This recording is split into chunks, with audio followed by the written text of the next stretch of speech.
Chapter 1. /N. I don't claim ownership of MHA. Kai was normally disgusted by a lot of things other people did, especially when it came to quirks and the whole heroes versus villains debacle that has been too overdone since the emergence of quirks and quirk usage laws. Too many horrible people could gain the title of hero and run the real meaning of the word through the dirt. However, what he had just witnessed was definitely something that was far more disgusting than anything he had ever seen before. A man, one of the heroes, beat his child and abandoned the boy, who looked no older than 5 or 6. Kai was too frozen in disgust at first to actually stop the man, but snapped out of it only moments after the man had left to check on the boy. Thankfully, the boy wasn't too badly hurt, which didn't really matter considering Kai's quirk could reassemble people and heal any injuries like they never happened. Studying the boy, he was disgusted to see the burn mark on the back of his neck, most of all among the injuries. The boy was awake, but not looking at Kai. He was instead crying and looking at the ground. "What is your name?" Kai took off one of his gloves, something that was a rare occurrence for him. The boy continued to cry and flinched hard when Kai put his fingers against the burnt back of his neck. "Please don't hurt me." The boy tried to move away. I'm not a villain like that, man." Kai really didn't know another word for someone who would hurt this kid like this so much. "I'm here to help." The boy calmed down a little. "I'm Izuku." He still flinched when the man out his hand back against his neck, even though it was placed gently. "It will only sting for a second," Kai said as he used his quirk, manipulating the wounds to be gone and the boy in perfect health. "See? Good as new." "Thank you, Mr. Hero." The boy Izuku finally looked up at Kai, and he could the boy's hurt emerald green eyes. It actually made Kai hesitate when this boy called him a hero. It was an odd, good feeling, one that felt better than all the years he was part of the Yakuza. He definitely wasn't a hero or anyone good by normal standards, but somehow to this kid he was a hero. Why? Kai wanted to ask what made him a hero, but instead asked another question. Why did he do this? "My dad says I'm worthless." Izuku looked back down again. Kai grit his teeth. How could someone's father just tell them that? Why? Wasn't that man supposed to be one of the pro heroes? "Because I'm quirkless," the boy muttered. Kai had definitely murdered and killed people before. He never really cared while doing it for the most part. However, this kid's father was definitely someone he would love to tear limb from limb over and over again with his quirk. How can you judge a child as worthless because of a condition of their birth they had no control over? He never really felt as much hate as he did for that man. "Am I worthless?" the boy asked carefully, looking up into Kai's gold eyes with his own broken emerald eyes. Something changed in the man at the action of the boy, the man that was described by others in the Yakuza as ruthless, sadistic, cruel, and evil, felt the urge to protect that boy. "You are not worthless," he stated, so sure of those words. This boy made him feel different and stronger emotions than Kai has ever felt. That alone made the boy not worthless. "I'm not." Izuku sounded way too surprised by that. "You are worth something." Kai nodded. "He isn't. But Kaken says that he is a pro hero and matters more than me. If his father was worthless, doesn't that make him less than worthless?" Well, this man just acted like a villain. Kai wasn't even questioning himself using those oversaturated terms at this point anymore.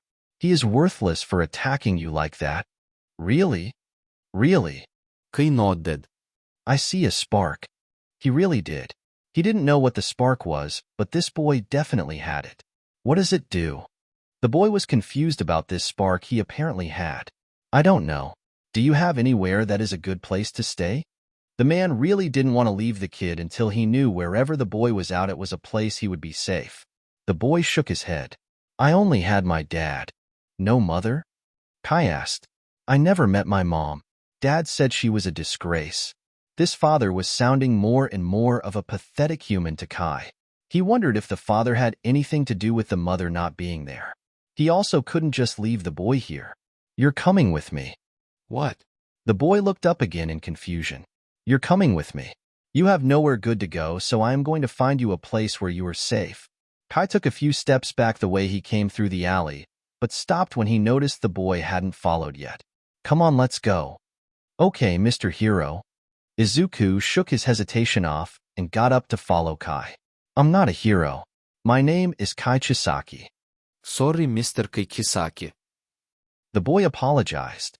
That day was definitely a day the Yakuza weren't prepared for. Kai had shown up through the door many times in different ways, covered with blood, dragging bodies with his quirk and the such. But none of them were expecting him to open the door and guide a 5-year-old boy into their main building. Kai ignored the looks of slight confusion the others gave him and walked through the building to his boss's office, the young boy following him like a duckling, looking at every person he saw with wide eyes. Kai walked into the open door of his adoptive father's office. Hello, father. Kai, how are you doing today? The aged but still powerful man asked. He noticed the kid who was hiding partially behind Kai. Who is the little one? He is Izuku. I'm going to keep him with me. Did you take this Izuku? It wouldn't be out of the question for Kai to do something like that, even if he hasn't before. No. He has nowhere and no one. Rival group? It also wouldn't have been out of the question if Kai murdered a rival group and found a kid of those he murdered and just take them. He hasn't done it before, but Kai was very sadistic and a sociopath, so it wasn't entirely impossible. No. He is actually the son of a pro hero. The golden-eyed man didn't hide his disgust saying that term. The real father abandoned him, saying he was worthless, but I believe he isn't. The boss of the Yakuza nodded, while also noting how this was similar to how he had met Kai himself, finding the lad as a young boy who was abandoned. Well, welcome to the Yakuza, Izuku. What is the Yakuza? Izuku spoke for the first time in the office. Something felt off to Kai about this situation, making him think hard. The boss decided to answer the question. We are a group of dash. I'm sorry for my rudeness, but I don't think Izuku belongs here. Kai motioned to the shady business going on just outside the door in the main area. In this, the boss raised an eyebrow. Surely he will grow into it. Kai definitely grew into it, becoming the main reason their group was as feared as it was at that point. I'm sorry, father, but something in me, it's telling me that something like this, it's not him. I can be it. Izuku didn't want to lose the one person who believed in him, actually tugging on Kai's pants leg to get his attention. Kai looked down and saw those emerald eyes again, and felt that same odd feeling of the urge to protect this kid. The boy had kindness in his eyes, even if it was buried under the sadness they also held. The Yakuza was not a place for the boy. Every action Kai's ever done for the name of this group flashed through his mind, making him realize for the first time how twisted he really was. This boy couldn't be like that. I'm sorry, but that's not what your spark is. I can make it that, Izuku argued. Kai. The boss of the Yakuza knew exactly what was going through his adoptive son's head. It was something he almost felt when he first took Kai in. Perhaps he should give him time to come to terms with it. Why not let him see if he does fit here? Kai mulled it over for a second. I suppose I can do it, Izuku declared, earning a soft smile from the Yakuza boss. Is it possible for me to forge the documents to adopt him so that it won't be questioned at all? Kai asked, as well as run a medical test on him to make sure he is healthy? Of course. That will only take a second to get going. Kai learned a lot from the checks on Izuku. He had surprisingly perfect health, despite early signs of malnourishment that were present, save for the injuries, had typo blood, and found the actual file on him. His last name was Midoriya. He was the son of Hisashi Midoriya, also known as the pro hero Spitfire, and Inko Midoriya. It turns out that Inko Midoriya had passed away shortly after giving birth to Izuku due to heart complications. Hisashi never made it public he had a son at first, which was something Kai found odd.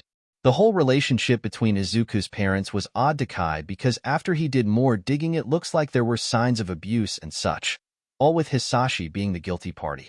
Kai only had his hate for this man grow. This man was a so-called hero? Even if Kai found the whole heroes and villains debacle that had been created in the past few decades pointless and idiotic, it sickened him that this man was getting labeled a hero by the public just because he had the title of pro-hero. No one bothered to look under the curtain at this man who was not anywhere close to an actual hero, let alone whatever people believe them to be nowadays.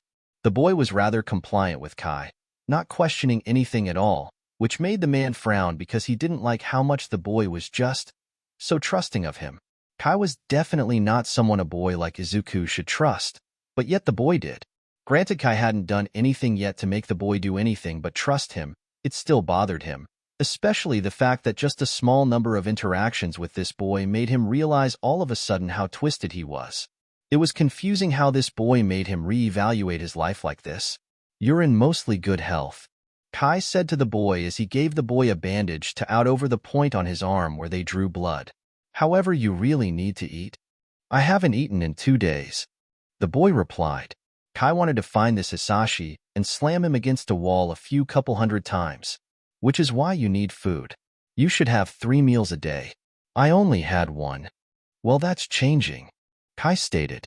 "Things are going to be different from how that man raised you." Raise was definitely not the proper word, but it was what Kai used. "How?" The boy looked confused. "Well, for one, you don't have to worry for your safety. You'll have a good home. This is where you will stay, Izuku," Kai said as he opened the door to a modest house near the edge of the city. The house had 2 floors for bedrooms and was kept completely clean. "It's nice," the 5-year-old responded. "Your room is the first one on the right side up the stairs." Kai pointed to the stairs. "Come back down after you get situated. I will prepare a meal." He then kind of realized he doesn't know that many meals to make. He would have to actually look up a good diet for the 5-year-old in his care, and he realized this house didn't actually have food. Perhaps he could go get some from a store. Kai would never say it out loud, but he felt like an idiot right there in the store, looking at frozen food, realizing he really didn't know what was good food for a 5-year-old, the said 5-year-old standing silently next to him. He genuinely didn't know what he should be getting at all. It was something he felt was obvious, given maybe the fact that humans probably ate the same type of healthy diet their entire lives, but he also wanted to be sure on this. He found it annoying how he was a feared Yakuza but was clueless on something that he would consider trivial the day before. "Do you need help?" a soft feminine voice asked, gaining the attention of Kai and Izuku. They both looked to see a woman with chin-length blonde hair, which was swept back with a headband, a long fringe over the right side of her face, covering her right eye. She had thin, yellow, inward-tilting eyes with slit pupils and notably sharp teeth, giving her some reptilian-like features. She had on a basic pair of pants and a red sweater. She looked to only be a year or 2 younger than Kai. Kai would have normally told anyone talking to him to go away coldly or glare at them, but he did really need help when it came to this. He really didn't want to screw up Izuku. "Yes, I actually do." The woman gave a small smile. "What are you looking for?" "I want to make sure Izuku gets a proper diet," he answered, wondering why this woman looked just the slightest bit familiar. Izuku. The woman took that chance to give a nice smile to the child, who was hiding behind Kai at first but stopped when the woman was being nice and not mean. "Hello," Izuku said weakly. "What do you like?" She figured she could help them base something around whatever little Izuku liked. The question looked like it confused the boy. "I don't know." He was worried she would lose the smile when he answered. "That's okay." The woman didn't lose her smile at all. "I didn't really like anything until I was 10. "Really?" "Yep." She nodded. "What did you like?" Izuku asked. Kai let those two talk because this woman was being kind to Izuku, and it looked like she was helping. "I first liked katsudon, this pork dish. Can I have that?" The boy looked up at Kai. "I don't see why not." Kai looked to the woman. "Is that something good for him?" "It is," she nodded. She noticed how the man did seem like he wasn't just lost getting food for the boy, but had no idea at all. She would definitely help them. "I can help you find more food as well."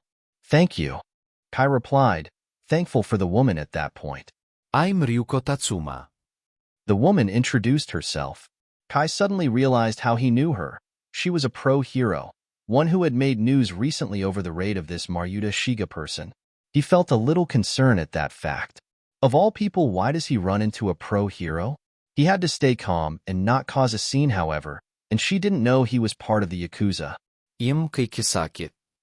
He didn't have to worry about using his real name at all.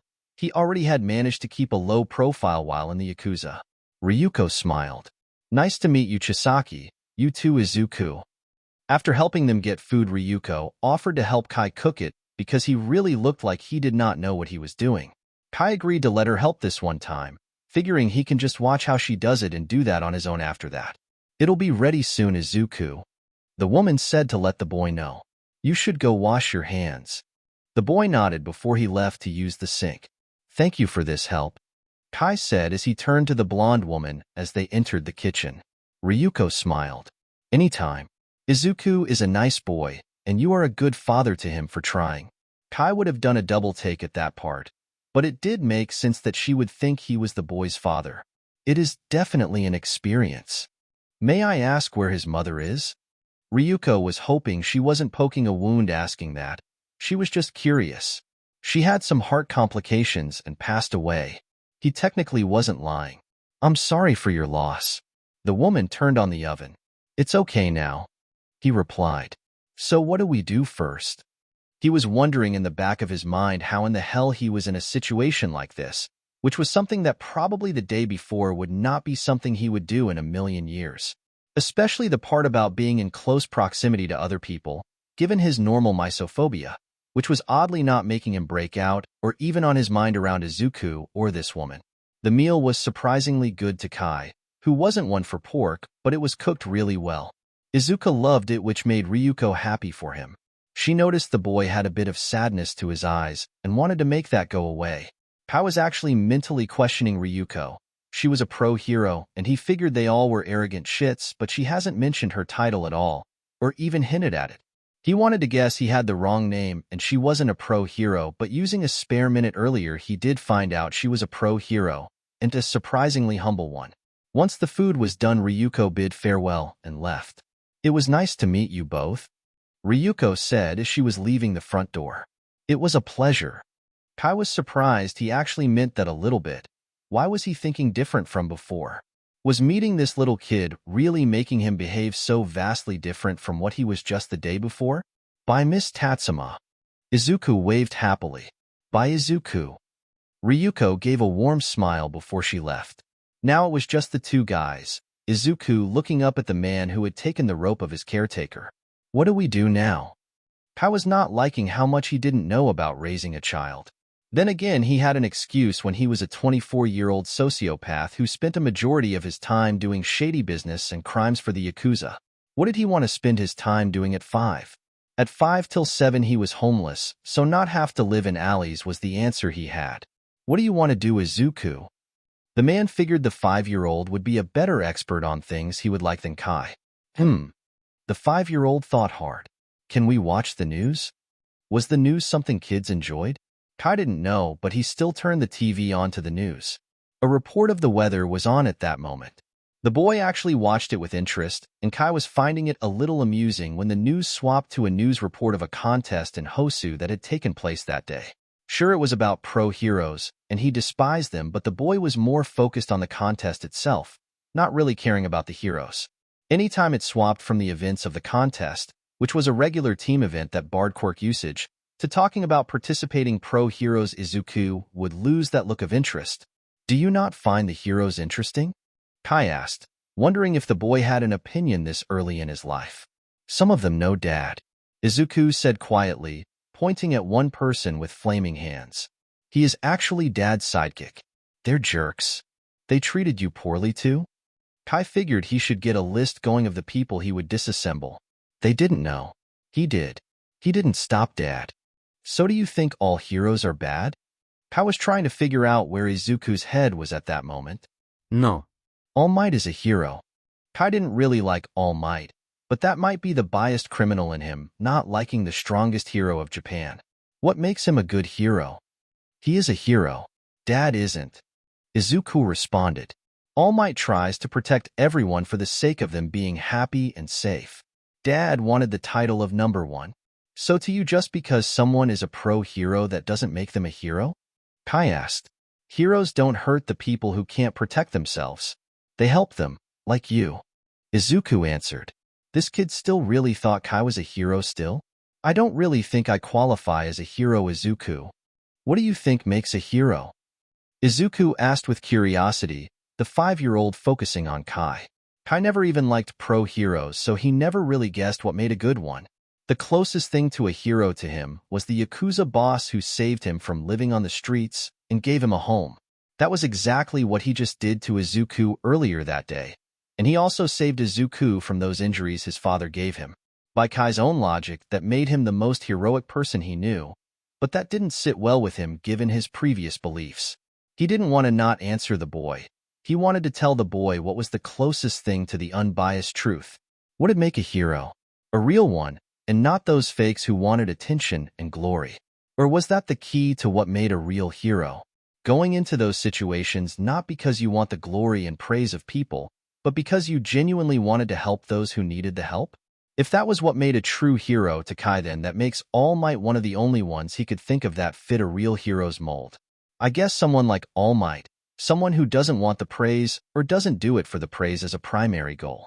Unselfish reasons make them not a bad hero. Dad doesn't like All Might. He says he is a fool and doesn't deserve to be number one. Izuku, forget what your dad said. Kai figured he should get this message in now and early. He clearly doesn't know anything if he called you worthless. Okay. A news report showed a criminal attack that was just ended by a familiar woman to the two. It was Ryuko, who had just stopped a man from attacking who was revealed to be an ex of theirs. It's Miss Tatsuma. Izuku got interested in the TV again, seeing the nice woman he grew to like. Kai looked also because he figured this would help him determine more on what type of hero Ryuko was. The reporter kept trying to praise Ryuko and her dragon-based quirk for getting the criminal into custody, but the hero kept saying it was a team effort, actually praising the hero who also has stopped the crime, who was someone called Gunhead, saying that it was all due to Gunhead that the criminal was stopped. The reporter even asked about the raid on that scientist Maruta, and again Ryuko didn't mention herself at all when she said it was thanks to the leading officer Tsukachi and new hero Kamuri Woods that the man was apprehended. It actually made Kai respect her a little bit because she never once took credit for anything, even though it could be seen as annoying when the clip of the villain attack was replayed and everyone could see her dragon quirk, which made her transform into a Western dragon with some of her characteristics, was clearly the thing that stopped the villain, who had 4 arms. She was really humble and had that same smile she had given Izuku while speaking, before trying to let Gunhead take the spotlight. Miss Tatsuma is so cool, Izuku said after the interview went to Gunhead, who wasn't as interesting as Ryuko to Izuku. She never said she was a dragon. It wasn't asked. Kai stated, some people just don't say their quirks unless people are interested in them. What's your quirk? Izuku asked really excitedly. Kai figured that this was one of the things he would need a minute or two to explain. Even if he didn't like quirks, he could at least explain his to the boy. I call it Overhaul. I have the ability to disassemble anything I touch, as well as reassemble it in any configuration I desire, effectively giving me full control over matter. Whoa. Izuku had wide eyes. That's so cool. It's what healed you. Kai replied. You're the best hero. Izuku exclaimed. You could fix destroyed homes and heal people. Kai raised an eyebrow. This boy really thought over and over again about Kai being a hero. Never thought to use it like that. You would be so cool. Izuku nodded to his own statement. Kai got a gut feeling, something he was finding odd since he never got those ever, save the one that led him to cut through some alleys earlier that day that made him meet Izuku. He didn't know what it was for, but it felt like it was trying to push him to think about something that was right there on the edge of his mind. The next day was an odd day because for the first few minutes Kai had forgotten about the previous day's events and being in the house he did have as a hideout before.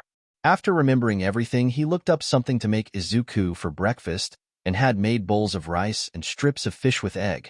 The boy was happy for the breakfast, and soon Kai went back to the main Yakuza building with Izuku following. Izuku had also gotten newer clothing that was a smaller-sized outfit of Kai's outfit, that black dress shirt with matching dress pants, a pale gray tie around his neck, and white lace-up sneakers. Izuku not getting a similar jacket or plague mask at that point. It was another odd day for the other Yakuza members when their sociopathic acquaintance reappeared with the little bit, who was taking more after him, actually trying to mimic the way he walked too. Kai walked past the main area back to his father's office, much like the day before. Hello, father. Kai greeted the man who was like his actual father at this point. He had a lot on his mind and was wondering if the man would be helpful in deciphering it. The problem was he didn't want to discuss it with Izuku there. Hello, Kai, little Izuku. The man smiled. Hello. Izuku replied, not as scared as the day before. Father, I have matters to discuss. Is there a place to keep Izuku safe during that? I can ask Zenitsu to watch him for a few minutes. The man offered. He is fine. Kai didn't mind the guy as much. Zenitsu. The boss had pressed on an intercom. Watch little Izuku for a minute. The man released the intercom and looked at Izuku. He is the blonde outside. Don't worry, he is rather kind with children. He is actually my son-in-law. What's a son-in-law? Izuku didn't know what that meant, but it sounded like a son, so he guessed family. A blonde man walked into the open doorway. This little Izuku? Yes. The boy nodded. Okay, follow me, little guy. Zenitsu waited to start walking until Izuku followed. Now what is the matter, Kai? The Yakuza boss asked. I'm confused. Kai sat down across from his surrogate father. On what? The aged man asked, even though he had a good idea. This boy, Izuku. I have lived a very particular way for so long that is all suddenly being shaken just by a 5-year-old and his words. It's confusing me why that is happening. I actually got a gut feeling yesterday, and those don't happen for me. I went through something similar when I found you. The man stated. I reevaluated myself because I was thinking deep down if I should let this innocent boy be tainted by what I did. But what we do isn't that dash. While I don't want to be rude, I must point out that while we do have the code, it wasn't easily followed. I reinstated it when you joined the family. Is that why you always get on me about my more questionable actions? Kai asked. Truthfully, yes. I felt ashamed of myself that what I was trying to avoid was what you have been starting to become. The man was hoping this wouldn't anger his adoptive son. Kai thought for another minute. He didn't want Izuku to end up a violent sociopath like him, and doing the exact same thing as his own father will likely bring out the same results as with Kai. He would have to take an even bigger change of scenery, and such to make sure the boy was not as twisted in the end like him. I don't want him to be like this. He is special. Kai got that gut feeling again. It told him one thought. I don't think I can be part of the Yakuza anymore. His adoptive father nodded, understanding the thoughts behind Kai's words without needing to hear them. I understand. My door will always be open anytime you need to talk, Kai. Take good care of Izuku. Thank you. Kai nodded. I still owe you such a large debt, though. Kai felt that he owed the world to this man for taking him in off of the streets. I believe that taking care of Izuku, much like how I did for you, would be more than enough for that. Are you sure? Positive. Remember, you always have help here if you need it. Bye, Kai. The Yakuza boss had a smile. Thank you for being my father. Kai said with a smile. I will visit.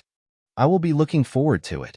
The boss of the Yakuza replied, having no negative feelings about Kai's decision. The man wouldn't sell them out or join another group. His only priority now was Izuku, and he wouldn't jeopardize that. Kai left the office and found Zenitsu with Izuku near the entrance. Zenitsu reading a book while Izuku held the man's phone, having been given it as a distraction. Kai looked and saw that the boy had used the web browser to look up Ryuko, although with bad spelling. Kai nodded to Zenitsu as Izuku got up, making sure he handed the phone back to the blonde man, and began to follow Kai again. Just as oddly as Kai showed up to the building with the young boy he left, no longer a Yakuza. For the first day of no longer being a Yakuza, Kai sure didn't know what else to do with his time. It left him with all this time on his hands, which was good for watching Izuku, who liked the company. He also had to find a good education system for Izuku. He wouldn't dare send him to public schools as he remembered the 1 month he was in public school and it did not end well. He would find a nice private school and put Izuku there for a normal education, adding his own for Izuku after that. He also couldn't just not get a job. As much as he disliked people, he also couldn't rely on the ill-gotten money he had. Eventually that'll run out, so he should make more money to support Izuku before that. But what would he do? His quirk wasn't necessarily useful for most jobs he could take that requires staying out of the spotlight like he wanted. He could probably become a doctor. The environment was well sterilized, which would be nice, and his quirk actually would be perfect for that. He would have to take a few classes and such in order to do that, however. He could become a rescue medic, helping during villain attacks and medical emergencies. His quirk would be helpful there, and the money could help with Izuku. Maybe put his medical expertise into research of some kind? He didn't know what to go for, but he guessed he had a bit of time to think on it. Later, since Kai had thought about his own situation for a good while, he decided to see what the boy in his care felt about his own situation. Sure, Izuku was 5, and probably wouldn't know a good concrete thing to do, but the boy might have a general idea of something to go for. Izuku, do you know what you want to do in life? The 5-year-old looked up from the shoe he was trying to teach himself how to tie. He looked lost for a second before he answered. I want to prove my dad wrong. You do? Kai raised an eyebrow. He said I was worthless. You said I have a spark. I want to use that spark to show that I'm not worthless. Do you know how you would like to go about that? I guess no matter what I do it will be not worthless. Izuku was thinking hard on what he really wanted to do, and Kai was patient, curious about where the boy would take his words. All might. All might? The man asked, trying to decipher what the boy meant. All might. The 5-year-old nodded. He tries to make sure people are safe. I wasn't. He stood up during that huge amount of villains and made bad guys scared. But some good guys are actually the bad guys in disguise, like Dad. I want to show people like Dad what a real hero is, and make all the bad guys pretending to be good get exposed. So you want to make people notice the errors of the hero system and fix it? Uh-huh. The 5-year-old nodded. That's a big goal. Kai stated as he thought about how difficult it would be, especially with Izuku being quirkless. I will help you do that regardless. I believe you can do it. Those words made the 5-year-old smile widely. The next day Kai did something he never thought he would do, but then again a lot of what he was doing recently was things he would never do if he had the same mindset he had not just a week ago. He called a pro hero, and not one of the fake heroes as Izuku called them. He was calling Ryuko, hoping she would help him in a situation he didn't know what exactly to do with at first. Izuku wanted to go for being a hero to make change from the inside, but Kai being a Yakuza for so many years made him not really know the process. He only got the number because she thankfully left it the other day as a gesture of kindness. Hello? Ryuko picked up the call. Hello, Miss Tatsuma. It's me, Kai Chisaki. Oh, hello, Chisaki. Her voice got happier. How is Izuku? He is actually the reason I called. He wants to be a pro hero, and I think you know more about it than I do by bounds. Would it be too much to ask for help? Not at all. I know a few programs that will take in young children. Excellent. I can come over and help with the paperwork if necessary. That is a nice offer. We could actually meet you somewhere if this is too far of a travel for you. He wasn't even questioning his sudden shift to being way nicer than he used to be. Okay. You guys are actually on the other side of Mizudafu from me. Do you know where the cherry waters are? Ido. He only did because he actually killed someone there just a few months back. That is a good spot to meet up. That's great. Ryuko replied. Izuku had never been to Cherry Waters before, which was evident when the boy was looking around the park with wide eyes. Why is it called Cheers Water? Izuku asked Kai as they entered the central part of the park, which was by a decently sized pond that had a single cherry tree growing in the center of the water. It's Cherry Waters. It's called that for the cherry tree right there. He pointed to the tree growing out of the water, its trunk reaching down past view to the bottom of the water. It's a tree that managed to survive drowning in the water and grow past it to let its cherry blossoms get air. People actually believe it might be a quirked part of nature. Nature can get quirks? Izuku asked, thinking it wasn't fair that a tree got one but he didn't. It isn't really known how the tree survived and grew healthy. No one wants to touch it and ruin it. It's actually considered an offense to go past the edge of the water here. Kai motioned to the water on the other side of the railing that circled the body of water. He never really stopped to appreciate this spot. It was nice and quiet. Wow. Izuku replied while looking at the tree again. Hello, Mr. Chisaki. Ryuko let them know she had arrived. Izuku. I Miss Tatsuma. Izuku got happy to see the lady. Hello, Tatsuma. Kai gave her a nod as they all went to go sit at a table. Izuku couldn't really focus on much with the paperwork since he was a little kid and they were known for short attention spans. So what are the different programs? Kai asked as he looked at some of the papers Ryuko brought. Each actually leads to a recommendation slot at one of the 4 big schools of Japan. Izuku can't really apply for CI Academy since that's an all-girls school. She moved that paper aside. I kind of just grabbed every paper I could, she explained, seeming slightly embarrassed by it. Thank you. Kai actually liked how much effort she put into this. It helped separate her from what he considered to be fake heroes. He looked at a paper and frowned. Are quirks a requirement? Not that I believe. Ryuko answered. Half of the prompts have to do with quirks. This would make Izuku's chances way slimmer because he didn't actually have a quirk. I'm sure whatever Izuku's quirk is, they won't mind. Ryuko tried to reassure Kai. I'm Quirkless, Izuku said quietly, thinking that Ryuko might be like her dad or Kakin when it came to his quirkless status. Oh, the blonde woman responded, understanding why Kai was as upset about the quirk prompts now. She also saw how Izuku lost his energy revealing his quirklessness. She knew what to say, however. Well, it doesn't take quirks to be a hero. Izuku looked up at her with that.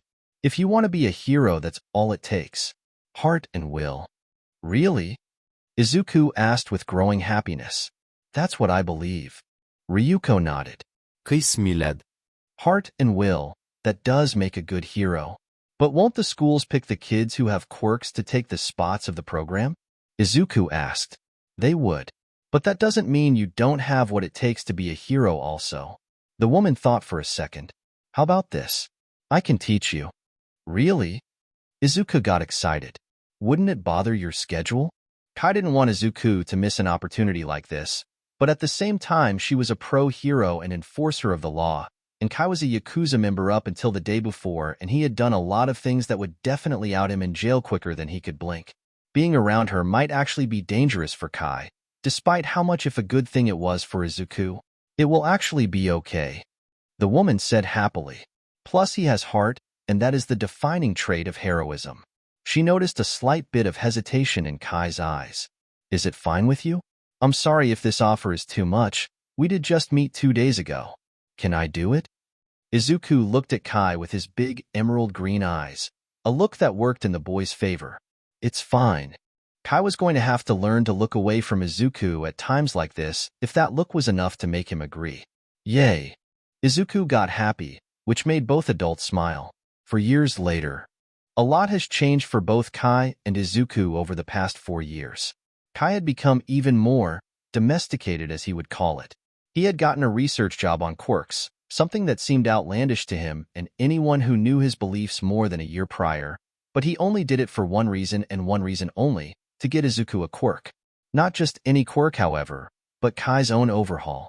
He felt that if quirks were part of the brain functions of that person, and a script of DNA in everyone's blood, then quirks that are emitter types that cause no physical changes, then theoretically it could be possible to find a way to transfer quirks like that from one person to another, or copy it entirely. That was a side project he worked on, mostly working on projects the lab he worked at gave him. It was fairly easy, especially when some of the projects he was given were to help people who had lost limbs grow them back, which with Overhaul was a 5-minute procedure. Local hospitals actually would request for Kai from time to time because news of his quirk in the medical field spread like wildfire in Mizudafu and then half of Japan. He didn't mind it as much as he thought he would, gaining some enjoyment from it, especially with how much pride Izuku had for him.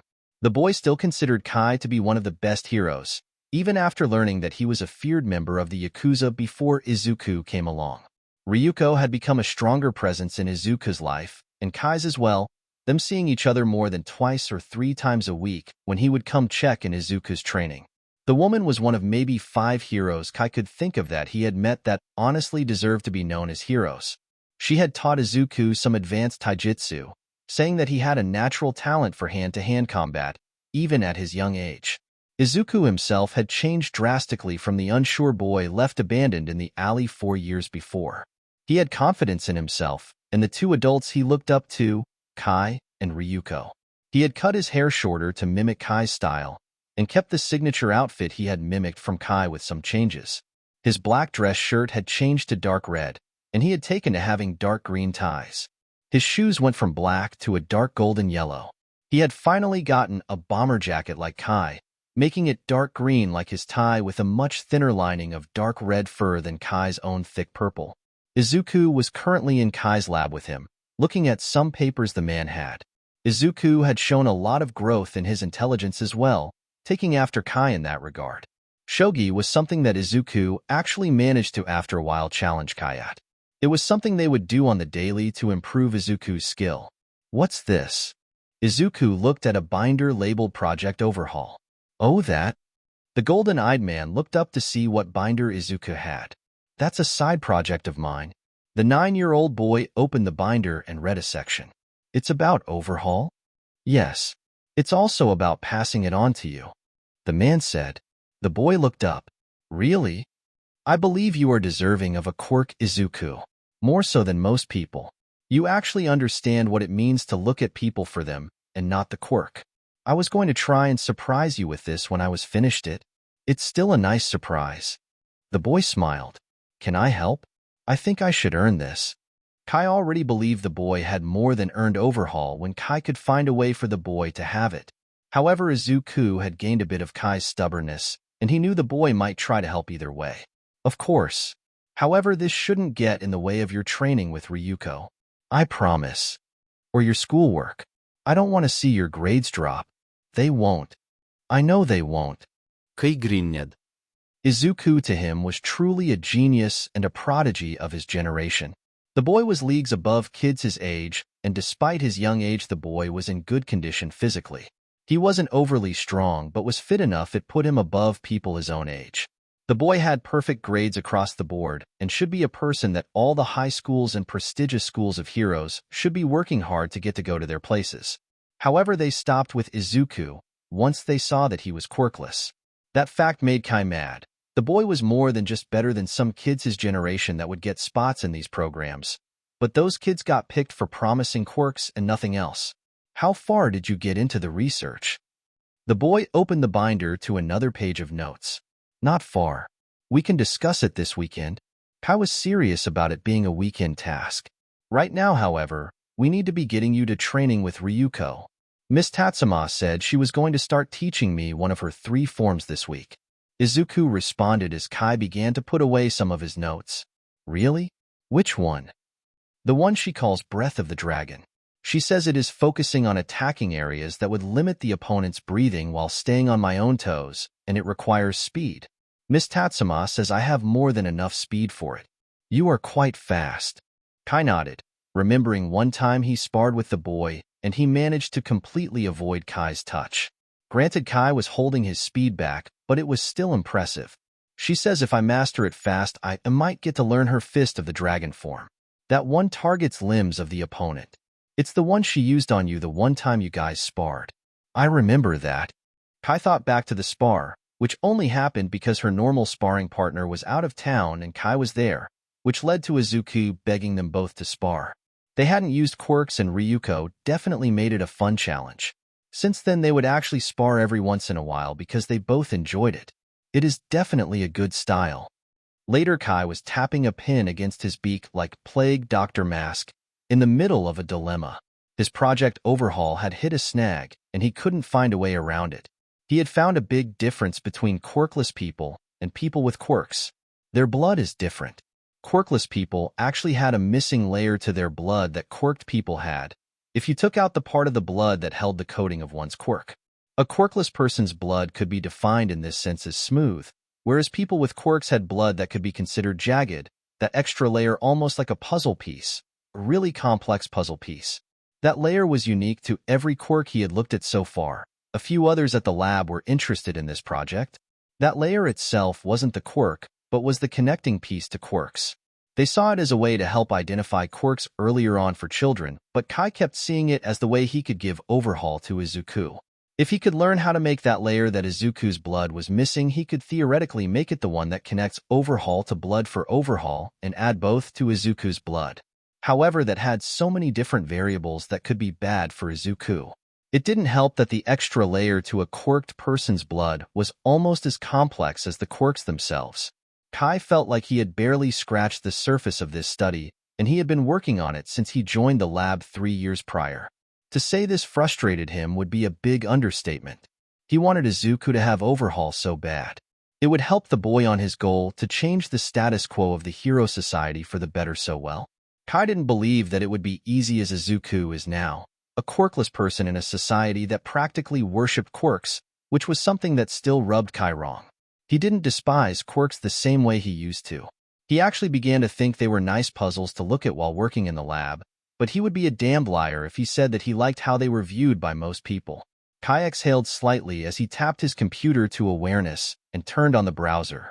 There were more experienced scientists in quirk research, and perhaps one might be able to help Kai. After a bit of clicking around, he found an article on a name he hadn't heard in a while, Maruta Shiga, the scientist-turned-mad villain that Ryuko actually had a hand in arresting just before he and Izuku met her. He got curious and looked at the article and then more on Maruta. The man was actually a leading figure early in his life on quirk research, right up until he started to become a twisted person and did his research with more disturbing means. Torture and testing on people who definitely were not willing were just the tip of the iceberg with things that were revealed on this man when he was outed, and the police and heroes put to act the raid that put him behind bars. He was actually put in a high-security prison not that far away from Yuzudafu. It made Kai question whether he should see if this man, even if Kai found his methods disgusting and something he would never do, had any tips or helpful knowledge for Kai. He looked it up and grabbed his office phone to call the warden of the prison. Kai was later sitting in a conference room at the prison, able to get an interview with Maruta that day since the crazed man actually was interested in a scientist wanting to talk to him, and it turned out the warden had a nephew that Kai had helped survive his cancer just a few months prior by removing the cancer from his heart with Overhaul. The warden did it as a thank you to Kai, who was actually happy to know he had helped this person, and not just because he got this interview. The crazed man known as Maruta Shiga was escorted into the room with no less than 4 guards watching him. It felt like overkill to Kai when he had found out that Maruta actually had no more access to his quirk, which made his fingers enlarge into bone-like claws. He didn't have access because it turned out that Ryuko was one of the people who fought this man during the raid, and he was insanely violent about his last stand, wounding several heroes before Ryuko used her claws from her dragon form to cut off his arms, as well as give him that jagged cut that lined the left side of his jaw and run down the man's neck on the left side. It actually surprised Kai to read that Ryuko got vicious during the fight when others around her got hurt. She was always so gentle, so reading that was shocking to him. The man had unkempt gray hair shooting everywhere on his head and was visibly blind in his left eye, the pupil and iris looking foggy. He had wooden prosthetic arms so he could do basic things like eat, but the man was currently handcuffed. Once he sat down, he got handcuffed to the table as well as to the floor with his legs. The guards took no chances at this prison, and the man was one of the most dangerous prisoners they had, even if he didn't have his quirk and real hands. The crazed scientist gave Kai a look of curiosity silently for a second, wondering why Kai had his plague doctor mask that covered the lower part of his face. So, to what do I owe this pleasure? I am a researcher on quirks, and despite your more disturbing methods, I was wondering what intelligence you might be able to offer to my project. The man visibly lit up. Finally, someone appreciates my genius. What is this project about? To put it simply, my goal is to find a way to give my quirkless son my quirk. Kai rotated a paper on the table so Maruta could read it. Quirkless? Not going to happen. The villain didn't even bother to read the paper after he heard the word quirkless. Evolution has passed him by. Explain. Kai narrowed his eyes. Do you know when quirks first began to appear? The imprisoned man asked. Almost 200 years ago. Wrong. The man seemed excited to say that. Quirks have actually been studied to appear way farther back. As far back as the Middle Ages during the plague. It's proven fact that the disease-riddled rats gave us the plague. But that plague unearthed quirks, most people dying during the plague because they were not ready for that next step of evolution. Kai didn't like how the man said the word evolution, like it was an idol or obsession of Maruta's. After that, quirks were always in our blood, but it didn't have that bridged layer that connected it to our blood and kept it going and powered on. Like a lamp, we all had that ability to light up, but the cord to put it in an outlet was missing. World War II and the Cold War, with all the nukes and radiation going off soon, just that sliver of radiation necessary filled the air of the world, bridging the gap and making us evolve, finally ready for that step of evolution. Quirkless people are just those who aren't worth of the next step of evolution. Kai grit his teeth at hearing this guy say indirectly that Izuku was worthless. He wanted so bad at that moment to just disassemble this man's face. But he wouldn't because that wouldn't be good for Izuku in the long run. What is the point of this? Your son can't get a quirk, Maruta said with the slightest bit of condescension. Find something worthwhile to do with your quirk research. Kayfrovned. Are you telling me that with all of the disgusting things you did there wasn't a single way to create that bridging layer in the blood? Do not call my work disgusting. The villain glared at Kai. Answer my question. No. No, you won't, or no, there isn't a way to make it? I spent 30 years perfecting my craft. There is not a way that a god like me could find, so some stuck-up scientist like you won't find a way to make that. Maruta spat. If there isn't a way, then I am done here with you. Kai stood up. You and your work were pointless. He said that just to be petty. He walked with the warden out of the room. When I get out of here, that dragon bitch is first, and then I am coming for you. Maruta shouted darkly. He never forgot the face of that dragon hero, who was the main reason he lost all of his work. This random-ass scientist trashing his work? He was definitely second on the list now. And he will get out and make sure everyone knows him as the reason humanity got to the next stage of evolution. Kai was lost in thought while driving back to the city. That trip was not helpful at all. He didn't learn anything that could further help him with his project Overhaul. Perhaps he should just try that idea he had at first a few years ago. The man he was thinking of was definitely the worst villain imaginable. Also a myth, but Kai was willing to go to myths for help on this. Even if it was a myth, apparently there were rumors that this guy apparently had gained respect for Kai during Kai's time in the Yakuza. The rumors of what he did with Overhaul to increase his group's standing were something of a legend to other criminals. A man with the ability to touch you and instantaneously disassemble you to your bare cells and effectively kill you. And a second later remove evidence that would incriminate himself with another touch was something above noteworthy. Luckily, Kai was never visibly seen in a way that would expose his identity, which was especially good after he dropped from the Yakuza to raise Izuku. It was a very small chance he had to find this person, but he actually knew one name he could call in hopes of finding this person. Jiren, a handler of villainous and criminal peoples and gear. A man who would most likely have info for Kai on where the man he actually wanted to meet was at. Kai still had that man Jiren's number. They had crossed paths one time, when Kai was masked, due to Jiren selling the Yakuza a set of gear at one point. He dialed the number, and it picked up after 2 rings. This is Oku. The man answered his phone the way he would for anyone, cop, criminal, or random call. Kai would have to actually make it clear he was calling for seedy business. It is Overhaul.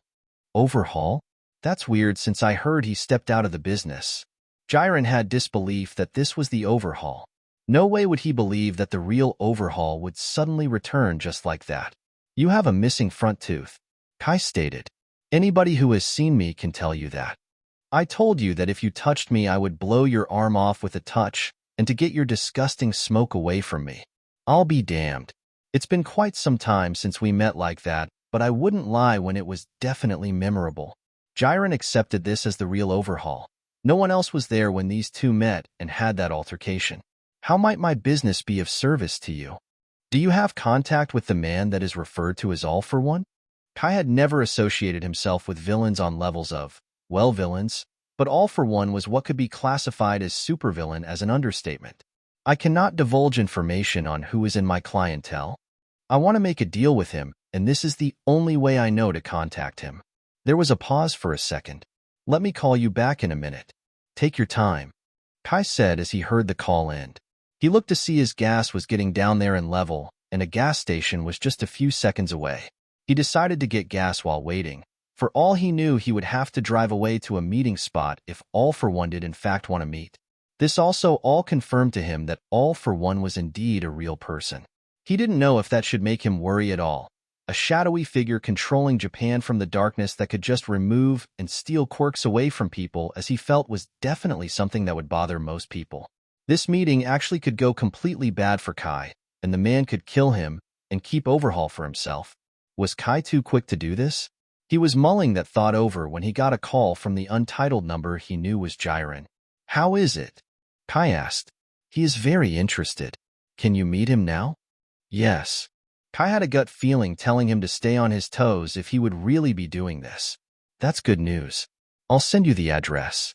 Jiren hung up the call. Kai felt his nerves work up for the first time in a while. wondering if he was really making a good call here. Kai drove into Mizutofu and towards the factory district. He had called Ryuko asking her to watch over Izuku for the next few hours, and she thankfully was more than happy to do it. Kai drove into a side parking lot and looked around. Supposedly he was told that the parking lot would be where All for One would meet him, but Kai felt like it was more of All for One checking if Kai was alone before they met. He parked the car and turned it off before he got out of the vehicle. He was just closing the door when something blurred towards him in his peripheral vision. Kai acted fast and used Overhaul to manipulate the car to shift and block a knife that would have hit his face. The trajectory wouldn't have killed him, but it definitely would have cut him. He looked past the car to see a person who had neon green hair and a black outfit that had multiple knives all over it. "You must be Overhaul." The woman responded, "Follow me." Kai exhaled softly. It was a test to make him use his quirk and prove for sure he was who he said he was. At least he knew he could react faster than a knife was thrown at him still. He made his car revert back to its normal state before following the woman, glad he kept his plague mask on. He followed the woman as they walked into a building, going up the stairs inside and farther up the building. "Speak with respect when you are here," the woman said suddenly and coldly. "Master has more than shown that respect is necessary for him. I will remember that." Kai responded. Truth was he was already planning on treading as carefully as he could. He didn't want to screw this up and leave Izuku without a proper father figure. That thought made him go back to thinking if this was even a good call in the first place. This was slowly feeling less and less like a good idea. They eventually got to a set of double doors, and the woman stopped before turning around. "Only you," she said before walking away. Kai nodded before he opened the door and walked into an office. It definitely have off what could be described as a sinister vibe despite it looking like a basic office that had a window that overlooked a good portion of Mizutofu. In the seat of a desk facing Kai was All for One, a definitely imposing man despite his almost average appearance. He had short white hair, dark eyes that Kai felt were staring directly into his soul, and sharp cheekbones. The man had a simple black dress suit. He had his elbows on the desk and his chin resting on his hands. He waiting for Kai to sit down before he spoke. "So you are Overhaul?" the villain asked with his voice that dropped with evil. "I am Overhaul. It was surprising to get a call that you wanted to meet me for a deal." His voice set off something in Kai, like a warning that this man was something to be cautious of. "I actually thought you were arrested, killed, or disappeared into the wind. A man of your talents just disappearing like that was odd. Then again, I have heard about a lab that had a miracle-working newcomer who put the best of doctors to shame with his quirk. A quirk that allowed him to just touch a person and manipulate diseases and injuries away like they never existed. A man who made limbs regrow where they were lost. A quirk so close to godliness that sounded eerily close to the Yakuza Overhaul, who destroyed everything in his path to restore the strength of his group. How do you know this?" Kai got worried that maybe he was careless during his time these last 4 years. "Overhaul." Kai Chisaki. "I know everything in Japan. You can't sneeze without me learning of it," the man stated. Part of Kai knew this man was definitely trying to make himself more of an intimidating figure, but damn if it wasn't working on a level. "What I don't know yet, however, is what you, a man who had changed from a strong villain to a miracle doctor, would want from me. It was a question I have had for the past hour since you had asked for my attention earlier today. However, I have an idea. Is it Izuku?" Kai's skin crawled when that man said Izuku's name. He is a unique kid, isn't he? A child who just appeared one day in your life, made you question everything that made you Overhaul, and is almost as soon as he is there in your life, he becomes what your life is about. You even leave the Yakuza for this boy, just to give him what you think would be the best life that you could possibly give him. Kai was calm on the outside, but it was knotting his stomach to talk not just about Kai's life like this, but to talk about Izuku like it was something he was educated on extensively. It was something that made Kai suddenly afraid for Izuku. He truly is special, a quirkless boy who shows intelligence and wisdom, far surpassing some of the greatest minds at just the age of 9. A student of an up-and-coming heroine in Ryukyu. Or do you prefer Ryuko? This boy is nothing short of a once-in-a-generation prodigy. It must anger you that despite how much promise and potential he has, He will always be held at a lower level by most people just because he has no quirk. A kid who can extend a single finger and make it glow is seen as better just because he has a quirk. If I saw this boy as my own blood like you, I have no doubt I would also be furious, willing to do anything I could to make people see him for what he is. From Project Overhaul to digging up contacts from a past life to talk to someone regarded as a myth, me. A man who can take a quirk from one person and give it to another person. Willing to make a deal with someone regarded as the symbol of evil, hoping he would give the boy with so much potential can get a quirk, and prove to his real father he isn't worthless, and to fix the hero system he believes is corrupt, but not just any quirk. Overhaul, the quirk that makes the world putty in your hands. The man paused for a second. Am I correct? Yes. I want you to give Izuku my quirk. Kai said. This is something that is an interesting situation to me. The man admitted. A man I learned hated hero society and quirks, a real sociopath that could have put me to shame with time, went soft and raised a child to be a hero, and wants the boy to have a quirk? This is definitely something that is a sight to see. I will give it to the boy on a few conditions. He wants to change hero society and fix the corruption. So does my own prodigy. Your son will join and work under my prodigy as he goes about his path to fixing society. If he does not fulfill that condition, I will take Overhaul for myself. Why would I say yes to that? Kai asked. He wouldn't agree to this.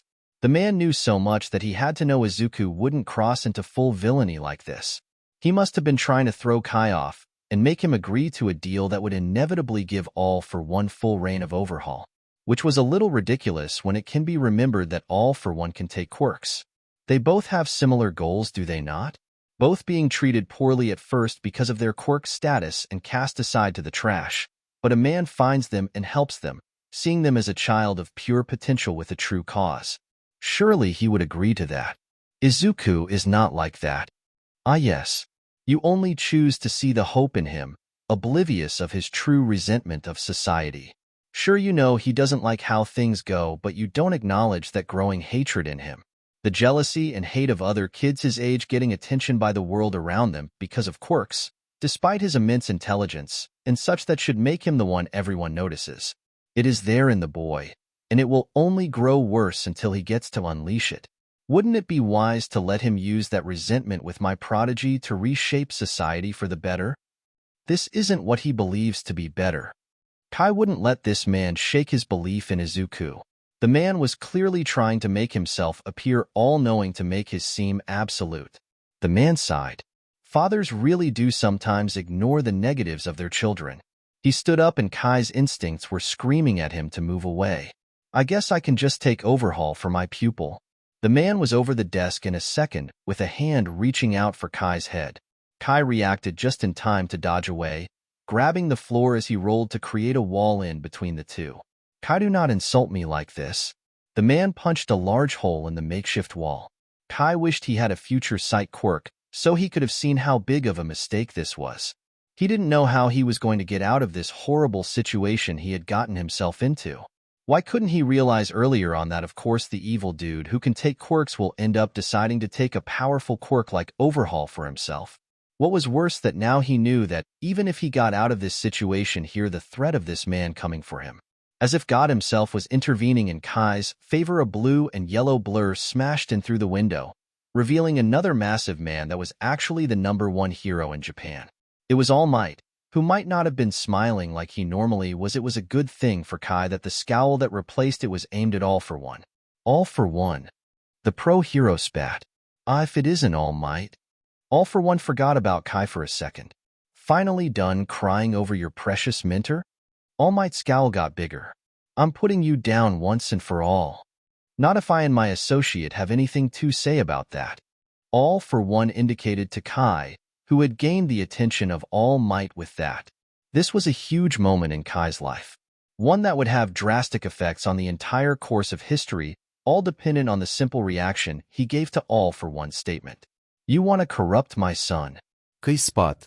I would never side with you. All Might dropped the glare he had for the man, realizing this person would be on his side and not against him. That was a big weight off of his goal of crushing All for One, especially since as far as he knew this man might have a powerful quirk himself. All Might, I'm with you. Kai had found a way to at the least remove this massive threat to him and Izuku. Defeat All for One with All Might. Is that so? All Might asked. Wonderful.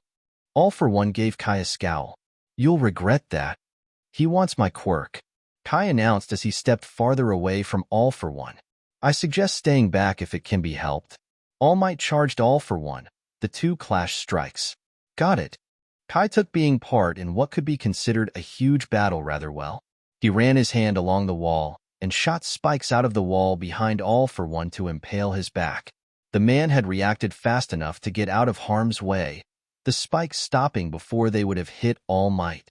Kai kept making spikes jut out trying to hit the villain, but he was too fast. All Might began to match All for One in speed, and the two were close to blues for Kai, him deciding to stop his spikes so he wouldn't accidentally stab the hero. All Might and All for One kept trading blows, each strike being countered and sending a shockwave around the building. Kai was amazed at how powerful the two were. The fight began to take a bad turn when All for One had his fingers turn into black tendrils with red cracked, jagged spikes shooting out, all going for All Might. Kai grabbed the floor and made the floor in front of All Might expand into a wall that blocked the spikes. All Might wiped his brow. Thank you for the breather. I should take away that quirk of yours. All for One stated as he destroyed the blockade and leapt at Kai again, but All Might intercepted him. Explain your quirk, please. All Might asked Kai as he grappled All for One again. I can manipulate anything I touch? Kai responded quickly. I wish I could rip away one for all from you. All for One glared at All Might as his arm suddenly enlarged to twice his body size and released a punch that sent All Might through the wall. Wait, All for One couldn't take All Might's quirk? Why was All Might's quirk named the inverse of All for One? If One for All couldn't be taken, then could Kai use that to find a way to make an unremovable version of Overhaul for Izuku? He shouldn't really have that as the most pressing issue at the moment when All for One turned his focus back to Kai. Kai had to think quickly of what to do. He could just disassemble All for One with a simple touch, but All for One was superior to Kai in speed and had strength that could destroy Kai easily. Plus, he didn't know exactly how All for One takes quirks, but it seemed like All for One had to be close, so Kai should keep his distance. I'll be taking Overhaul now. All for One shot in front of Kai and was about to slam his fist down on Kai, but thankfully Kai still had his hand on the floor. He manipulated the floor and made it shoot up in a spike that was meant for All for One's face, but the man's fist and arm blocked it. The spike impaling the fist and split his forearm in half as All for One's momentum made his arm go farther down the spike. All for One cursed in pain as he pulled his ripped-apart arm away. Damn you! All Might reappeared in the room and struck All for One's back while he was reeling from the pain of Kai's attack. The villain got sent towards the window that All Might had entered from. Overhaul? As in the criminal from years ago? He looked at Kai. Overhaul was a villain that no one could find out anything about, and law enforcement and heroes were glad he just fell off the face of the earth years back. Was this the same villain for real? I changed. Kai defended himself before All Might turned on him. And yet you were found here talking to me. All for One stated, planning and distracting All Might by making him turn on Kai. Where does your allegiance lie, Overhaul? All Might asked as he kept his eye on All for One. Against All for One. So you would put your own stubborn beliefs over Izuku's future. Don't act like you care about Izuku. Kai skongled. You won't get in my head anymore. Who is Izuku? All Might got confused. A young boy this man had captured Dash. That is a damned lie. Kai wouldn't let this villain use a lie about Izuku like that. I found him abandoned and gave him a home. All Might now understood partially why Overhaul must have disappeared. He found a child and must have choose to care for the boy over his own criminal lifestyle. Your manipulation won't work here anymore, All for One. All Might charged the villain again. Ah yes, the stubborn willpower I remember from Nana. All for One said as he and All Might clashed. Do not speak her name. She was stubborn until the end, holding on to that poor idealism of hers. All for One sent a blast of powerful air at Kai that sent him into a wall and stunned him. Shut up. All Might made an error as his anger made him make a sloppy strike, which gave All for One the perfect window to use multiple quirks at once. All for One's left arm enlarged with bulging muscle, as well as gaining large chunks of metalwork, and he slammed his superpowered fist into All Might's side, the impact and force actually blowing apart the pro-hero's side and splattering the walls and floor with All Might's blood and innards. You were always so naive. All for One laughed as he looked at the man who would die in a matter of minutes from that strike alone. He took his time, catching his breath to rub his sure victory in All Might's face. Suddenly a spike came out of the floor and pierced All for One in the abdomen. Kai had recovered and manipulated the floor to make the spike that now made a large hole in the evil man's midsection. All Might, don't let your hate get the better of you. All Might snapped out of his anger. The blow that tore his side wide open and the words of Kai made him realize how he had almost failed his goal completely because he let All for One get in his head. He summoned his will and stood up, putting as much strength as he can into one more punch that he sent right to All for One's face. The blow shaking the building and sending All for One through the wall and into the parking lot below. All Might fell to his knees, the pain from his wound sapping his strength. Kai rushed over to All Might, ignoring the blood flowing from his own head. All Might, don't worry. My side is gone. The man coughed. I think worrying is the right thing to do. My quirk lets me manipulate people down to their cells too, Kai stated as he out his hand on All Might, manipulating the man completely to replace the wounded side. After not even 2 seconds, it looked like All Might hadn't even gotten hit there save for the missing part of his suit. All Might looked from his side to the ex-villain in awe. Such a quirk was indeed powerful, and it was good that Kai had decided to side with him and not All for One. Thank you, Overhaul. It's Kai Chisaki. The Overhaul user's gut was telling him he didn't have to worry about All Might turning on him. What about All for One? He then actually used Overhaul on himself to patch up the wound on his head. If the man had somehow survived that blow, he shouldn't be up for more fighting. All Might stood up and went to the broken wall overlooking the parking lot. His followers? Kai got his answer before All Might spoke when he realized he could actually hear the sounds of police sirens.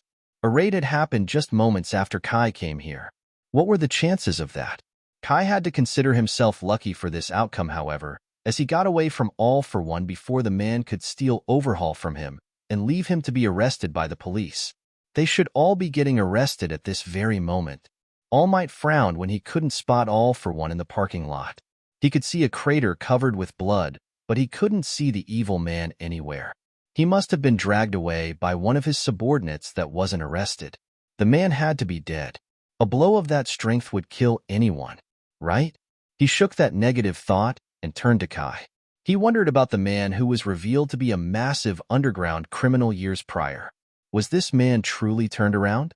He had to be if he would willingly heal a hero who could arrest him and work against a villain who had something he wanted.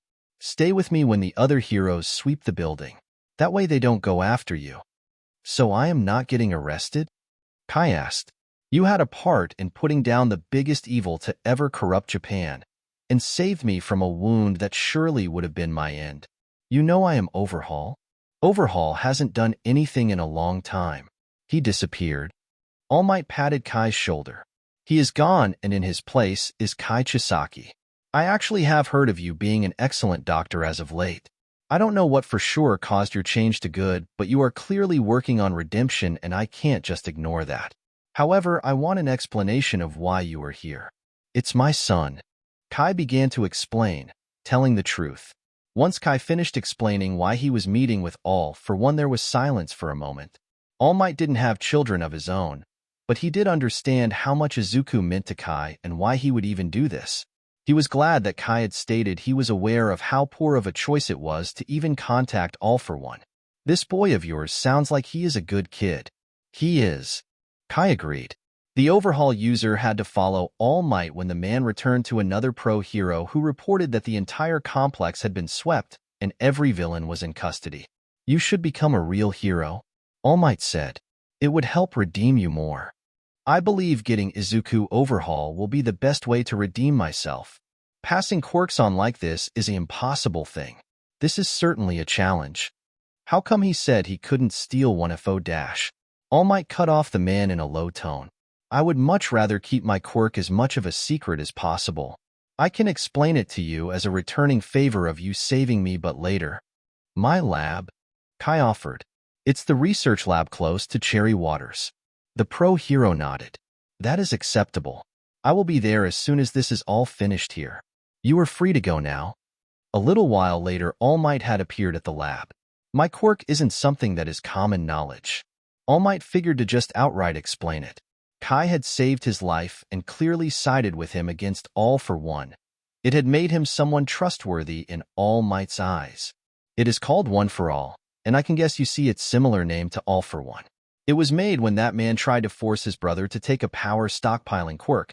The brother already had that they were both unaware of, a quirk with no other power than that it could be transferred to another person. The transference quirk and the power stockpiling quirk merged into the one quirk that actually can't be stolen by All for One. It can't be forcibly taken, and can only be passed on if the holder of the quirk decides willingly to pass it on. Can I have a sample of your blood? Kai asked abruptly. What? All Might gave a look of confusion. I am not trying to trick you into passing it on to me. I just want to see the coding of this transference quirk. You believe you might be able to duplicate it? A transference quirk is something I haven't heard of.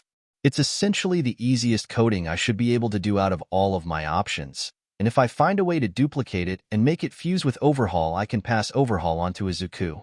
All Might nodded. He noticed how much Kai cared for Izuku, and that was his deciding factor. I will give you a sample of my blood and extra funding for this project if you need it. Thank you. Kai replied happily. 3 weeks later. 3 weeks. 3 weeks of cracking down hard and so many hours of focus, and he had done it. He had perfectly copied the exact DNA coding that made the transference quirk. He had to make a few tweaks so it would mesh with his blood, and soon he had it. All he had to do was inject the pure serum that would add the synthetic quirk to his bloodstream and have Recovery Girl, who All Might had asked to join this project given her massive amount of medical knowledge, operate a machine to make sure that the two quirks do in fact fuse into one. Kai would use Overhaul once the transference quirk was in his system to manipulate it as best he could into his blood and make it connect to Overhaul and fuse. The procedure was definitely a risk to Kai's health, but he didn't really care about that as much. He checked the variables and success was the only outcome he saw. Are you ready, dearie? The aged woman that was Recovery Girl asked. I am. The man nodded. Okay, let's get going. The woman handed Kai the syringe with the synthetic quirk and turned to the monitor to watch Kai's vitals. Kai paused just a second before the injection. He thought about how much has changed in the last 4 years. His was about to inject a serum made from scratch of a secret quirk to fuse it with his own and pass his quirk to pass on to a, as of that day, 10-year-old. This was definitely an odd situation to the man. However, he accepted it and injected the serum into his arm. Soon the whole procedure was done. The transference quirk had been added, and as all of the tests showed, it was one with Overhaul. He was happy it was such a success. So it is a success? All Might asked from his spot at a table. It was. All tests show that I only have one quirk, not exactly Overhaul, but Overhaul that I can pass on. Are you sure it can be passed on? The pro hero asked. One for All us a unique quirk. If you say that the transfer of One for All works based on the passing of the quirk willingly through DNA consumption, then the only way for it to happen and us know it was a success in that regard is for me to try to pass it one to Izuku. It might be a gradual transition of the quirk like One for All, but since Overhaul isn't an accumulation quirk like One for All, he might get it instantly. He is actually coming here right now. He just finished a training session with his sensei. He has a sensei? All Might asked in surprise. Is he in one of the early programs? He never got accepted because of him being quirkless. That is a waste of potential on their part. All Might didn't like that a kid who had potential was ignored just because of one factor of his birth. With Overhaul, he will be able to show his potential even more. A little bit later, Izuku showed up at the lab with Ryuko. Eat that. Izuku said happily as he entered, before he saw the massive hero that was All Might. All Might? Hello. All Might said happily as he greeted the boy. All Might. Ryuko raised an eyebrow. Hello, Miss Ryukyu. All Might said. It is nice to see an up-and-coming hero like you. Ryuko turned red from the praise. I'm honored, but I don't think I can hold a candle to you. Nonsense. All Might laughed. You are quite a capable young lass. I won't be surprised if one day you make it as the #1 hero. All Might truly believed that. Ryuko was a more than capable hero who was nice and kind to everyone, as well as humble. Why are you here, Mr. All Might? Izuku asked. I actually was a helper on Project Overhaul. All Might answered. I met your father, and he talked you up quite a bit, so I offered my assistance. Wow. The 10-year responded. Kai was glad Izuku didn't pursue how he met All Might, because Kai wasn't planning on ever bringing up the fact that he tried to talk to the biggest supervillain. Izuku, do you want Overhaul? The golden-eyed man asked. Wait, you found a way to transfer it? Ryuko asked. She had found out a month after knowing the man what Kai's quirk was. She wondered for a while why he never became a hero or anything with a quirk like Overhaul, not aware of the truth of his time as a Yakuza. She never connected the rumors of an evil Yakuza with killed with a touch to the man she considered a close friend who was a caring adoptive father who had a healing touch. I can get Overhaul? Izuku got excited. If our tests and experiment were a success, then yes. Awesome. The boy had his bubbly energy that Kai and Ryuko both adored, the same energy that just made All Might melt as well. He had to admit the boy was as charming as Kai made him out to be. What do I do? If we are correct, it is given through DNA. A drop of blood should be all it takes. It is also theorized that the transfer will make Overhaul in its entirety move to you, young Chisaki. All Might said. Izuku's happiness disappeared. What? He looked at his father figure. You'll lose Overhaul? It is most likely. Kai nodded. I can't take it. The boy said adamantly. It's your quirk and you'll lose what makes you you. Izuku. Kai knelt in front of the boy with a hand on his shoulder so he could be eye level with him. My quirk doesn't make me Kai Chisaki. Your quirklessness doesn't make you Izuku Chisaki. It's this. He poked the boy where his heart was. That makes you Izuku. My heart makes me Kai. My heart says that you will do so much greater things with Overhaul than I did. It will be a loss, but a loss I am fine with. I said you had a spark, and I firmly believe that with Overhaul you can show how it is not just a spark, but actually a star, bigger than the sun, of potential. At this point, Izuku was crying out of happiness at Kai's praise of him. The boy grabbed his father figure in a hug, making the man smile.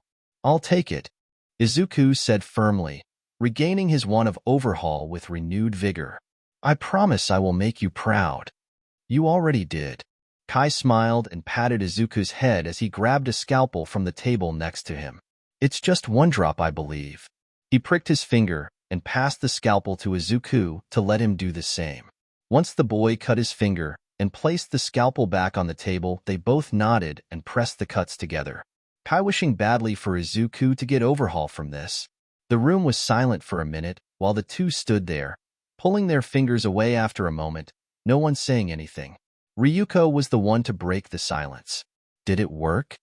Almost as soon as she said that, a sound like thunder happened and Izuku's skin visibly glowed for a second and his hair stood on end, before everything went back to normal, almost. Kai saw a gold-colored outline appear in Izuku's eyes that circled his pupils. Izuku, change the table, Kai asked. The boy touched the table and tried to bend it, and everyone was surprised to see the table change from a rectangular shape to more of a circular shape. Izuku lit up. I have Overhaul. Kai smiled for Izuku as he placed his own hand on the table to see if he could change it back, not getting any results. He didn't feel that power or control in his mind and hands anymore.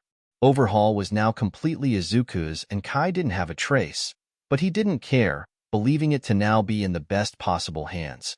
All for one breathed hard through the machines that were keeping him alive. He was now confined to these machines for the foreseeable future, just to keep living. He was beyond pissed at that moment, feeling hatred for the two men that were the cause of his current situation. He was the most powerful man in Japan. It was an insult to his pride that he got defeated in such a way by an emotional idiot with strong punches and a Yakuza gone soft. He would bide his time, waiting in the shadows while he healed. But once he was on his feet, he will get even with them both. Not just even, he will crush both of them and make their corpses examples to everyone who would even dare to think to oppose him. /N. That's the end of Chapter 1. I honestly wanted to end it right before the 4-year time skip, but I also wanted to end the first chapter with Izuku having Overhaul. Maruta Shiga is actually supposed to be the exact same guy he is in my story Clear-Blooded, but obviously he never gets his golden egg in this story since Izuku didn't get Clear Blood in this FIC. I deadass wrote him here because I feel like I didn't use him as much with Clear-Blooded, and want to use him more because he intrigues me. To be honest, and this is a decently sized spoiler alert, so skip the rest of this paragraph if you don't want the surprise killed when it comes to this certain piece of info for the story if you don't want to know. Spoiler alert, I don't plan on giving one for all to Izuku. That should go to Mirio here honestly, or one of the other characters that when Yue comes along will be part of that main group. I hope everyone likes the family setup I gave Izuku. I feel a little bad about writing Inko out of the story, but I felt like if she was alive then Kai would have given Izuku to her, and this story wouldn't have happened. Hisashi will get what he deserves eventually, don't worry on that. To explain Ryuko and Kai's age difference here, since they are a different age from the actual anime.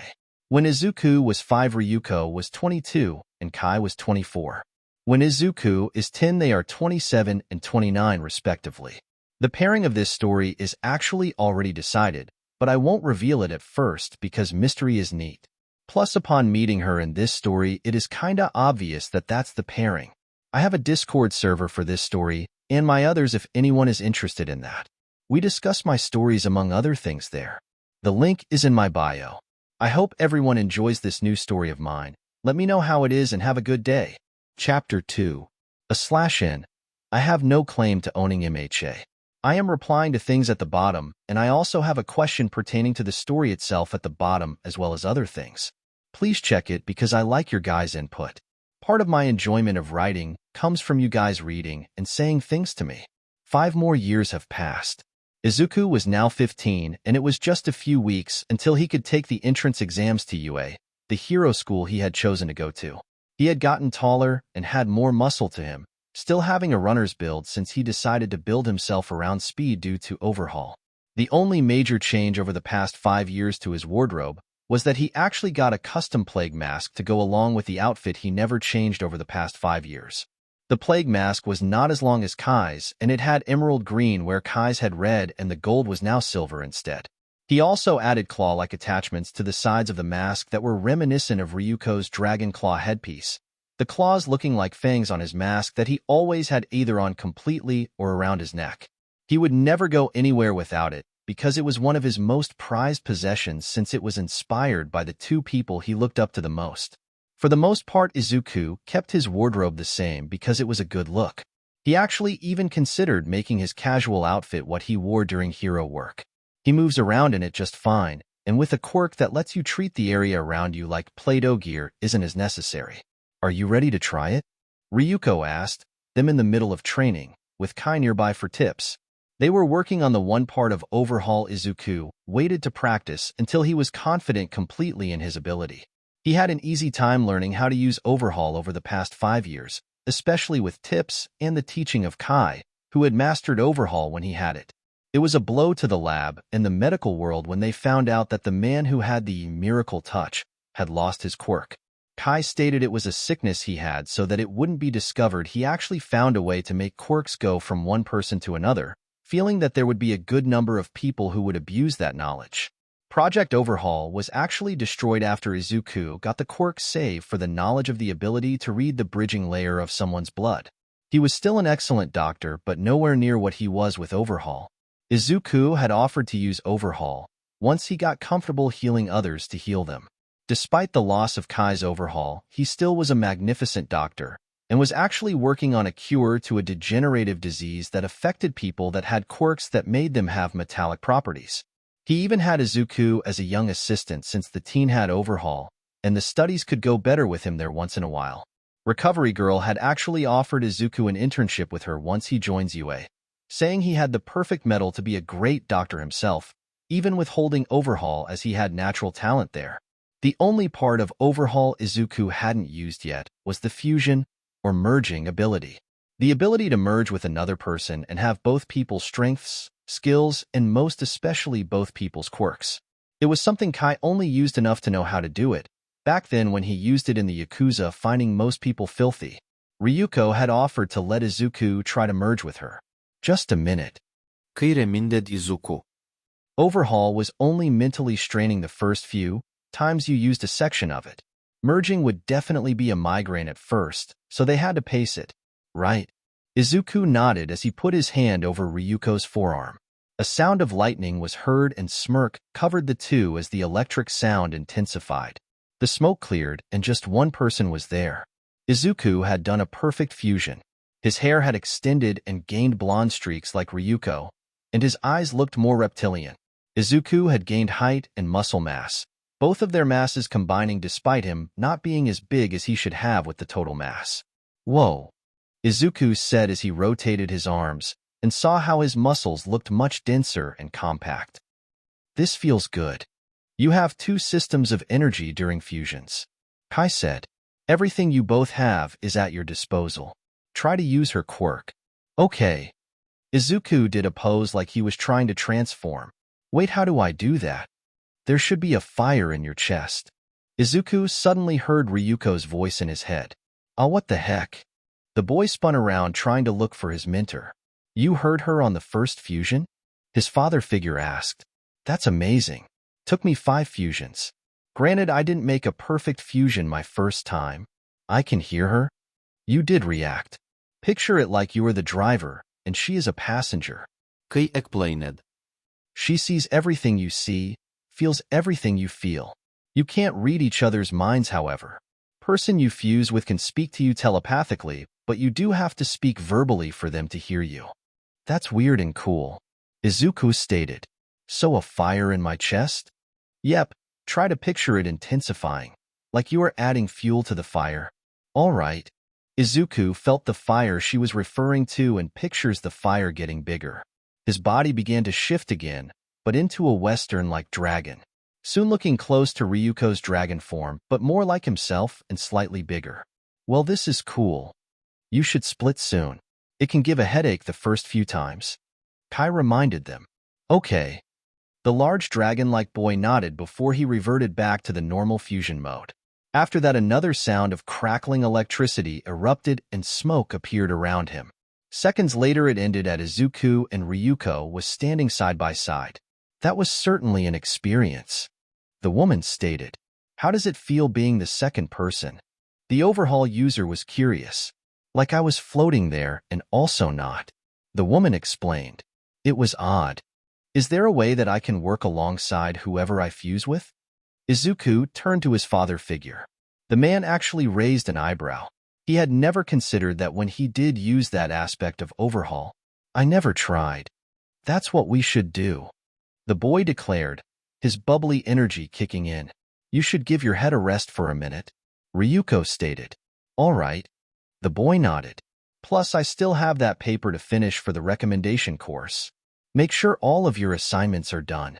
Kai said. Everything is due for your program at the end of the week. Kai was happy Izuku had gotten into a recommendation program, one actually sponsored by Ryuko.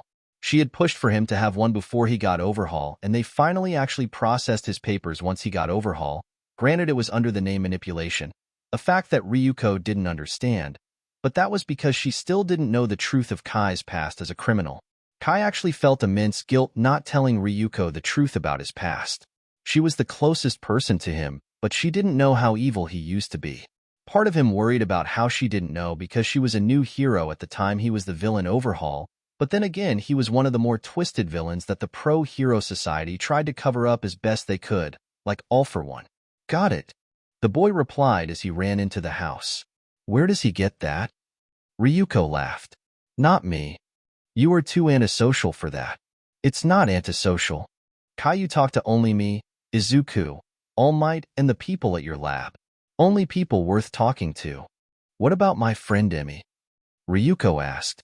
Didn't you guys have that date yesterday?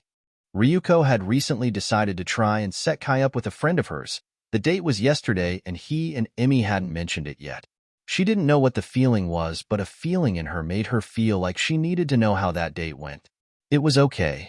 The man responded as they both entered Kai's house. Okay. Is that Kai for amazing? It's Kai for okay. The man responded. She is humorous, but I don't feel that it would go anywhere. Did you at least let Emi down easily? Ryuko didn't know why part of her felt happiness at the date not being a complete success. She was the first to state no interest in pursuing a relationship. The man replied, "Really?" At the end, she apologized and said that it was a plot to make someone jealous. She used you to make Aizawa jealous? Ryuko wasn't surprised the Emi was still on Shota Aizawa. Ever since those two met, that woman would not stop trying to get the man's attention to no success. It was better than me saying there was no spark. A spark isn't instant, Ryuko said. You wouldn't get one immediately sometimes. I got a spark of fatherhood when I met Izuku. Kai responded. While he had kept his time with the Yakuza a secret from the dragon hero who was his closest friend, he had told her that Izuku was indeed adopted, while leaving out that Izuku was first found beaten half to death in an alley. Izuku is special, Ryuko agreed. The boy had grown on her so much in the years she had known him. He had an infectious energy of happiness every time he was around those two adults. The two began to sit in silence while they enjoyed tea, something Kai was particularly good at making. I'm done. A few minutes later, Izuku came down the stairs. That fast? Kai asked as the boy put his papers on the counter the two adults were at. It was easy, Izuku said. Izuku, you know this is college material? Kai was holding a paper and looking at it. Yes, Izuku responded. How much did you have left before this? Kai asked. Just the last two. This all looks correct. Kai nodded. It was a bit intimidating how intelligent Izuku was. The boy was just 15 and could be smarter than Kai himself if given a year or two. How long am I supposed to keep Miss Tatsuma's quirk? Izuku asked. What? Both adults looked at him confused. I still feel it. Izuku answered their confusion. How? Kai never had anyone's ability after he was separate from them. Did Overhaul somehow evolve when Izuku got it? I have never felt someone's quirk after the fusion is over. Upgrade? Ryuko asked. Is it even possible for that? While Overhaul was fused with a synthetic transfer quirk, it was still the same Overhaul after. Kai wondered if he should call All Might and ask about if One for All ever evolved like this. Kai and All Might had become good friends over the years. At first, All Might admitted it was him keeping watch on Kai because of his past, but the two grew on each other as friends. All Might sometimes even trained Izuku because he said he found the boy's energy to be entertaining. It made Kai really happy that more and more people were coming around to realizing how much potential Izuku truly had. I'm going to try to use it. Izuku went back outside to have space for the dragon transformation. The two adults followed in interest of Izuku's possible upgrade to Overhaul. Once outside, Izuku stood in the middle of the modestly sized backyard and repeated the previous process of activating Ryuko's quirk. Feeling the fire flare, he actually did transform into a dragon like Ryuko's, except it looked solely like Izuku. Whoa! The transformed teen moved his arms while studying the movement. It feels a little different, a little weaker. It could be from the fact that we aren't in a fusion, so you don't have the extra strength. The dragon hero thought out loud. Or my dragon is stronger after being used more.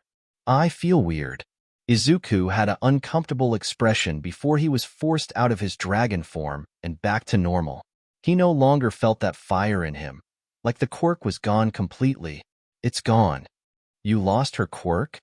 Kai asked. I can't feel it anymore. Maybe he can hold the quirks he gets in the fusions for a few minutes after the fusion has ended? Ryuko offered. That adds an even bigger amount of variables to what you can do on the field.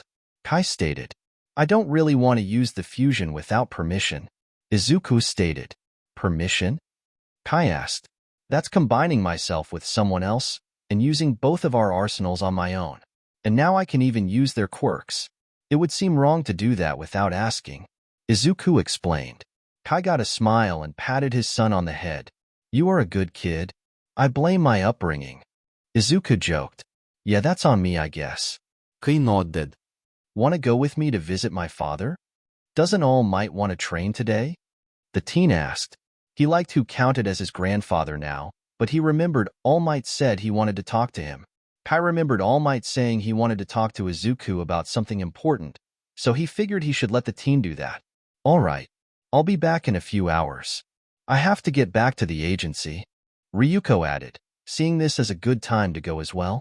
This nice girl who wants to intern with me, and I am going to meet with her properly. By Izuku.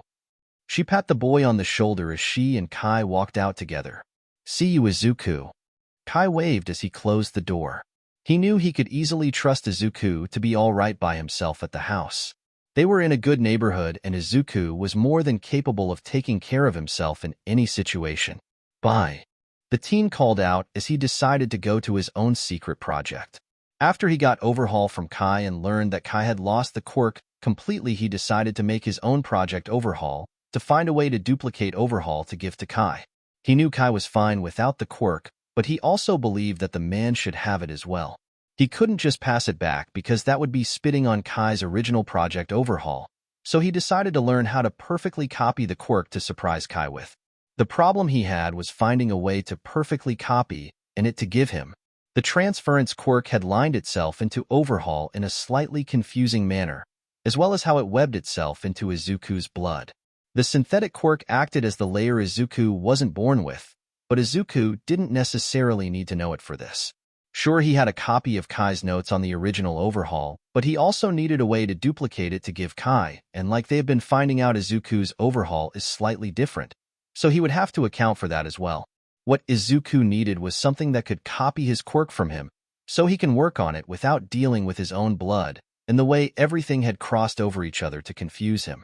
The synthetic quirk was indeed being the bridge between his blood and Overhaul, but instead of being a simple line between the two, it was more like leaving 3 sets of wires together and finding them all tangled up.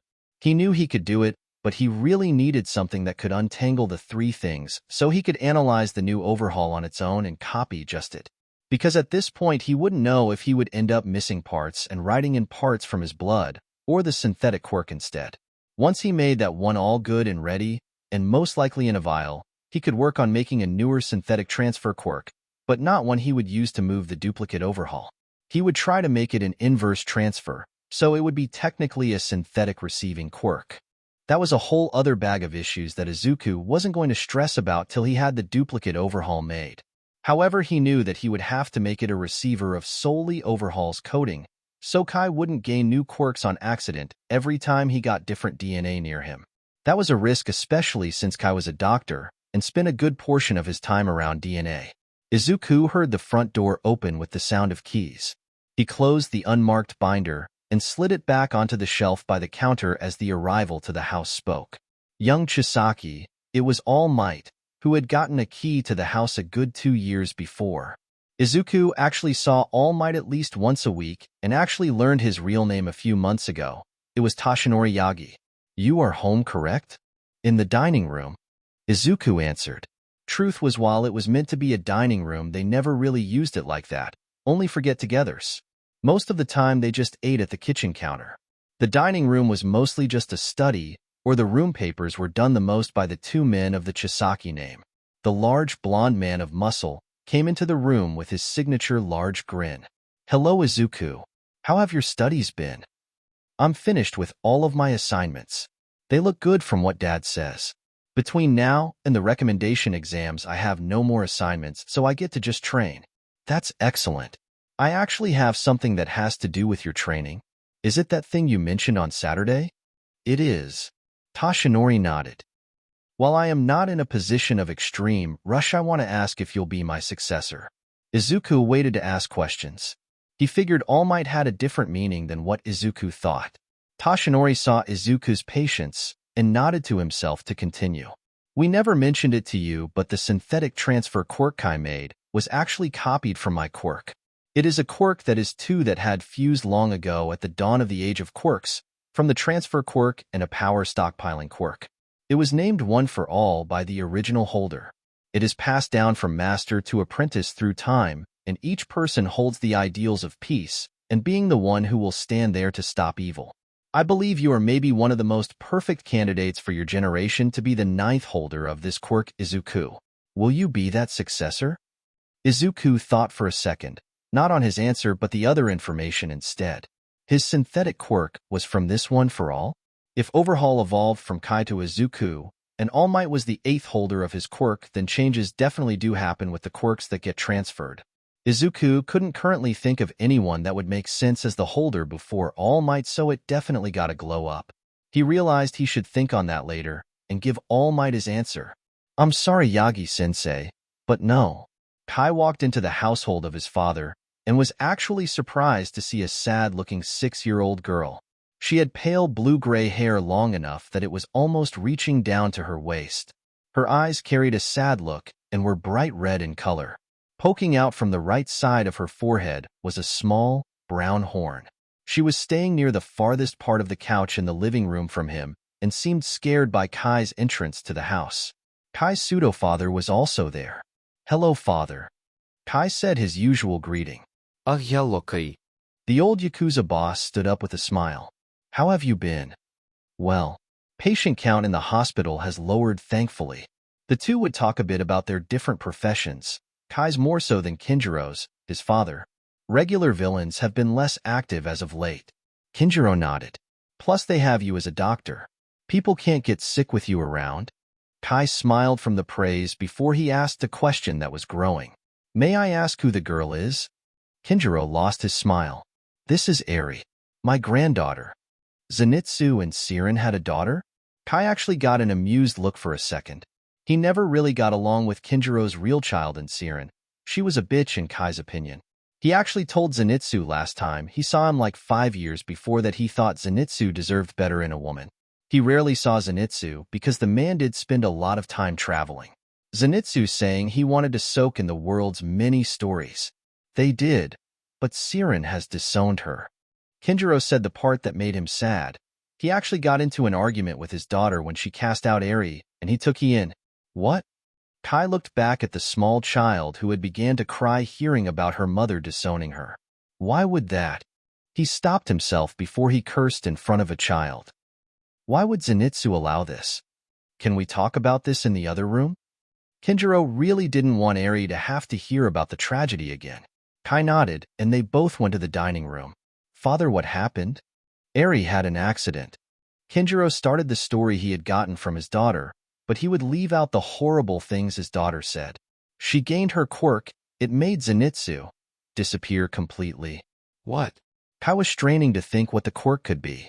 Siren heard a sound and a flash, and when she came to the room, Zenitsu was gone, and his clothes had dropped to the ground like he had never been there. There was no trace of him, and authorities had put out a search for him to no success. He is just gone. Siren believed she vaporized her own father on purpose and called Eri a witch, and more things that hurt Eri. She hasn't properly opened up since she was left here. Siren just left her here on your doorstep? Kai asked. She more or less kicked Eri out of the apartment they live in, and I was thankfully coming over to visit yesterday when this happened. The Yakuza boss was grateful to the Lord that he had been there. Who knows what would have happened to the poor child if he wasn't there? Please tell me you confronted Siren about this? Kai properly would have committed assault if he were there. How could that stupid woman think Eri would do such a thing to her own father on purpose? We had it out, and I disowned her. Kinjiro was upset he disowned his own blood, but what she said was unforgivable. You're a better person than me. Kai breathed out. I would have done something bad. You can't erase evidence anymore since you gave Izuku Overhaul. Kinjiro had been told what happened with the quirk, and he was actually proud of Kai for doing that with the thinking his son had. I would have found a way, Kai stated. He looked towards the other room where he could see Eri was still huddled in the corner of the couch crying. He couldn't believe Siren was this much of a bitch. He had a low bar for the woman, but fuck, did she show it wasn't properly set low enough. The only person lower to him on a scale of shitty parents was Izuku's real father. Eri will be staying with you? I believe so. Kinjiro nodded. I might be too old to raise another kid, but I will gladly do it again. Kai had his gut tell him something again. It was the same guiding idea he had when meeting Izuku. I'll raise her. You will? Kinjiro raised an eyebrow. You did say yourself that you are up there in age. I am raising Izuku just fine, and I have that feeling again. Kinjiro smiled proudly. Kai was really a great person in his eyes. You plan on just adopting every child who needs a home in Mizudafu, aren't you? If they need a home, I have a home. Kai nodded. That house has 4 rooms, and only 2 are in use with just me and Izuku there. You are a good person, Kai. Kinjiro put a hand on his son's shoulder. I have never been prouder as a father. Kai smiled. Thank you. I think I should introduce myself to Eri now. That will help. She hasn't opened up easily since the event yesterday. The two adults returned to the living room where Eri was. Eritrea. Kai crouched to eye level with the small girl. Kai. Hello. The girl was worried he would be like her mother. Your horn looks nice. Kai decided to just go with small talk to show he meant no harm. I actually know a coworker who has 3 of them. 3? The girl asked. Yeah. They are curly and go right across his forehead. Kai traced where they were. Are they also cursed? I don't believe anyone is cursed. Kai said. Did her mother make Eri believe she was a curse? Just like Izuku's father made him think he was worthless? She sighed that I am cursed. Eri was crying. She's wrong. If anything, she is a curse. Kai wished he had Overhaul for just a second to make Siren blow up. But she said dash. She's wrong. I am a professional doctor who studies people down to their DNA. According to everything I have ever studied, all I see is a little girl who is far from ever being a curse. What is DNA? It's what makes us what we are. I can even prove it to you that you are not a curse if you'd like. How? Eri had a bit of hope, but it was followed by a lot of doubt. I have a lab where I can show you exactly that you aren't a curse. It helps people. The little girl was quiet for a second. Can we go there? Kai smiled. We sure can. All Might blinked while looking at Izuku. He was surprised that Izuku turned him down. Well, honestly, for all of a second, because he was only 80% sure Izuku would say yes. You say no, Izuku? Sorry. Izuku apologized. It's just, Dad was the first person to believe in me. He gave me Overhaul, his own quirk. He gave it up for me because he thought I had so much potential that to take another quirk feels like. It feels like dash. Like you would be spitting on Kai's actions. Toshinori couldn't blame Izuku at all for that reasoning. He did feel that Izuku would say no because of Overhaul. He really only offered to see if Izuku would take it. I want to honor Dad's actions and his quirk. If I take one for all, I can't do that as well. Toshinori gave a smile and oat Izuku's shoulder. I understand completely, Izuku. I actually thought you would say something like that, which is why I had this second thing in mind. Even though I am in no risk, right now an event 5 years ago made me realize I should be more responsible of my actions, and with one for all. I do still need a successor, and I want to recruit you as a finder/advisor of sorts. I know your goals to reshape the hero system and fix the corruption that is accounted for. It is okay if you find someone who might not fit my exact mold of a hero but yours instead. Our ideas kind of overlap. Izuku pointed out. It would just be someone who wants to be a hero for the sake of helping others foremost, not wanting fame or popularity as their main reason. I agree with that completely. The pro-hero nodded. You are a smart lad. I know you will find someone worthy of one for all. He then remembered something he meant to say. Before I forget to mention it, I am taking a job at UA this year. You are? Admittedly, it is mostly to find a new successor. Toshinori chuckled and rubbed the back of his head.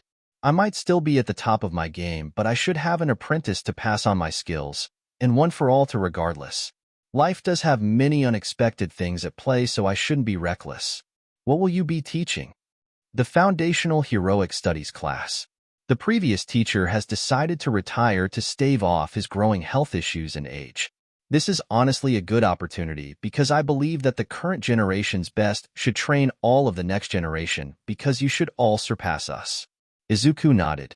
He understood the points, but changed the subject to a question he had. Does one for all evolve with each holder? The man raised an eyebrow. Does it evolve? It would explain Overhaul's evolution. Overhaul has evolved? As far as I know, it is just the ability to keep quirks for a short time after I am in a fusion with them. That is an interesting evolution. The man was trying to think on any way one for all has evolved from what he knew. The power stockpiling does make one for all gain more power, as it is passed from person to person. I have not noticed anything else in my knowledge, but it is possible I am just not using it in a way that would show any other evolution. This makes me wonder what else changed about Overhaul. This is indeed a curious subject. Does Kai know about this already? Dad knows. I went to him first about it. I was unaware of the quirk's presence after a separate being a new thing. I am actually curious about any differences in One for All now, to be honest. The thought has not left Toshinori's head since it was put there. I apologize for my quick departure, but I am going to speak with a friend of my sensei's. He might be able to tell me how it has changed from her to me. He got up. That's okay. I still have stuff to do here. Take care, young Chisaki. The blonde hero pat Izuku on the head before he left. Kai would admit he did have a motive past helping Eri believe she wasn't a curse or anything close to that. It was a good motive. He could identify her quirk easily at his lab, since one of the things they did at the lab was the beginnings of his project Overhaul, where he learned about the bridge layer of blood that was one of the most effective way of identifying quirks in people. This will only pinch for a second, Kai said reassuringly to Eri while he held the syringe. She nodded and he put it into her arm, drawing out the necessary amount of blood for this. See? Just a pinch. The man was glad Eri had gotten calmer around him in the short time she knew him. How does it show things? The little girl asked. With this.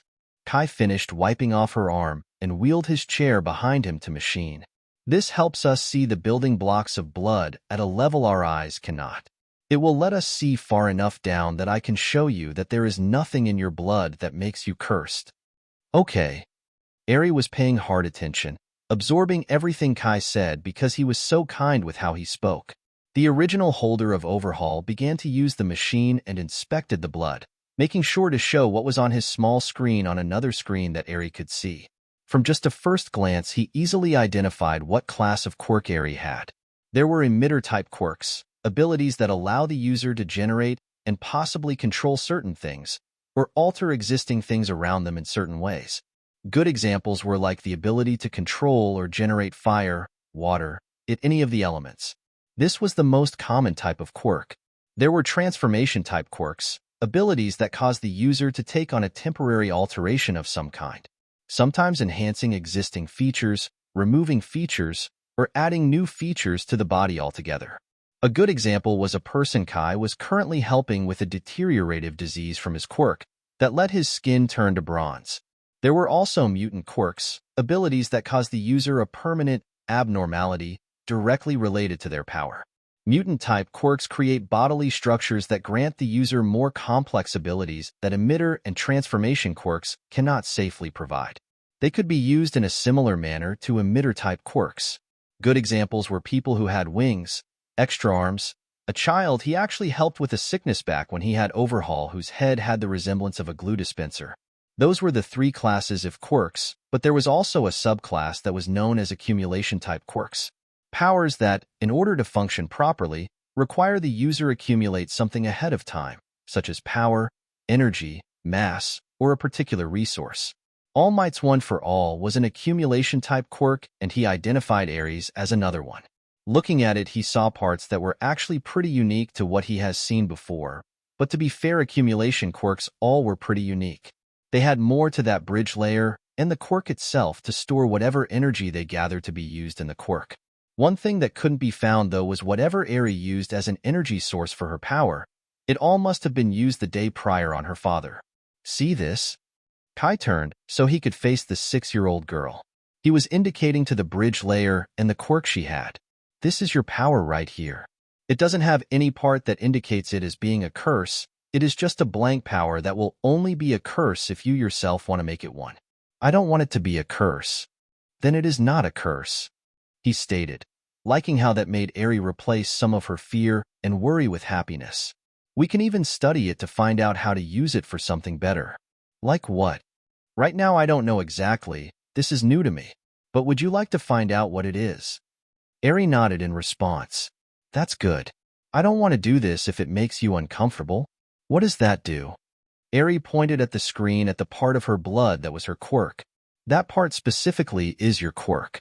It stores energy from what I can see, but I currently don't know what type it stores. What you do with the energy is also a mystery. It made Dad leave. Eri was getting sad again. I'm sure he is fine wherever he is, and he doesn't blame you. Zenitsu is a good person. You knew Dad? Eri was confused because she had never seen Kai before today. I haven't seen him in years, but I used to know him well. The door opened and Izuku walked into the lab, before the teen looked confused to see Kai and Eri. Dad? Izuku? What are you doing here? Both guys asked at the same time. Wait, I asked first. They continued to speak at the same time. Izuku, this is my lab, so I think I get an answer first. Kai was wondering why his son was here, and why he had a black binder with him. Damn. Izuku didn't think his dad would be at the lab. He wanted to try to work on his project more. I wasn't working? On what? Project Overhaul. Project Overhaul ended 5 years ago, Izuku. What's Project Overhaul? Eri got confused. She wasn't as uncomfortable around Izuku because he was Kai's son, and she liked Kai. She also found that odd mask currently around Izuku's neck odd. It looked like the one Kai had dangling around his own neck. It was a project to pass on something of mine to Izuku. Kai explained. Izuku, this is Eri. Eri, this is Izuku. You two are siblings now? Really? Izuku asked, not in a negative way at all, but one of surprise. Yes. Eri will be joining our house. You want me to stay with you? Eri asked. If you want to. Kai wanted her to feel like it was her choice. But I am a curse. No, you aren't. Kai shook his head. One person giving out a poor judgment of you does not make you that thing. Izuku spoke, feeling the urge to help the little girl also. My original dad called me worthless. He was wrong. Eri looked at Izuku. He didn't seem worthless, so why would anyone say that? Original dad? Not him. Izuku didn't want her to think negatively of Kai. But this one jerk. He thought I was worthless and abandoned me. Kai found me and took me in because he saw what I really was. What was that? Eri asked. The same as you. Kai poked Eri's shoulder while having a reassuring smile, something he had mastered while being Izuku's surrogate father. Full of good potential. Eri gained a smile of her own. I have potential? Dad doesn't lie. Izuku stated. I try not to. He suddenly remembered the lie that was him not telling Ryuko of his past. Izuku was a child and knew but of it. Why couldn't he just tell her? An adult who over time he had gained a trusting friendship with. He shook that thought from his head and went back to the issue of Izuku's binder. Izuku, why are you working on Project Overhaul? Because I wanted to duplicate Overhaul so you can have at least a copy of it. Kai gained a grin. Of course Izuku would try to do something like that. How far have you gotten? I managed to get the script of my Overhaul down, but since I can't just give you the original, I have to find a way to make a copy in New Blood without just passing it on to someone. Kai was actually invested in this idea now. Not because he missed Overhaul, but mostly because he enjoyed seeing Izuku at work on a project. The kid was too smart, and this was a good test for him. Have you tried seeing if a sample of the quirkless blood we have here can house it? I tried, but whatever happened when it got in my blood made it, and the transfer quirk not want to do that. It's like after it was transferred into me, the quirks don't want to be in anything else but my own blood. Kai nodded. That would make sense if it is like the original transfer quirk, which Toshinori states can't be taken unwillingly. You don't want to pass on Overhaul to this blood sample, so it could be assumed that no matter what you can't plant the coding from your own blood. I guess that is true. I think I just overlooked that part. If anything, I would have to write Overhaul from complete scratch on a reverse version of the transfer quirk, a retrieving quirk. Kai remarked. He had to admit that the plan sounded good, but he still wanted to check if Izuku checked his own work. What about if different blood with different quirks come into contact with this retrieving quirk? I can write it down in a way that the only compatible quirk it can take is Overhaul. The retrieval quirk can be the bridge layer again if you don't have yours anymore, and I can work both sides of it to only mix with your blood. The original owner of Overhaul had a grin of pride. His son had covered his bases. Well, now that I know about your project, that means we can continue it together. Izuku gained his own large smile. Great. I saw Mr. Yagi earlier. Why do you have bird beaks? Eri spoke for the first time in a little bit, wanting to know about Kai and Izuku's masks.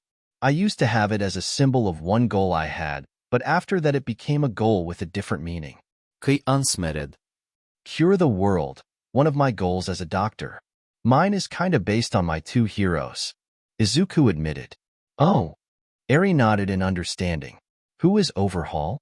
It is my quirk. Izuku answered. I can manipulate anything I touch? He showed the girl what Overhaul could do by manipulating the chair next to him in a perfect ball of wood before shifting it back to normal. While that is cool.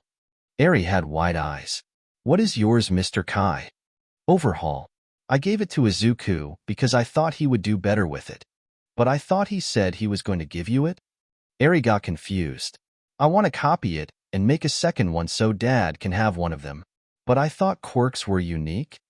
At least Eri's dad told her that. They are, but we are smart. Izuku replied, not having arrogance in that statement like one normally would. What is yours, Eri?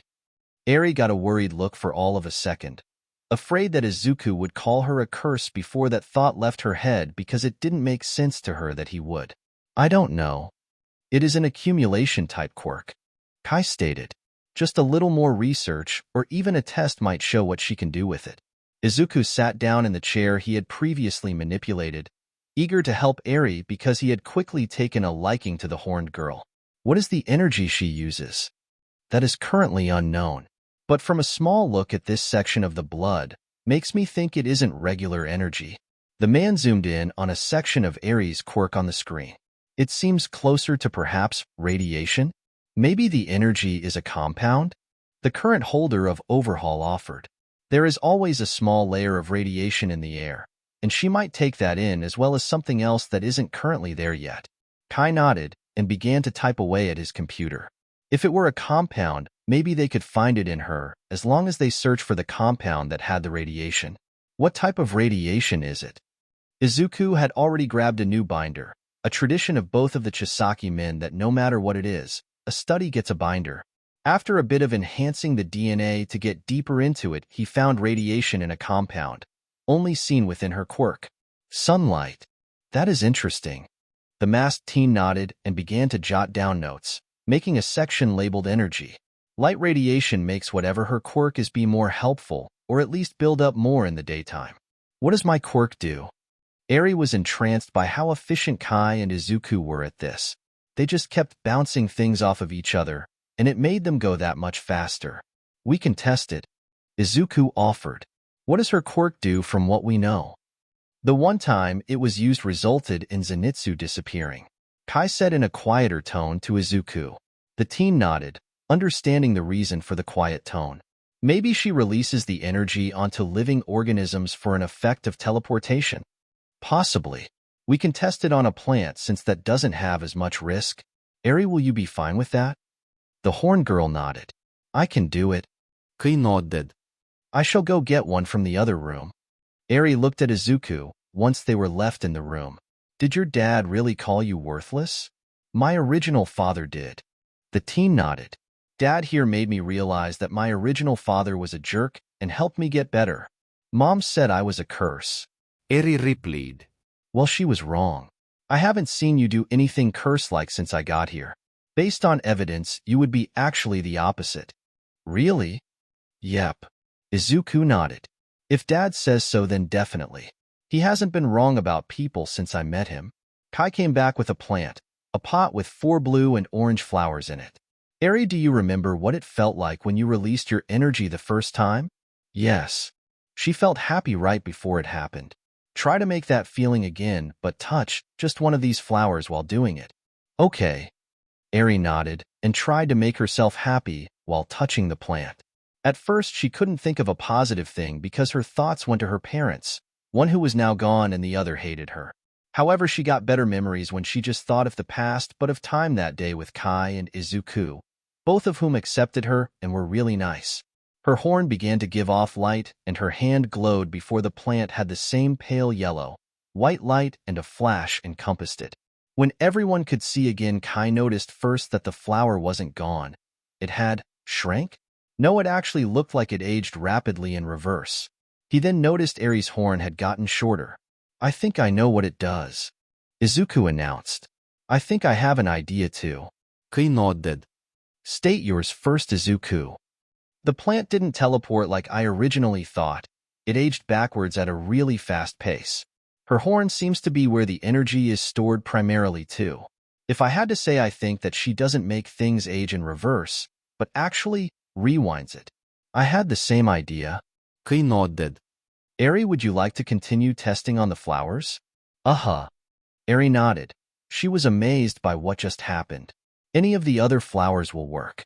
One at a time, please. Okay. The girl put her hand on another flower and tried again. Her horn gave off a slightly smaller glow, and the flower flashed again. When it came back into vision, it had indeed gone back a stage in the flower's life, losing its blue rim. However, it wasn't as far back in its life cycle as the other. Eri's horn had shortened again, now looking like a stub of a horn. Was that good? Eri asked. It was perfect. Kai nodded. The amount of energy changes how much it ages backwards. Her horn shows how much she has. If I had to assume, since the horn is now flat, she might have little to no energy left. Izuku stated. Eri, can you feel any energy in your horn?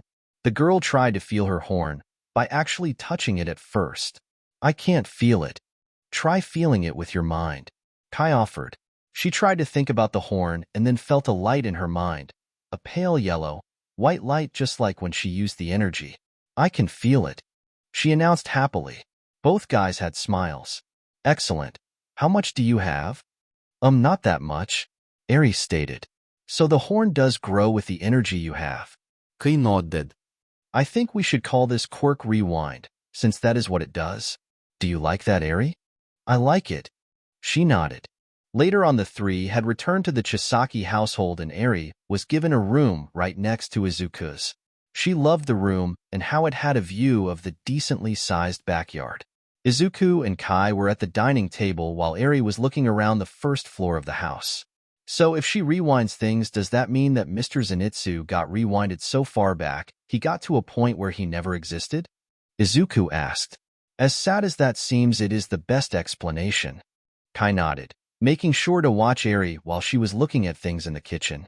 Accumulation quirks build up energy from the second a person is born, but they don't gain the ability to release that energy until around 4 or 5. When it released for the first time, and she did it to Zenitsu, he got hit with all of it.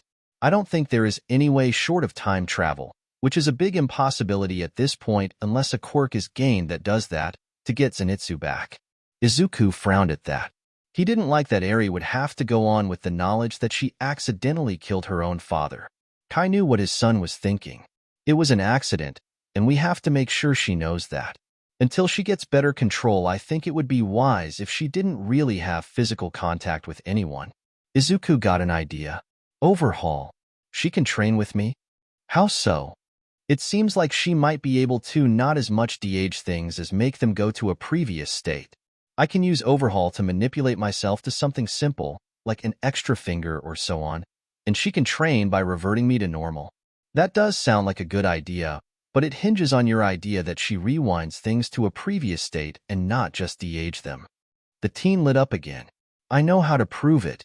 He ran outside, leaving Kai to wonder what his son was thinking.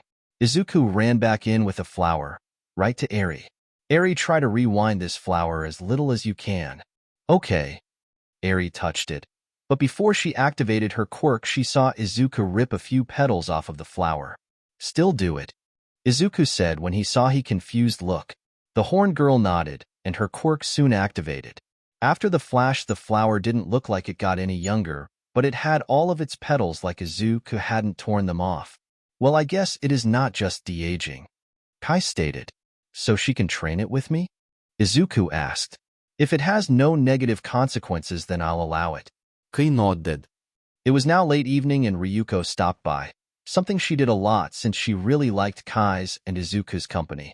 The dragon hero was surprised to see a new addition to the household in Eri, but took a quick liking to the girl, just like she did with Izuku. Eri also took a liking to Ryuko and liked her Dragon Claws mask. A bit later, Izuku and Eri were having fun while training, meaning Izuku kept adding extra joints to the fingers on his one hand, and Eri was laughing while tapping it back to normal because it was really a game of them clapping each other's and their own hands in a pattern. Ryuko and Kai were at their usual spot of the dining room table with cups of tea. So how many kids are you going to adopt? Ryuko asked. She had been told about how Eri was cast out by her real mother, and that made the dragon woman instantly hate Eri's mother. Well, I do have one more room left. Kai had a grin.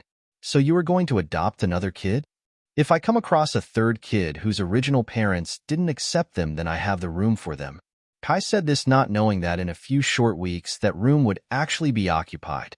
You'd make a good biological father. Ryuko said. This is just as good. Kai sipped his tea. It does bother me that my oldest kid is almost as smart as me and isn't in high school yet. Give him a few months or a year at most. I don't doubt that. Kai then thought to return Ryuko's compliment. You'd be a good mother. The blonde got a sad look for a second and Kai felt like he fucked up. I wish I could be a mother. You can't be one? I can't, not even through a donor or anything. She hadn't told anyone when she found out a few months prior because it was so upsetting to her. She loved kids and always thought she would be a good mother, but finding out she couldn't have her own kids just hurt. Kai frowned before he shook his head. Whether you can have a biological kid or not shouldn't matter. You're a good mother to Izuku at least. He thinks of me as a mother? Ryuko sounded shocked but also hopeful. Positive female role model in his life. Plus I heard him refer to you as mom one time. Kai said, hoping it would make the blonde across from him feel better. It did, because she smiled as she looked into the other room where Izuku was still playing with Eri. Maybe she had been a mother for a while without realizing it. She was thankful for Kai and Izuku now more than ever. A few weeks later, Izuku was bouncing on his feet, waiting by his front door. It was the day of his exams, and he was excited as an understatement. The exams allowed for whichever hero sponsoring the test takers to accompany them, and Ryuko was on her own way to UA, but he was waiting for his dad and new little sister to get ready. They were his ride to the exams. Eri had done something close to Izuku and mimicked Ryuko and Kai's style a bit. She had a red dress, shirt with a frilled collar, and a plain green pinafore with two large, golden buttons on either side of her chest. Under this, she wears gray tights and a large set of tan boots. After convincing Kai, she even got her own plague doctor mask like his and Izuku, but she was told to not wear it all the time because he didn't want her to accidentally forget to breath with it on, especially since she had become easily excitable since joining the Chisaki household, one time talking for a good while without taking a single breath. Hers had a darker red but still kept the same gold trimming. She had also copied after Izuku in never leaving home without it. She wouldn't even leave a room without it. Eri had taken to being a Chisaki really well, loving her new father and older brother. At one point, she accidentally called Ryuko mom to get her attention, and Ryuko got really happy about it, saying that Eri can do that whenever she wants. Then Izuku admitted to Ryuko about his once saying that, and it made Ryuko even happier. Izuku had honestly always felt like Ryuko was the closest thing he would have to a mom and was glad he told her that. That whole situation made Izuku decide to do something that would benefit him, Eri, Ryuko, and Kai, especially the two adults. Get Ryuko and Kai to realize they like each other. He knew they did, but was surprised that they didn't, especially when one of them was a brilliant scientist and the other was intelligent in her own right. He thought that the whole having two kids call them both mom and dad would make them wonder if they like each other, but it didn't. The two just really didn't know how to do anything about it, which he thought was dumb. Like they knew each other for 10 years, even basically raising a kid together, and the thought never crossed their minds? Maybe it did, but they didn't mention it because they didn't want to jeopardize their current situation, and especially how they were raising Izuku, but he wanted them to just realize they liked each other. Kai and Izuku had managed to make the reverse transfer quirk, the retrieval quirk, but had no success at all when it came to Overhaul. Even trying to go farther into the quirk to write its coding from scratch on a blank slate proved futile, as the quirk had changed with Izuku and made itself too confusing and complex, especially since it had twisted itself with Izuku's blood and his synthetic transfer quirk. Unraveling them even in a separate drop was too difficult to do, so they wouldn't know what they were writing down. Izuku was grinning as Kai finally came around the corner with Eri, whose horn had gotten longer, about 5 centimeters longer. Ready to go, Izuku? Kai didn't know why he asked when the teen was visibly vibrating, trying to stay still. I'm ready, Izuku said louder than he meant to. His father laughed. Well, let's get you to your test. Yeah. Izuku barreled out the door, ready to finally show all of his potential. /n. This is the end of Chapter 2. It's shorter ILL, but I wanted to get a few things established, and the entrance exams should get its own chapter as to not overshadow anything else, especially when a few things of interest happen this chapter. I read some reviews and did think should I have just split Overhaul? But that wasn't possible at that point since it's a complete transfer. All Might lost one for all to Izuku and canon completely, but it took a while because it was a lot to transfer. However, this feels like a reasonable way to give Kai Overhaul back as a duplicate, which will take a minute because they do need one more person to help them actually be able to do it. Hope I brought Eri into the story in a way people liked. I was actually wondering if anyone caught on to Zenitsu being her dad in Chapter 1 when it was stated that he was Kinjiro's son-in-law. I will actually give a shout-out to whoever can guess the fourth member of the Chisaki household I foreshadowed. I didn't give hints, but just look at Izuku's and Eri's pasts, and you can find them because parallels. This part is kinda important, but also a spoiler, I guess. I had an idea for Yue, since I like making things different in each story I write. I thought to myself Kai would be a cool teacher too, and then thought what's stopping me from having that happen? I actually have a plan for 4 different hero course classes, the 40 split into 10, all placements decided already if I go this route, and was wondering how people would react to that. Let me know. Also, I hope the All Might situations make sense this story. I want him to still be the hero course teacher, so I made him think damn I almost died without a successor and decide to at least have one lined up. I don't know who it is myself personally, which is funny because my 2 thoughts are Mirio and somehow Eri. I'ma now do that thing where I reply to you guys. Chapter 3 Exams Arc Part 1. /N. I have no ownership of MHA. This chapter hopefully answers some if the questions you guys have on things from Chapter 2. The gates to UA were busy. It was the day of the recommendation exams, so multiple teens all with promising skill were eager to show their best in an attempt to get into UA. Izuku couldn't even imagine what it would look like in a week when the normal entrance exam takes place. Izuku. Ryuko tapped his shoulder to get the boy to stop vibrating with all of his excitement. She found it adorable, but he should also stay calm and collected. Sorry. Izuku said with no embarrassment. It's fine. I was the same way at my exams. You got into recommendations? I actually got in under my aunt. She had the ability to transform into a lion. So, animal transformations happen a lot in your family? Yep. I was the first mythical transformation. That's cool. Izuku nodded to his own statement. She would have liked you. Ryuko led the pair into the main building of UA, following her friend Hisashi Yamada, the pro-hero present Mike who worked at UA. Right this way, everybody. The blonde man announced with his way too loud voice. Do you know what I might be doing today? Izuku asked. Don't you want a surprise? I do, but I am too excited. He said a bit loudly. Love the enthusiasm from the kids this year.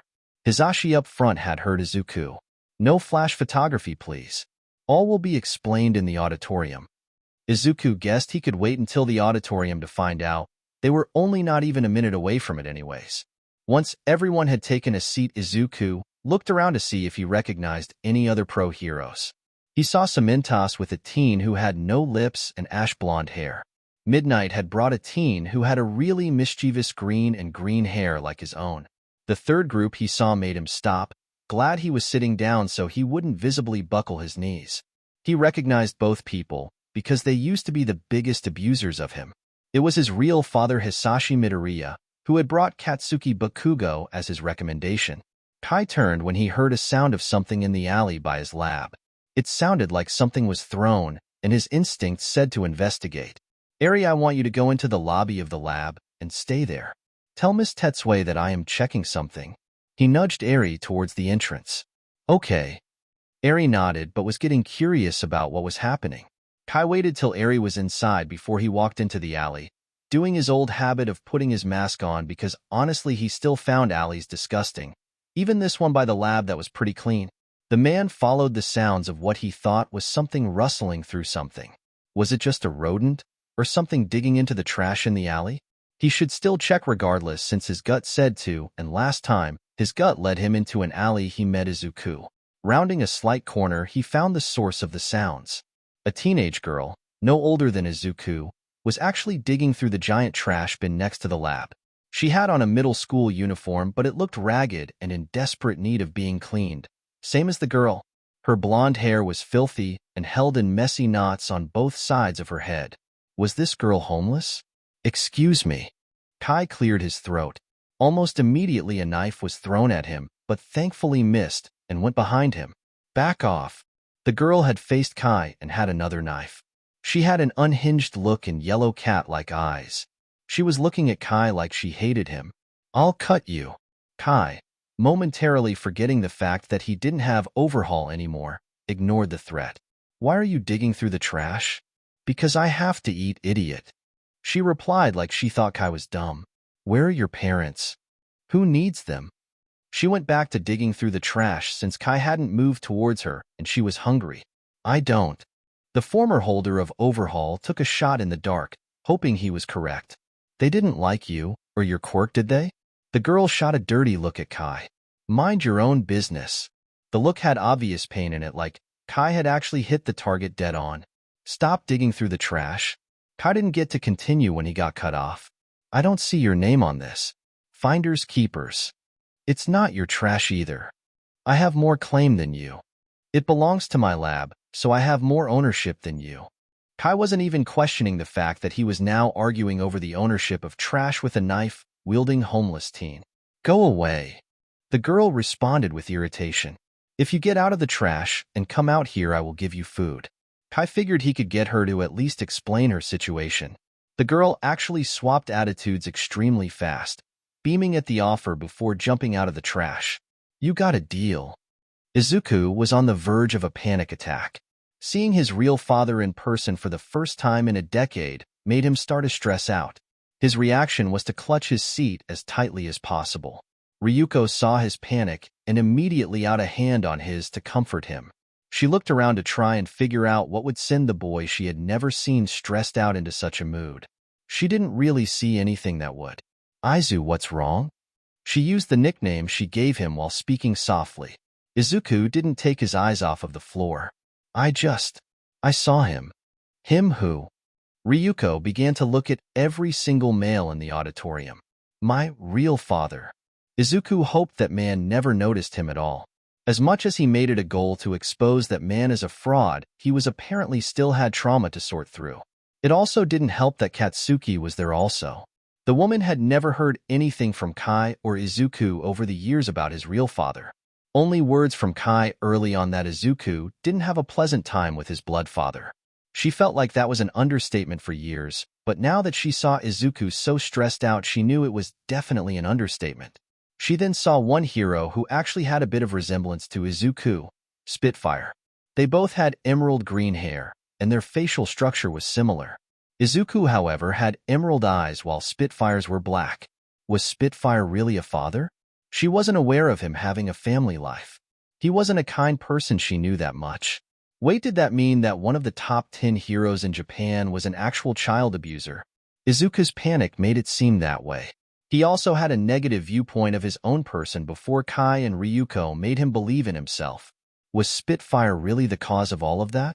She couldn't instantly just hate him, but did have to find out if that was who Izuku meant. Izu, is it espiage? Yes, Izuku didn't even want the name to be said. Well, Ryuko had never felt hate for someone this fast. How could a man mistreat a child like that? Before anything else could happen, the principal of UA, a mouse and bear hybrid-looking animal in a suit named Nizu, spoke from the stage. Hello, everybody. The mouse said happily. Thank you for coming to the recommendation exams this year. As usual, we have 3 different parts, the first of which is naturally the written test. Round 2 is actually a unique take this year, but we will get to that after the written test. Each of you have a number on your seat that will say your test number, as well as a packet that we would like filled out before we get into the written test, which is taking place here after we have gathered all of the forms. The pro heroes who have brought a recommended prospect are allowed to be in the seats on the base floor up until we are ready to pass out the tests. When that happens, you all can take to the lounge and wait until round 2 is ready to begin. Izuku pulled out his form, but his hand was still uneasy from knowing just a few rows away his father was there. Izu, forget him. Ryuko said softly. He isn't worth it right now. She didn't want Izuku to jeopardize his exam he had worked so hard for. However, she was definitely going to speak to Spitfire herself while Izuku took his test. Izuku shook his head, trying to shake off his worry. How could he let that man get to him so badly? What happened was bad, but Kai and Ryuko had more than made his life so vastly better than Hisashi had. It would be disrespectful of him to just let that man get to him just by unknowingly being in the same area as him. And so what if Katsuki was the teen Hisashi recommended? If the blonde was still the same as the last time Izuku saw him, the guy was nothing but an arrogant bully. Which makes sense for Hisashi to be the one recommending him then. Izuku got a way better recommendation from Ryuko, who was a way better hero. Izuku managed to regain his confidence and nodded. Right, Izuku said with his regained confidence. I can do this. Ryuko was glad Izuku bounced back from his panic. Let's get these forms filled out.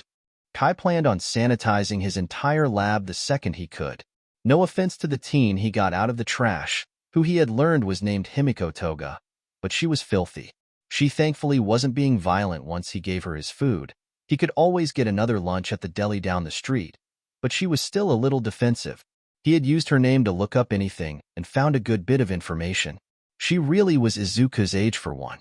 Her parents were actually alive and in a northern part of Hosu, but those were really the only positive parts. Her quirk was called Transform and required blood to work. She could ingest someone's blood and become a perfect copy of them. That part didn't bother Kai as much as the other part that resulted from her quirk. Some people gain an altered perception of reality because of their quirks, especially if those quirks require something not normal, such as Himiko's blood. There were reports of her having an identity crisis early on and how she had an obsessive level of wanting to become whoever she admires, but consuming as much of their blood as possible and not by any good means. She had been sent to quirk reformation by her parents in hope of shutting down her violent and off-putting tendencies she had, but Kai was guessing that obviously didn't work. It didn't because she eventually snapped, and at her middle school graduation just a month prior had snapped, and went after a boy her obsessive nature targeted. Kai understood why her school and parents were off by the girl's nature, because it was off-putting. He just didn't like how multiple times in the articles he kept running across parts where everyone, including her parents, kept referring to the girl as a creepy demon child. It was a mind-altering effect from her quirk, so of course she wouldn't behave normally, and completely forcing her instincts down that were made by the quirk would have of course brought in negative consequences eventually. They honestly mismanaged her in his opinion. Kai would have obviously told her that trying to take someone's blood like that was wrong, but guide her towards a middle ground, where she wouldn't attack someone like how she had. Are you going to tell them where I am? Himiko asked, seeing Kai's phone screen through the reflection in his eyes. She knew it was probably only a matter of minutes before she had to end up in a quirk reformation training course again. Why would I? Because I am not normal. She said the word normal with spite. What even is normal? Kai asked. Wah. The blonde was not expecting that. She was expecting him to laugh or something and say she obviously wasn't normal. Normal is defined as conforming to a standard, usual, typical, or expected pattern. Kai gave an answer to his own question. Does this situation feel normal to you? No. It didn't, because this guy actually offered her food and let her sit in what was a really high-tech looking lab. That all was even after she threatened him with knives while in a dumpster. It doesn't to me either. Does everything have to be normal? According to society, yes. According to society doesn't mean anything to me. Kai meant that. Society as it was pissed him off sometimes, especially when it came to how Izuku didn't matter as much in it until he got Overhaul.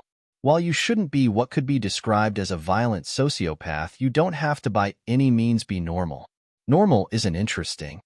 So you aren't going to tell my parents or the police? No. Why? I think you can redeem yourself in a way you want to.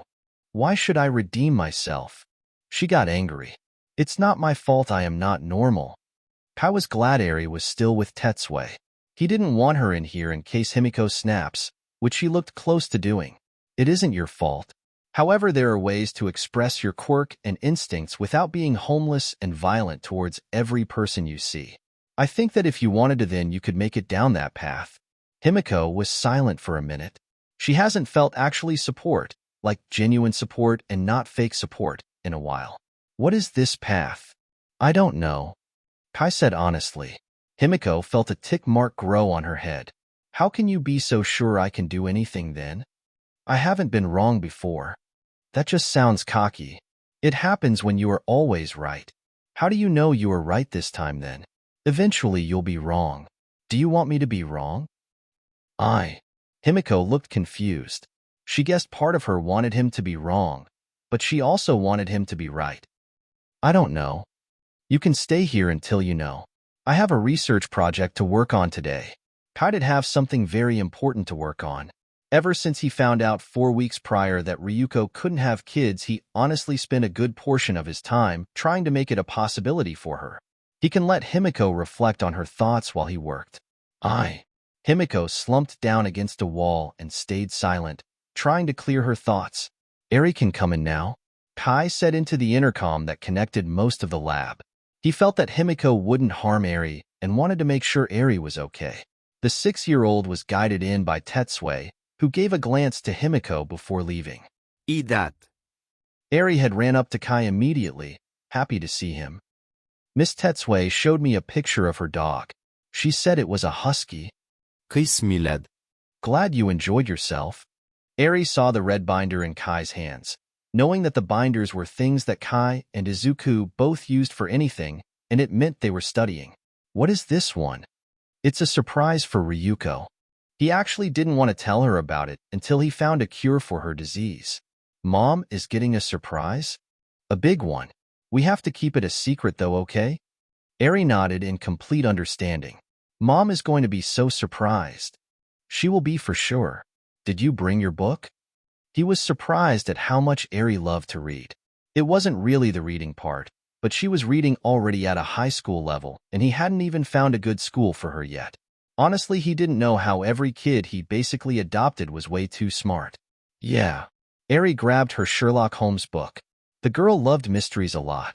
Why don't you read that while I work on Ryuko's surprise? Yeah. Eri nodded eagerly. She immediately got to opening her book. Kai had a smile as he looked over to Himiko, who had her head in her knees as soon as he looked over. Himiko had watched how he reacted with Eri and got jealous. Her dad wasn't ever that genuine with her. Are you still thinking Himiko? Kai asked and got a groaning sound in return. Okay. He sent open the binder and got to work. Kai didn't want to press Ryuko when she revealed that she couldn't have kids, just admitting it was rough for her. So he used his old tricks of hacking that he got as a Yakuza and got her medical file. She had a quirk-related birth defect that makes her unable to even be able to make the process of making egg cells, or even have proper lining in her uterus. It wasn't hospitable at all in her to have a kid, and current medicine wasn't at a level to change that. However, Kai, and this was only partly his arrogance speaking, knew he was far ahead of current medicine and began to work on finding a way to make her be able to at least produce egg cells. He didn't have a normal way of testing, being actually having her there since this was a secret, so he had to use his computer and a program to run simulations to see what could work. The research actually made him learn a whole lot more about how the female body works. He didn't want her to know yet, because he didn't want her to get her hopes up while waiting for this. She could easily stress herself over it. Kai at one point figured that Izuku could just use Overhaul to basically rewrite Ryuko without the birth defect. However, as much as Izuku was a talent at using Overhaul, he wasn't ready to rewrite a person like that, and Kai didn't want to bring this up in the last bit of time before Izuku took the exams for UA. That would throw Izuku off. If only Kai still had Overhaul. He had much more practice with the quirk. Wait, damn, why didn't Kai think of Overhaul like that before? If Izuku could fuse with Kai, there was a possibility that Kai could take control, and then have control of Overhaul for just a minute to rewrite Ryuko himself. Fuck. Kai put his head against his desk. He was glad Eri didn't hear that because she was too innocent for that language. But damn, was Kai really annoyed with himself? Why had he not considered that Izuku's better Overhaul be able of letting Kai control the fusion for a bit, as long as Izuku allowed it? Granted, this was a pure hypothetical situation hinging on if the second person in a fusion could control the fusion body, but how has he never even thought about it before? If this worked, then Ryuko would lose her birth defect later that day when Izuku and her returned from the exams. Kai closed the binder because honestly he felt like he wouldn't need it because his gut told him that this would work. Ryuko entered the lounge where some of the heroes were waiting while their students were taking their tests. Izuku was in a definite good mood when she left, and that part made her happy. However, she still wanted to trade words with Spitfire. There were 4 rooms the heroes could wait in, and she made sure she wanted the one with Spitfire in it. The man didn't exactly give off a good energy. His facial expression made it seem like he was irritated by everything around him.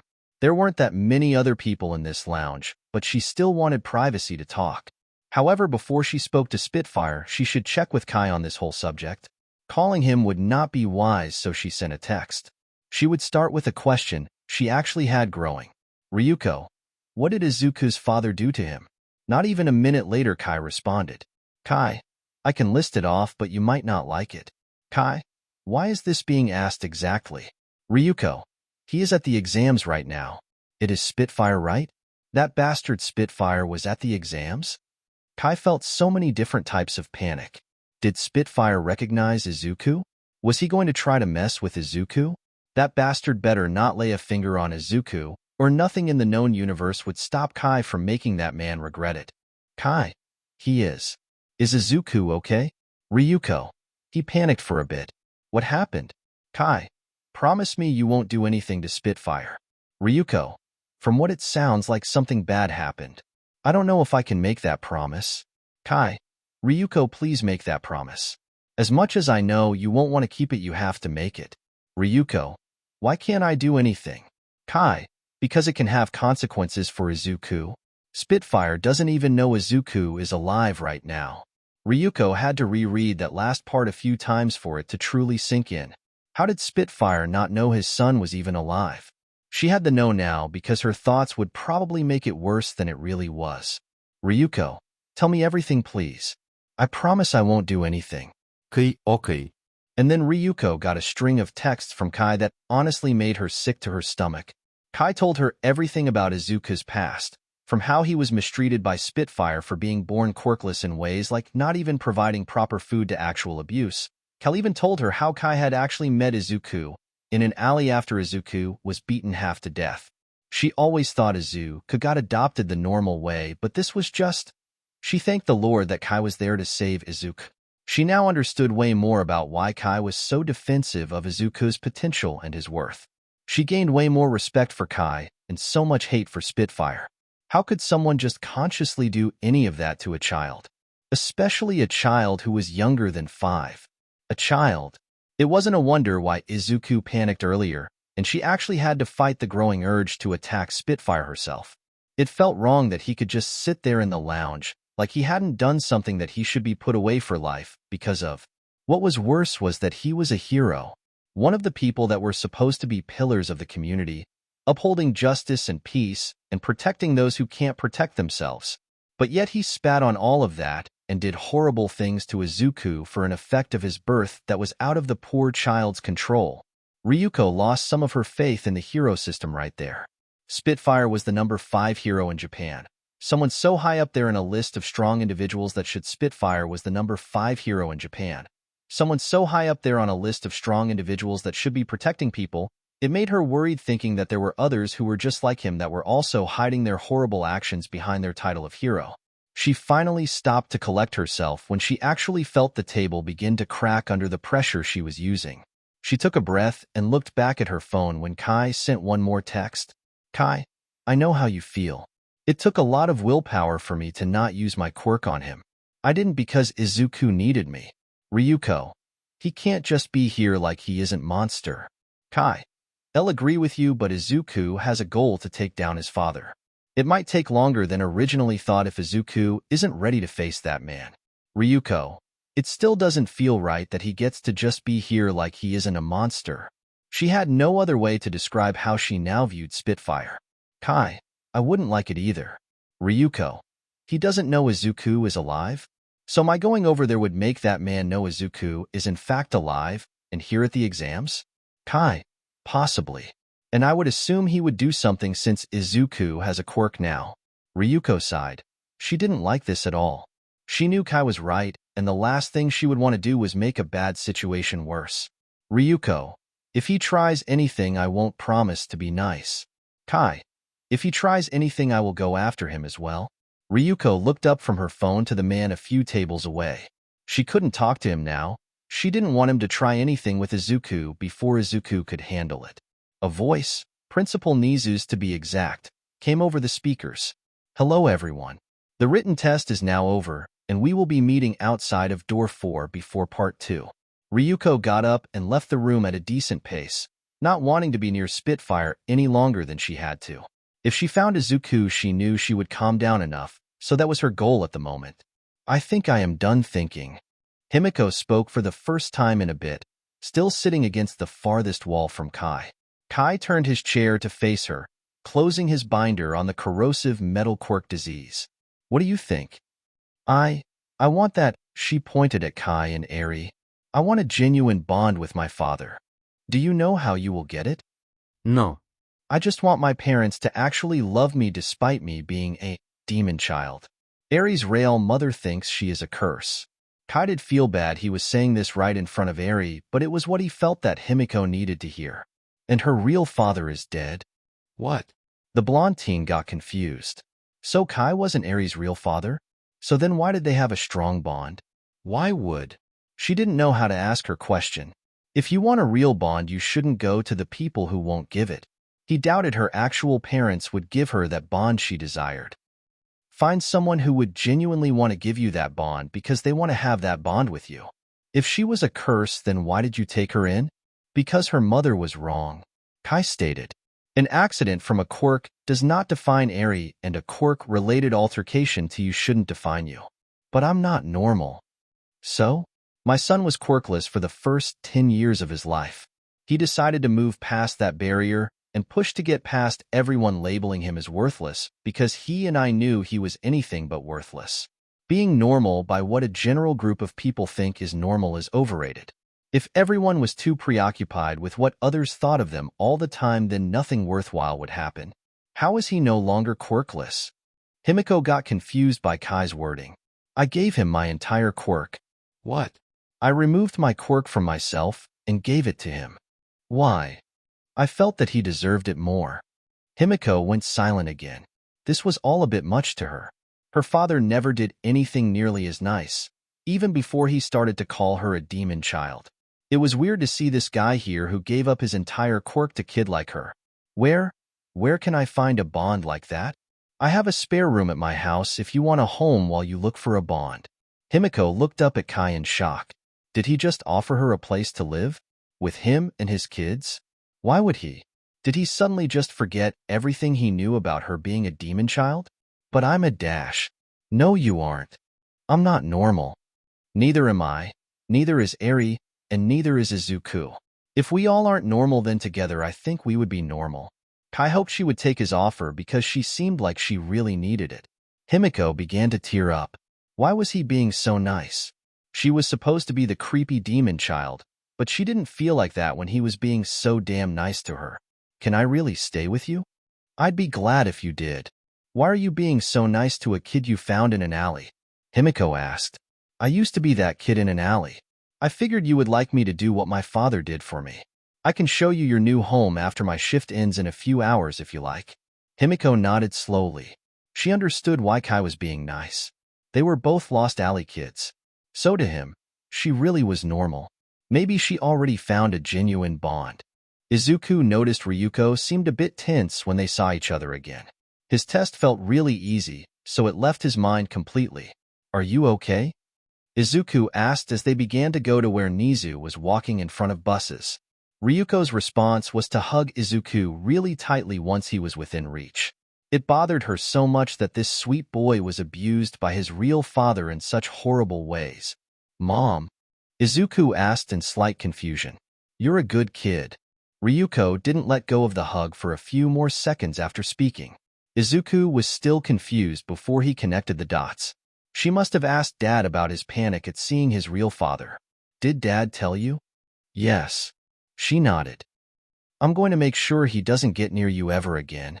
She would definitely use her quirk to attack Spitfire if he went near Izuku. Izuku gained a small smile at her protectiveness. You're the best, Mom. It comes from having a good son. Nizu interrupted the moment unknowingly by starting the announcements about the second part of the test. Hello again, everybody. The mouse had a positive energy. The second round will take place in multiple sections of our simulated city, with the adults watching from viewing rooms, so you can see your students' progress. Now I will explain what the students will be doing. You will all be split by your numbers onto the buses that will take you to your zones. While on the way there, you will be partnered up by the proctor of your zone into groups of 2. The goal is simple. He held up a gold-painted box. Both members of your team must put a hand inside of this locked box, which is hidden in the zone. First team to have both team members put their hands in the box wins, and will go to the third and final part of this exam. There are 8 zones, so 8 teams will be making it to the third round. I would explain more, but the proctors all have agreed to explain the rules a bit more. Nisa stepped off of the platform he was using. The red buses are for the adults and the blue buses are for students. The animal principal began to direct numbers to buses. Izuku ended up on a bus heading to the 7th zone. His proctor was the teacher and pro-hero Ectoplasm, who had guided the kids to seat in the double-seated bus. Ectoplasm didn't start talking until the bus began to move. Okay, students, I am going to start off by explaining how I am choosing your teams. Honestly, just look to whoever you are seated next to.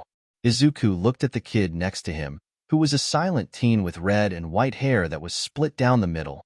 He also had what looked like a burn scar surrounding his left eye. The kid had an apathetically look, but did at least acknowledge Izuku. You can eliminate the other teams by putting them into a spot where they can't fight back. While I do want you all to behave like this isn't just a test, but an actual real situation, I don't, however, want you to injure each other too badly. I will be watching, and if I see it as a clear loss on one side, I will say so through the speakers. I will try to give you kids the benefit of the doubt, but will make calls if I think they should be made for your safety. There is a time limit of 1 hour for this test, and I will guide each team to a separate entrance to the zone with my clones. Do not enter the zone until I announce that the match has started. He finished saying the rules. Any questions? So just to make sure. A pink-haired guy said with a raised hand. Both members of a team have to place a hand in the box? Correct. The box is locked but can be unlocked in one of 2 ways. He pressed a button and the screen at the front of the bus showed a gold key that looked bigger than Izuku's hand. This key that is hidden in the central building of the zone, it's the one with the large garden around it, or a combination that is also hidden pretty much in every building but isn't clear on if it is the correct combination or not.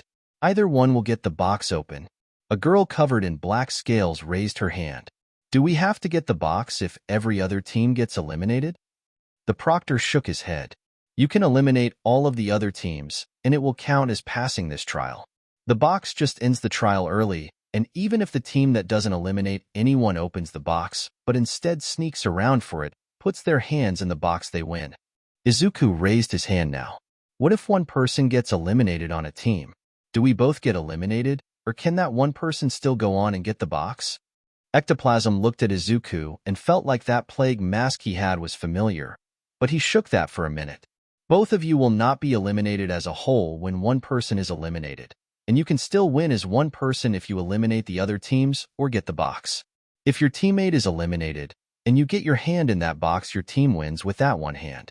If our quirks are destructive, do we have to show restraint? A girl who had obsidian-looking skin asked. Ectoplasm thought for a second.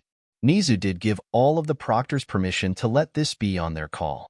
Treat it like this is an evacuated city that is about to be bombed, and that box has a code to stop that bombing. So just a little? A guy with a mohawk of fire asked. Enough that you guys don't topple whole buildings or kill each other. Ectoplasm would have clones on standby, of course, if the kids got carried away, but he did want these kids to have the chance to go all out. It was the recommendation exams after all. Only 4 students of the hundreds there would pass, so this was something they would want to give their all to. All right. The obsidian girl got pumped up. The bus stopped and Ectoplasm made clones that filtered off of the vehicle. Everyone follow a clone, one team to a clone, and I will give the okay when the trial starts. Izuku was excited to do this now. He was eagerly following the Ectoplasm clone while his partner followed quietly. The clone of the proctor looked at Izuku and realized how he recognized the mask. Are you related to a Dr. Chisaki? Izuku nodded. He's my dad. He is a great doctor. 6 years ago when I lost my legs, he used that quirk of his to repair them with a touch. Your father is a miracle worker. Izuku smiled at that, proud of his dad. I actually have that quirk too. You do? Ectoplasm's clone was surprised. It was a powerful quirk, so he had no doubt that Izuku would now be one of the 4 recommended students who passed. I bet your father is proud of you. He definitely is. Ryuko was glad that Spitfire and his student were not in Izuku's zone, so she wouldn't have to be in the same viewing room as him. It really bothered her to her core that one of the top 5 heroes in Japan was that twisted. She couldn't just shake that from her head. It made her worried that other people were abusing the system to do anything bad that they wanted to do. Hello, Ryukyu. A gruff and deep voice got her attention. Ryuko turned to see Endeavor, the number 2 hero in Japan and the strongest fire quirk using hero in the world. Why did he want to speak to her? How did she not even notice he was here at all? Hello, Endeavor. She gave her kind smile.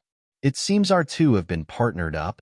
Endeavor indicated to a screen where Izuku and Endeavor's son could be seen. The audio wasn't on yet, but the two were seen at entrance 17 to Zone 7. Oh, I didn't know you had a son here this year. Ryuko didn't like that look Endeavor's son had. It was too negative. He isn't much for being public, the Flame Hero stated. Your student seems enthusiastic. The man was watching as Izuku was looking around excitedly.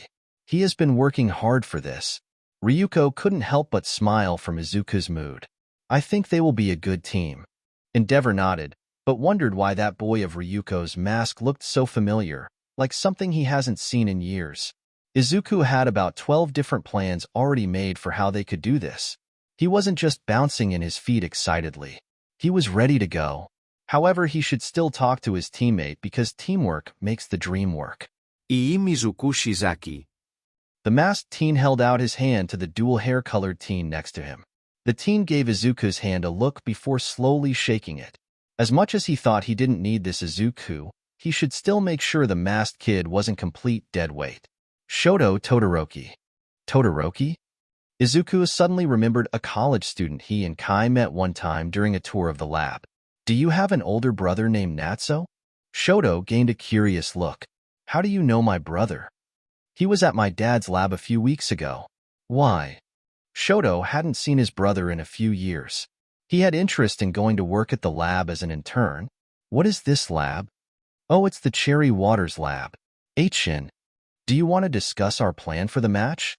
Shoto wanted to shrug him off as a habit, but Izuku actually was interesting to him. What is your quirk? It would be easier to make any plan with quirk knowledge. Oh, I can touch anything and manipulate its form. I can also touch people and heal them instantly. Damn, that was a powerful quirk, Shoto had to admit. This guy wasn't even arrogant about such a power. He was proud, sure, but it wasn't an arrogant pride. What's yours, Todoroki? I can create ice from the right side of my body. Shoto did not plan on using his left side, so what was the point of mentioning it? Izuku looked at the team. It would be weird if Shoto could only use just his right side in his quirk. Izuku looked at Shoto's hair and saw that it was split down the middle, and his eyes were different colors. He had white hair on his eye side. So was the red hair on his left for a different element? Like fire? Do you control fire with your left? Izuku asked. Shoto actually got surprised again. How was this guy that quick to figure out Shoto's quirk? I can, but I won't. Izuku was going to ask why, but Shoto had a look when he mentioned the fire that said enough. Something made Shoto not like his fire. Okay, man. Either way, we got this. You don't care about my not using his side? His side? Izuku got confused. My father's. Shoto wasn't going to go farther into it than that. Izuku thought that Shoto maybe had a bad father too, so he was avoiding that side out of spite. He understood that but still said something about it. That's your thing, Todoroki. Dads can suck, but don't let his terribleness keep you down. I thought you liked your father? At least it sounded like Izuku liked his father. I'm adopted. Izuku explained. Maybe he could help Shoto real fast with his own issues. My original dad was bad, but I think it is best if I move past it. Of course I won't forgive him, but I can't let him hold me back.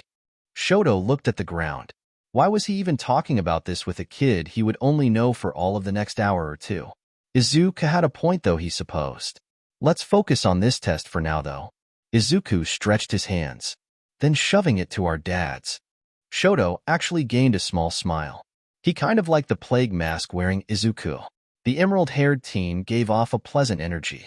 Why not both at the same time? Even better. Izuku grinned under his mask. The trial begins now. Ectoplasm's voice came over the speakers. What should we do? Elimination or box? The emerald and gold-eyed teen turned to his teammate. Shoto, though, for a second. Box. You can manipulate anything you touch, correct? I can. Let's go get the key to the box. Shoto pointed to the central building. And you can manipulate it to be unusable on the box. Right. Izuku nodded. It doesn't even matter about the combination or key because I can open it by touching it. The two made their way to the central building. Endeavor was actually surprised. The audio started after Ectoplasm started the trial, so he only heard their plan. It was smart, and he was now curious about that boy who can manipulate anything he touches. It also surprised him that Shoto was being cooperative with someone. The boy was too rebellious against him and everything in existence, but apparently not that kid with the plague mask. Ryuko was grinning because she loved the plan and how talking to Izuku for all of 4 minutes actually made that Todoroki boy lose his scowl. Izuku did have that effect on some people. She actually had a thought that he had a quirk that wasn't a real quirk where he just was a very positive influence on people. Izuku stuck his arm in front of Shoto to stop the teen. They both could hear the sounds of fighting around the corner. How do we feel about combat? How many? Izuku peeked around the corner. From what I see, 3 different people fighting, but none of them look to be teammates. So 6 at the least. I could manipulate the ground to put domes over each of them as a way to eliminate them. They might break out. Shoto said after they both heard a blast from the fight. Right. I could make it dense enough that they can't do that. From this far? I have some practice. Go for it. Shoto actually wanted to see this quirk of Izuku's in action. Got it. Izuku turned the corner to be able to see everyone properly. He saw the pink-haired guy, the girl made of obsidian, and a guy with water all fighting. He needed them all to stop for a second, so he shouted, "Hey!" All 3 got confused looks and stopped to face the emerald-haired teen in confusion. Izuku immediately grabbed the ground, and everyone watched as the ground shook before it made domes over the 3 people. He kept his hands on the ground in case anyone else tried anything.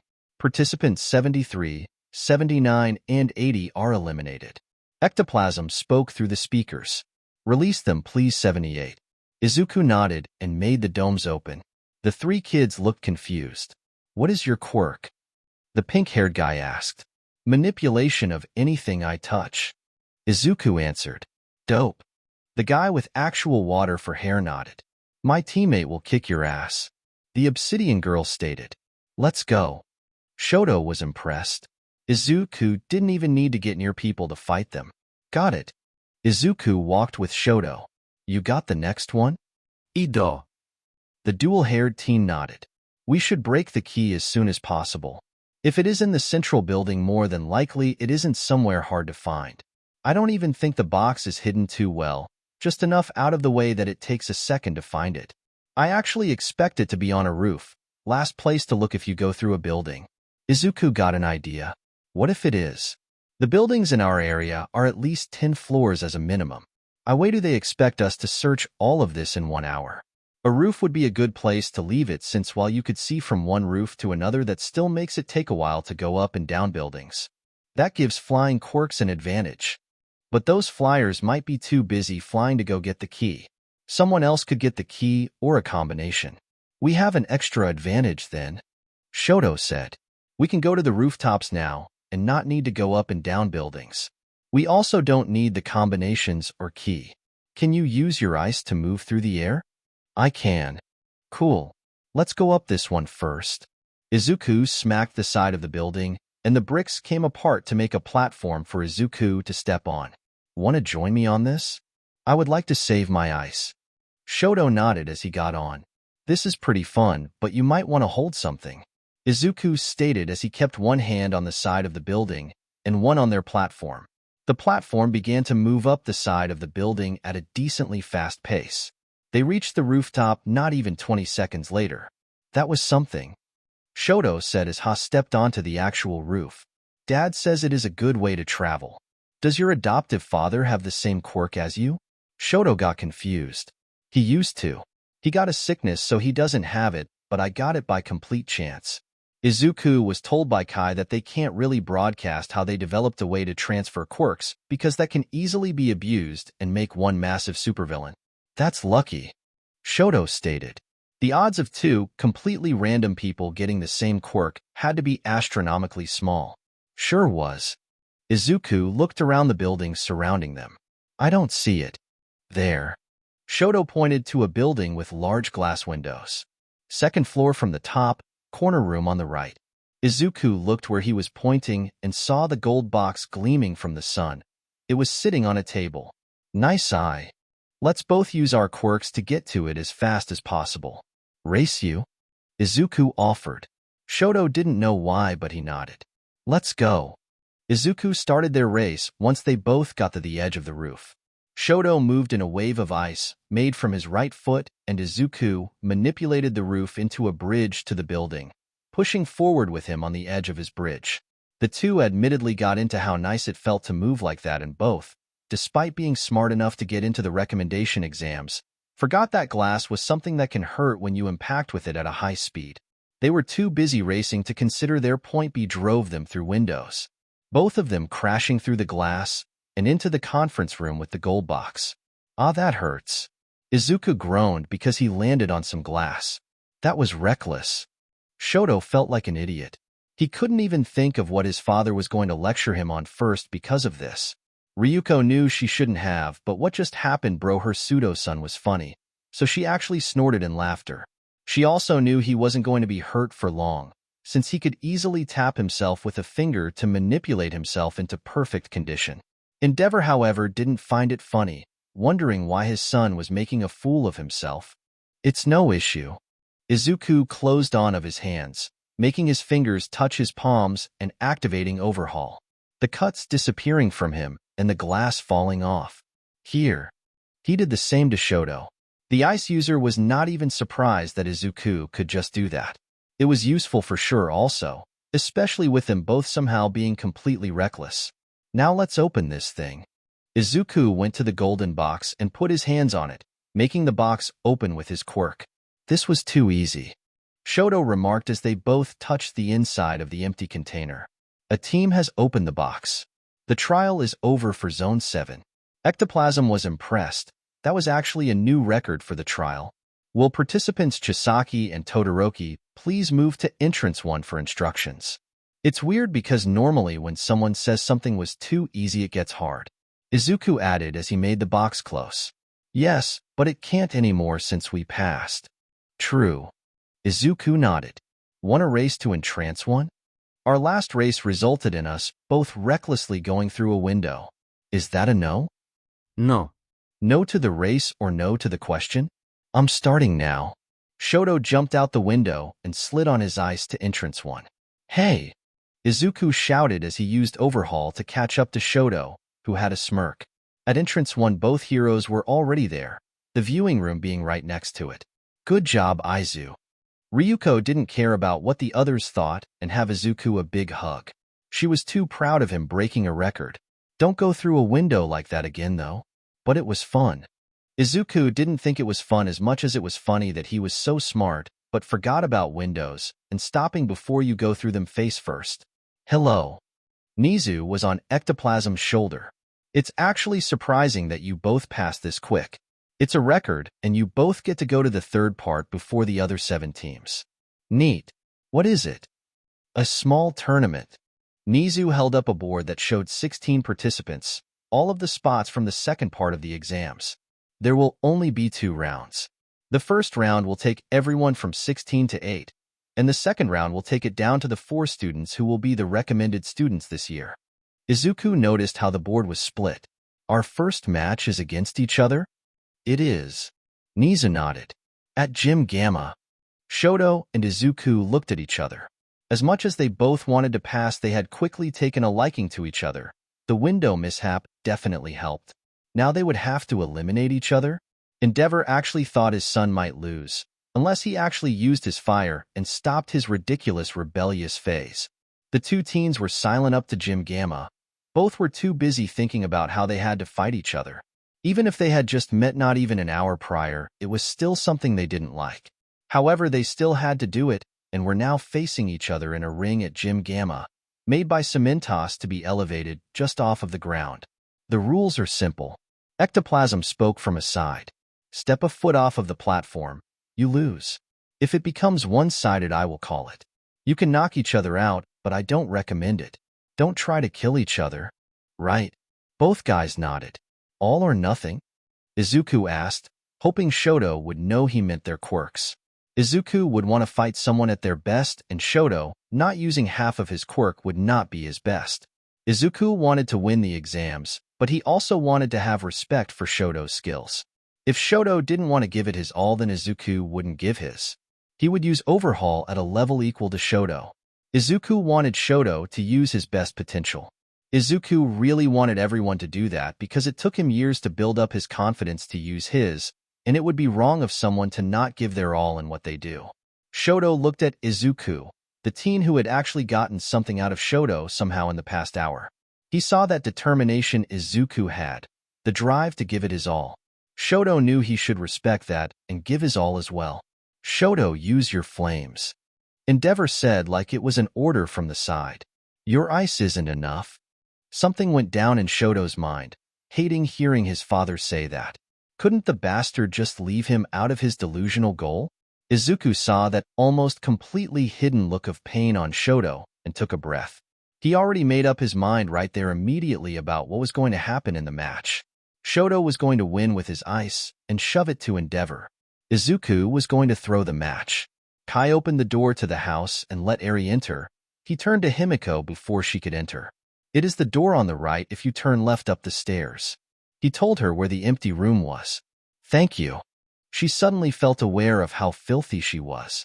This house was really clean, and she was dumpster diving a few hours ago. Kai knew what she was thinking. There are spare clothes, and you can use the shower. Later we can get you more clothes. How will I pay you back? Don't have to. But dash. It's fine. I am okay with it. Your oomph. Himiko huffed because she didn't know how to make him change his mind. I get that a lot. Kai remembered Izuku trying the same thing. Speaking of which, he wondered how Izuku was doing in his exams. Hopefully a lot better since Kai found out Spitfire was there. Himiko loved her room.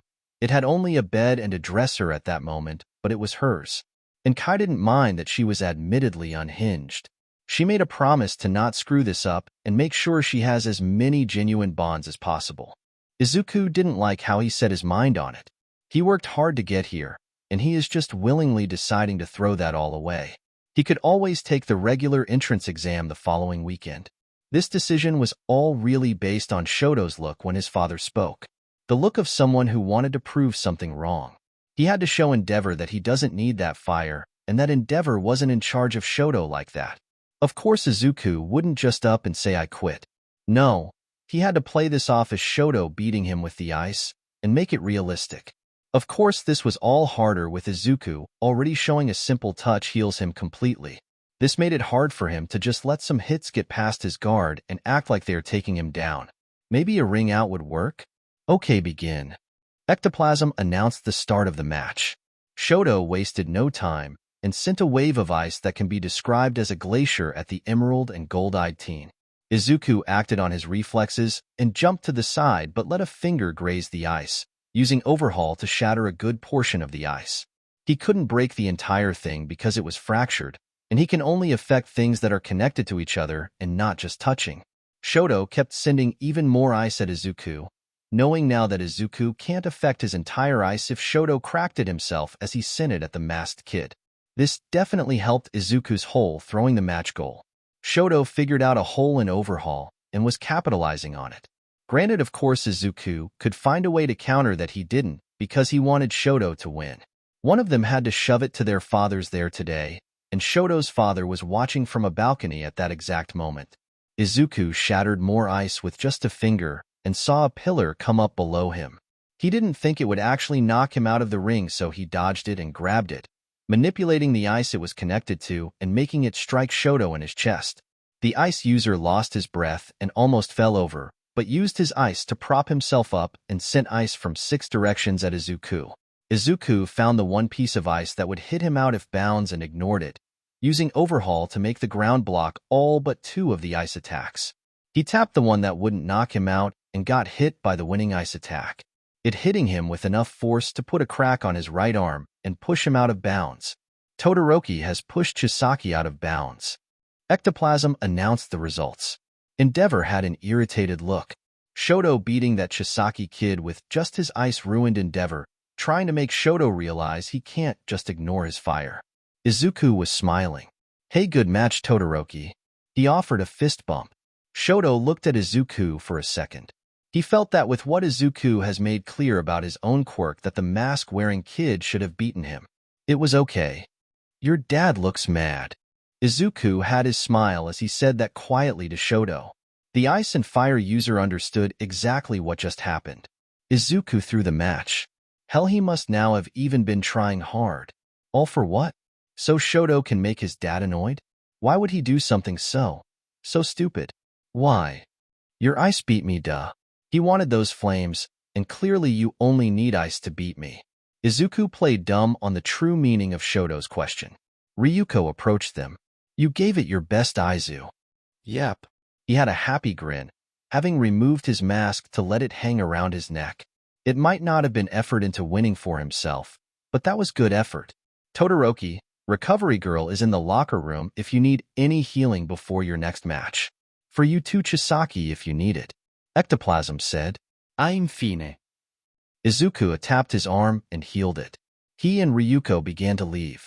Shoto was still thinking hard. Izuku wasn't even trying to win, and he still gave Shoto trouble. He was leagues above Shoto and just gave up a spot that out of the 2 of them he clearly deserved, for something that didn't involve him. It wasn't right to Shoto. He wouldn't just drop out because Izuku clearly made a conscious choice there, and it would be wasted with Shoto doing that. The ice-using teen then made his own clear choice. Chisaki. The ice and fire user said to get the other teen's attention as he was leaving. Izuku turned to look at him. What's up? The ice and fire user wasn't after power anymore to prove his father wrong. He didn't care about that after seeing Izuku's actions. He now wanted what Izuku had. That will, that drive, to do what he believed was right. He found a rival in Izuku, and not an antagonistic rival but hopefully a friendly rival. One who understood his problems and was there to help. Izuku gave up something that he worked hard for, and Shoto was definitely not going to let that be the end of their relationship. Next time it will be my all, Shoto stated. He was going to catch up to Izuku and have a proper rematch. Izuku gained a large grin. I can't wait.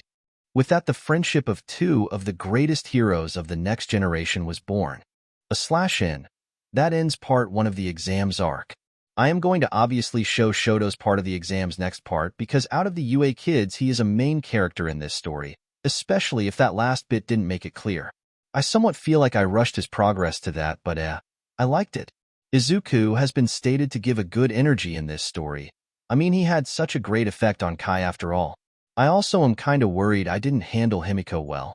My phone kept deleting her scenes, so I said fuck it and went with the one version it wouldn't delete, with a bit of adjustment. I think, honestly, I just pressure myself way too much about my stories, especially the ones that people love a lot. Izuku gave up his spot for what I thought was a good reason. If you guys want to tell me how you disagree, I welcome it. But he did do this helping someone else shove it to their dad. He wasn't ready to even be in the same room as his dad, but he saw that Shoto had the opportunity right there to at least prove Endeavor wrong for a minute. Of course, Izuku, in my opinion, would give up his spot for that. He wants everyone to have their full potential since he believed at one point he had none. Himiko is that kid who becomes a Chisaki. Originally, it was actually supposed to be Shoto, but I had the realization that was also in a review that was Endeavor won't let that slide. So Himiko is now a Chisaki. She is gonna join UA too. And no, she is not the pairing. About Hisashi. I know everyone wants his ass beat, but it isn't yet. I really brought him in this chapter for 3 reasons. Most importantly, Ryuko. She now is realizing herself that the hero system might be corrupt. Secondly, to show Izuku is still not ready to begin his true goal of fixing the hero system through reforms and such, which by the way I do have that planned, but it is at least past the sports festival. And thirdly, to show Katsuki has a connection to him in a mentorship. About my thing of 4 UA hero classes. I understand people are worried they will lose their favorite people, but I want to say don't worry. While they might not be in his class, I pretty much said I am doing this now because it works here in my opinion. Everyone isn't just going to get cast to the side. I will obviously favor Izuku's class with attention, but the others will get attention too. I actually spent a good minute thinking of how it will work and so on, and it will make the story a bit longer, but hey, more moments then. I actually know the 2 extra teachers. While they are obvious, I won't say it here, but by the end of the exams arc, they are clear. Everyone's saying no to Kai being a teacher because he is a doctor. Why can't he do both? Recovery Girl can be a regular doctor for hospitals and UA, and Kai has shown he is driven.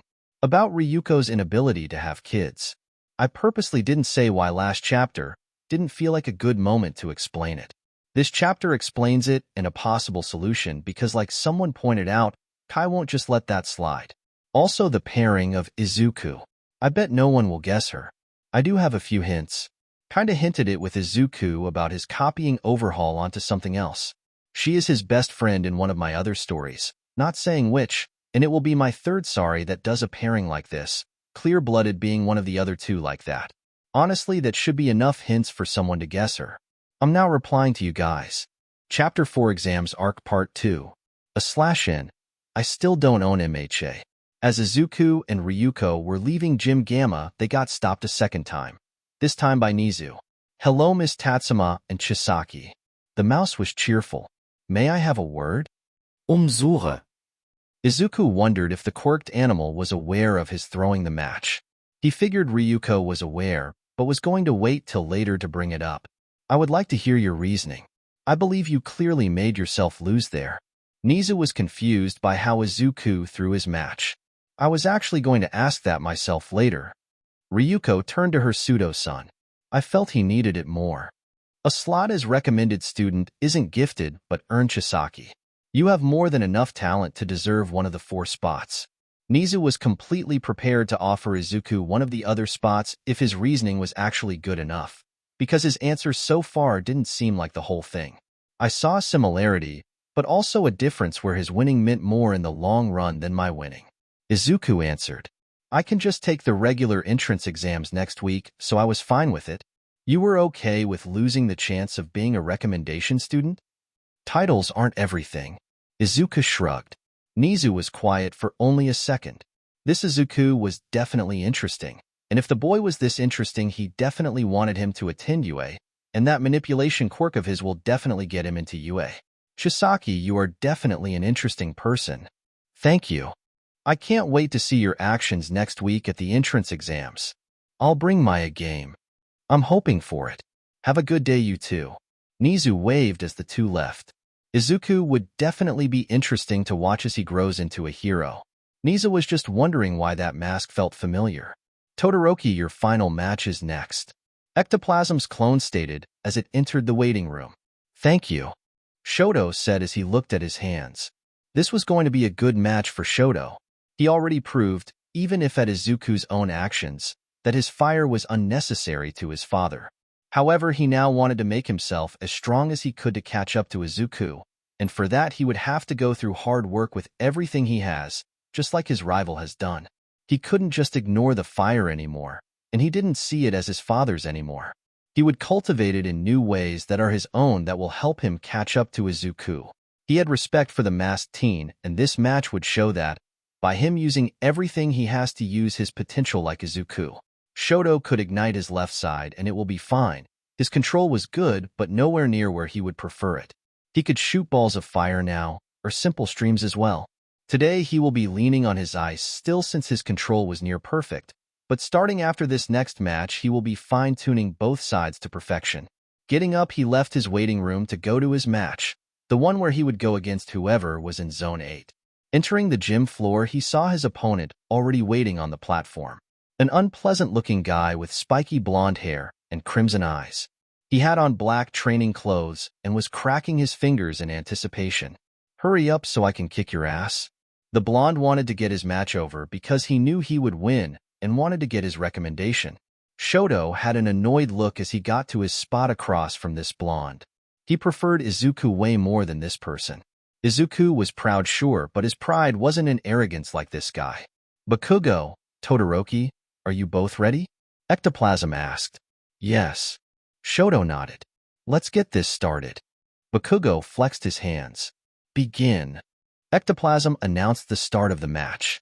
Shoto made a thick wall of ice immediately just in case this Bakugo was fast.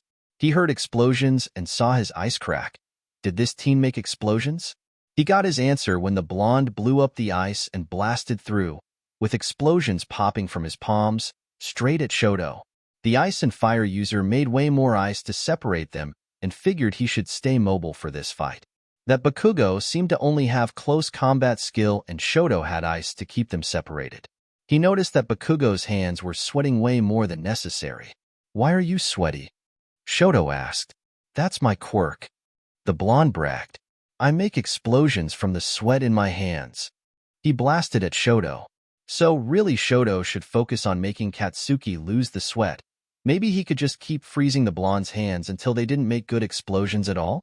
He went with that and kept sending more ice at Bakugo, sending it in 3 sections to keep Bakugo thinking that the ice user wasn't focusing on his hands. Stop running away. Bakugo shouted as he kept chasing Shoto. Fight me up close. The heterochromatic teen wondered why the explosive teen was so angry, like way too angry. He didn't respond to him and keep on his feet, using walls of ice to keep Bakugo from instantly getting to him. Shoto noticed how his ice was pretty much everywhere at this point since they were basically moving in a circle this whole time. Maybe he could melt it to make water? Water could wash away sweat. Shoto sent out a gigantic wave of ice, sending himself to the top of it while Bakugo was busy trying to blast his way out of it since he got caught in the ice that covered the entire platform. Can this count? The white and red-haired teen looked down at Ectoplasm. The clone-making hero had an amused look at the question and how bored it was asked. He seems to be able to get out of it. Sorry, Todoroki. That's okay. Shoto figured he could do Plan B, set himself on fire, and burn his entire glacier, drenching Bakugo and removing his sweat. He ignited his flames and kept pushing them farther and farther up in intensity, the heat being felt all over the gym as he began to melt his ice. He could maybe hold this for a couple of seconds at his current level, but it should be enough to melt the ice into water. You have fucking fire? Bakugo broke out of the ice and looked at Shoto in confusion. Apparently, Shoto's time limit on his flames was reached, and he extinguished them. Don't be a sarcastic fuck. Bakugo jumped at Shoto. Well, Shoto didn't get to drench his opponent, but that didn't matter. Shoto had a backup plan. The ice user made a pillar of ice shoot up from the ice already below Bakugo at a speed the teen wasn't ready for, and it smacked his chest with force. Bakugo rolled as he hit the ground and got up. Cheap fucking shot. You should have seen it coming. Shoto made ice go at Bakugo, it actually sliding across the ice already covering the ground. He only pushed it so he could focus more on his other plan. Don't treat me like a fucking idiot. Bakugo didn't like this arrogant asshole. He dodged the ice by jumping to the side like Shoto figured he would. Okay. Shoto made ice cover Bakugo's feet once he saw where he would land. Now that the explosive user's legs were covered, he would be stuck until he used his hands and explosions to break out, leaving him wide open when he did. Bakugo scowled and used his left arm to break his leg out, keeping the other aimed at Shoto, prepared for more ice. I'm not falling for any dumb tricks. Okay. Shoto made the ice he was moving under the other teen burst out from under the top layer of ice. There wasn't enough time for Bakugo to properly react, and it gave him a hard uppercut to his jaw, knocking him back. The teen stayed upright, however, since his one leg was still frozen. Shoto sent his final bit of ice, striking the ice Bakugo was on and making it slide over the other ice, straight out of bounds. Bakugo is out of bounds. Todoroki wins by force out. Ectoplasm announced the results of the match. GAH. Bakugo screamed in anger and punched the ice that was covering his right leg. Fucking damn it. Shoto ignored his opponent's poor reaction to losing to look at Ectoplasm. What do I do now? If you need it, Recovery Girl is still here, and then Nizu has a final interview with you. That's it. Ectoplasm answered. Thank you. Shoto walked to the entrance, where Endeavor was waiting. Your ice has gotten more creative.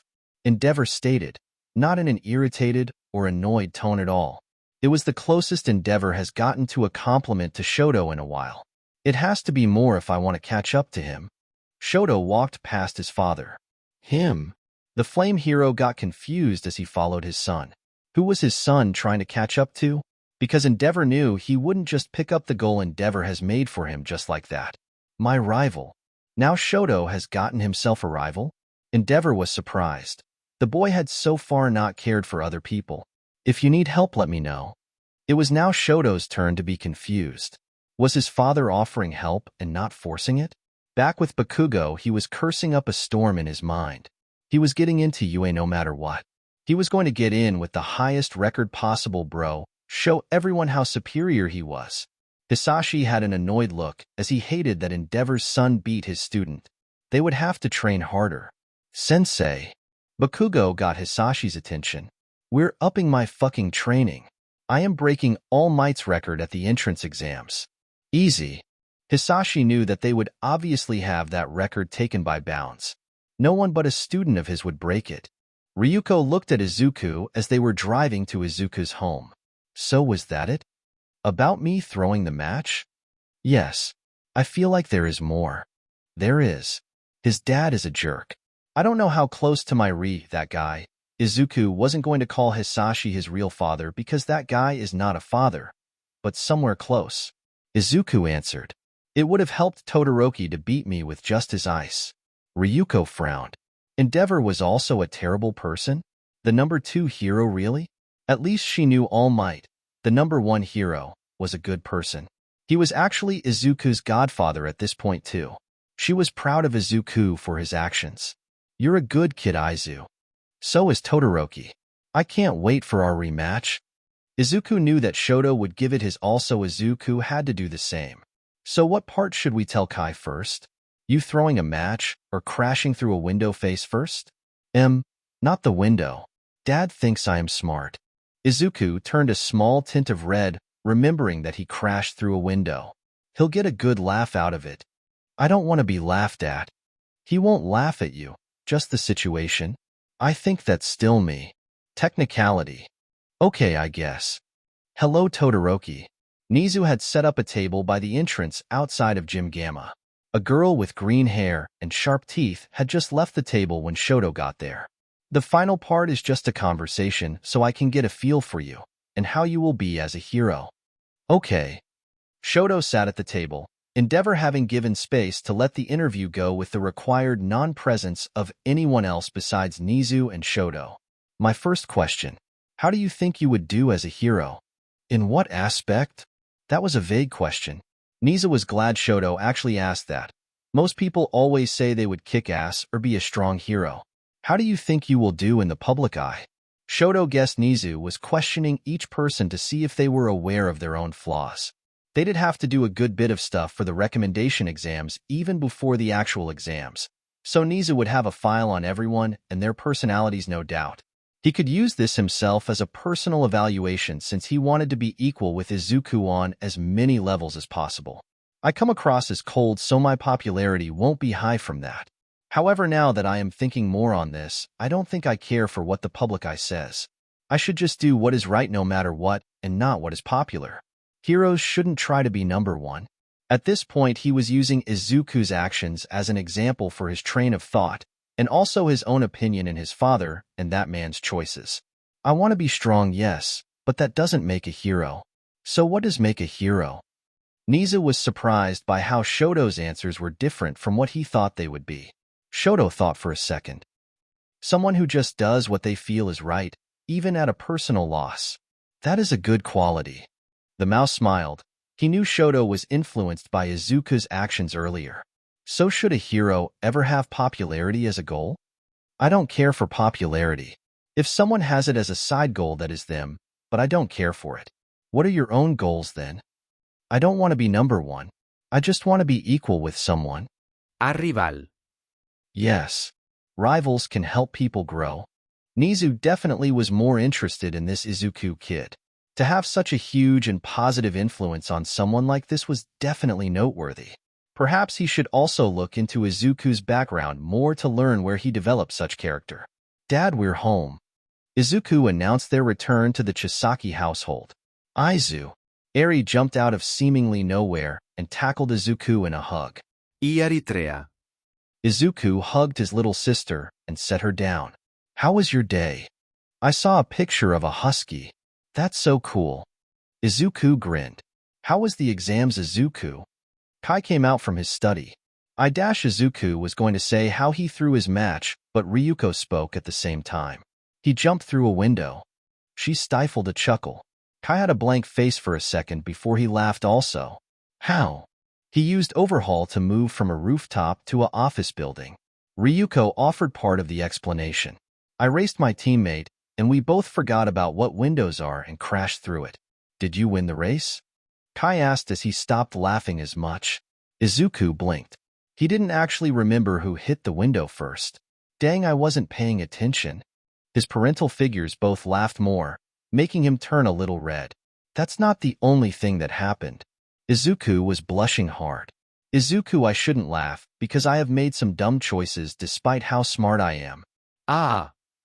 A blonde teen girl Izuku's age jumped around a corner and pointed at Kai. So you aren't always right. No, I still am. But you just dash. Who's she? Izuku pointed at the blonde. This is Himiko. Kai patted her head, an action that confused Himiko, but she didn't stop it. She is joining the house. I know you said you would offer that room to another kid, but I didn't think it would take just 4 weeks. Ryuko remarked. Mom. Eri cut in to greet Ryuko, who returned the greeting. She needed it. Kai stated. She's staying here as long as she needs. You're Izuku? Himiko asked the green-haired teen. Yep. Izuku nodded. Nice to meet you, Himiko. He offered his hand to shake. Himiko immediately shook it. I like your attitude. I like yours too. Are you really as much of a nerd as Mr. Chisaki says you are? You called me nerd? Izuku looked at his dad. Not like that. He said really smart, so I took it as nerd. Am I a nerd? Yes. Eri answered. Hey, you read books all day. I'm 6. What else should I do? You read books for someone my age. What type of books do you read? Eri asked. Izuku was really intelligent, sure, but he didn't spend much time reading actual books. I don't. I take college courses. Nerd. Eri stuck her tongue out at her brother. You're a nerd too. Izuku stuck his tongue out also. I'm siblings with nerds. Himiko deadpanned. But we're cool nerds. Both Izuku and Eri stated. Kai was chuckling from the exchange, but stopped to ask a question. How did the rest of the exams go? Oh, I threw the first match I was in. Izuku looked at his dad innocently. Kai had a flat look. You did what? I thought you were a nerd. Himiko also had a flat look. You were supposed to try to win matches, not throw them. I know that. Izuku responded. I threw it because Todoroki needed to win more than me. Why? His father knew there was a good reason, because Izuku wouldn't just waste an opportunity. His dad is a jerk like my original one. Really? Kai was surprised. He knew the Todoroki name must be pointing at Endeavor. Was the number 2 hero also a dick dad? Yeah. Todoroki is a cool guy. He can control fire and ice, but because of his dad, he doesn't use the fire as a way to spite him. I made it look like Todoroki beat me with just his ice to mess with Endeavor. I believe Todoroki found out easily and declared Izu hero rival. Ryuko said as everyone sat at the dining room table. It seems friendly. Yeah. He said next time he is giving it his all, so I am too. I take it you are taking the normal entrance exams next week? Kai asked. Yep. The principal even said he can't wait to see me at it. He figured out what I did also. You did a good thing. Kai had a proud smile. I have no doubt that when you get into UAU, and this Todoroki will have a good time as rivals. I hope we actually get the same class. Izuku thought how cool it would be if they ended up in the same class. Is UA really that cool? Himiko asked. Izuku gave her a hard nod. Good people can become actual heroes there and train to protect others. Himiko got an idea at that moment. I'm going to UA also then. Really? Kai asked. Yeah. Himiko nodded hard. I want to get strong and protect any bonds I make. That is a good goal. Ryuko liked Himiko already. Maybe it was just her liking kids in general or something, but she felt that Himiko had a good heart. Well, then the next week is pure work, so you are ready for it. Kai said. Applications can be turned in tomorrow for it at the latest, so we should work on that today, and then training. I'll help. Izuku got excited to help. I want to help too, Eri declared. Himiko had a large smile from all the help they were offering. She definitely wanted to have strong bonds with them. Later that day, Nizu was sipping tea while he was waiting for All Might to come to his office. He had a real heavy subject, and he honestly needed the most powerful hero on this because if it was anyone else there might be trouble. He had researched Izuku Chisaki for curiosity's sake and found him, the villain Overhaul who had been in hiding it seems for years. It chilled him to think that this powerful villain who was only known as that by the underworld and older heroes actually had a kid with the same quirk, and that kid was attempting to enter UA. What was Overhaul's plan? Was he coming out of his hiding as a villain? Why was he even hiding as a doctor at a lab? Was he holding a facade to get more intimate knowledge on all of the heroes in Mizudafu? Either way, he had to wait for All Might, so they can plan a way of taking down the powerful villain. A knock at the door interrupted the mouse thoughts. Come in. Nizu spoke up. It was All Might. The massive blonde man was in his civilian clothes, plus a blue coat for the chilly weather. Hello, Nizu. All Might had a happy grin before he lost it at Nizu's expression. Is something wrong? I happened to come across the whereabouts of a supervillain who has been in hiding for years, Nizu stated. All Might collapsed into the seat he was going to sit in. Was All for One still alive? How? After what he and Kai did, that man should definitely be dead. Where is he? All Might would definitely make sure All for One is defeated for good this time. He works at the Cherry Waters lab. It is Overhaul. Nizu expected at least a shocked expression from All Might, but was caught off by what he actually got as a response. The massive blonde hero blinked before he burst into laughter. Toshinori Yagi, this is no laughing manner. Nizu snapped. Did All Might really not understand the severity of this? Overhaul can kill people with a touch. Hee hee. Sorry. All Might wiped a tear. I already know that Kai works there. Kai? Why was All Might calling the supervillain by his first name? How do you know? Kai is not a supervillain anymore, Nizu. Far from it. He is actually reformed. He actually helped me in that fight against All for One 6 years ago. He what? It's actually a touching story in my opinion.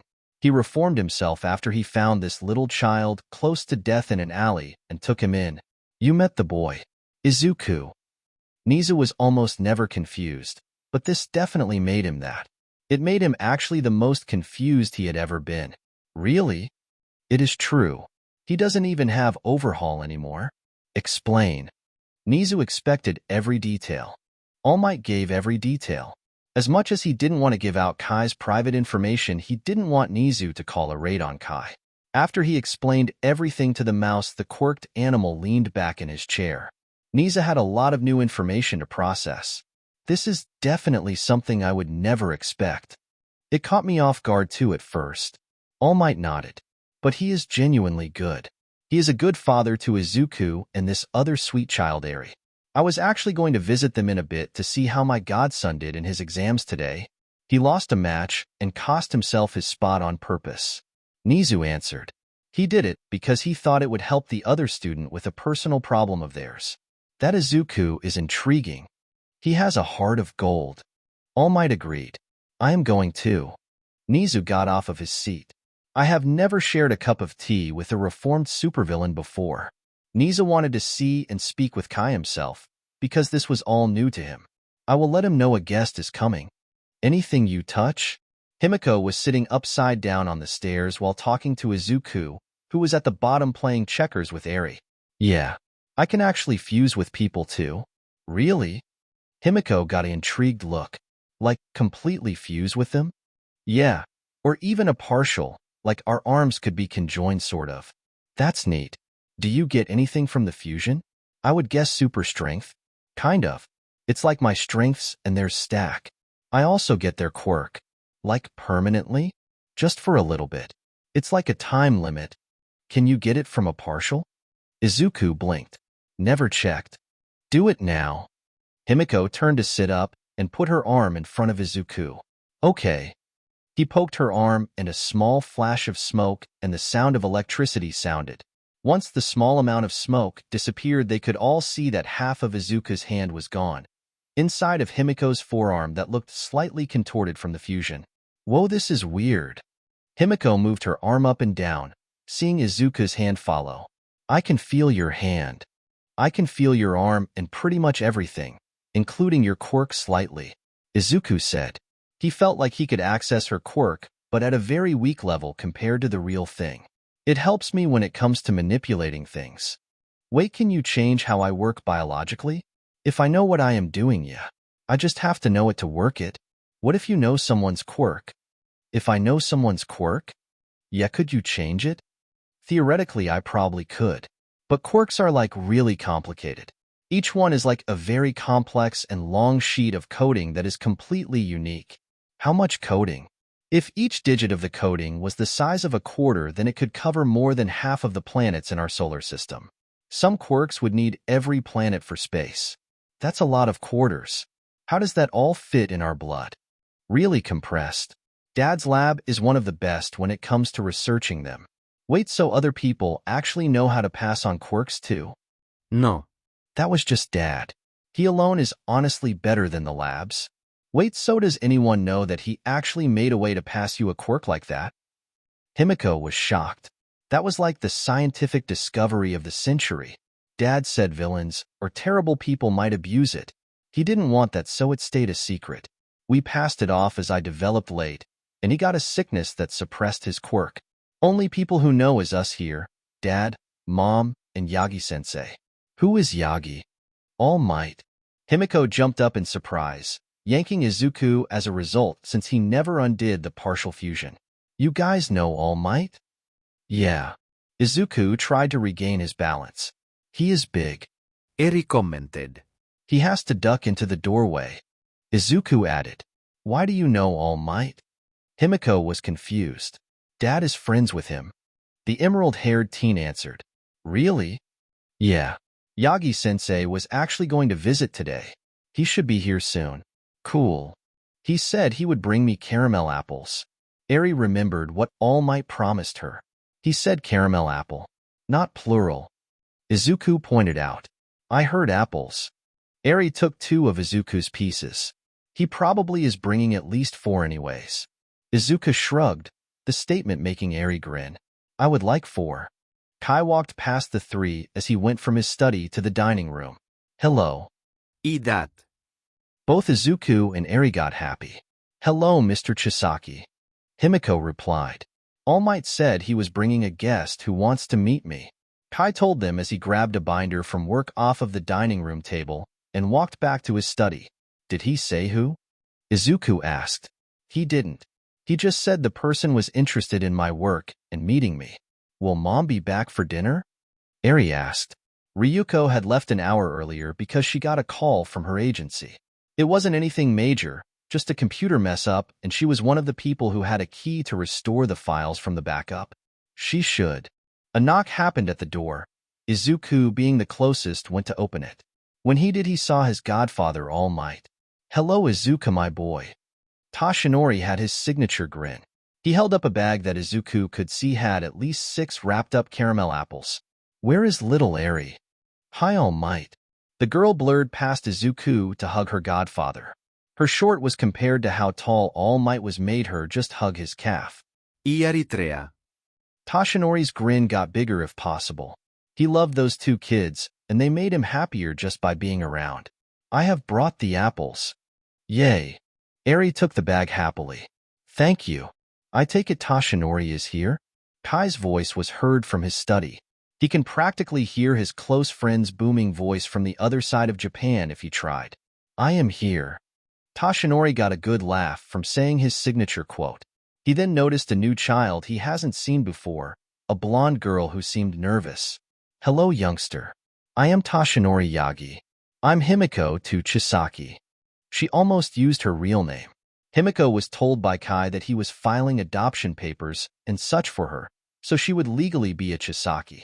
It made her happy that he was taking her in. It just felt weird how sudden it was. It is nice to meet you, young Himiko. Do you call everyone young?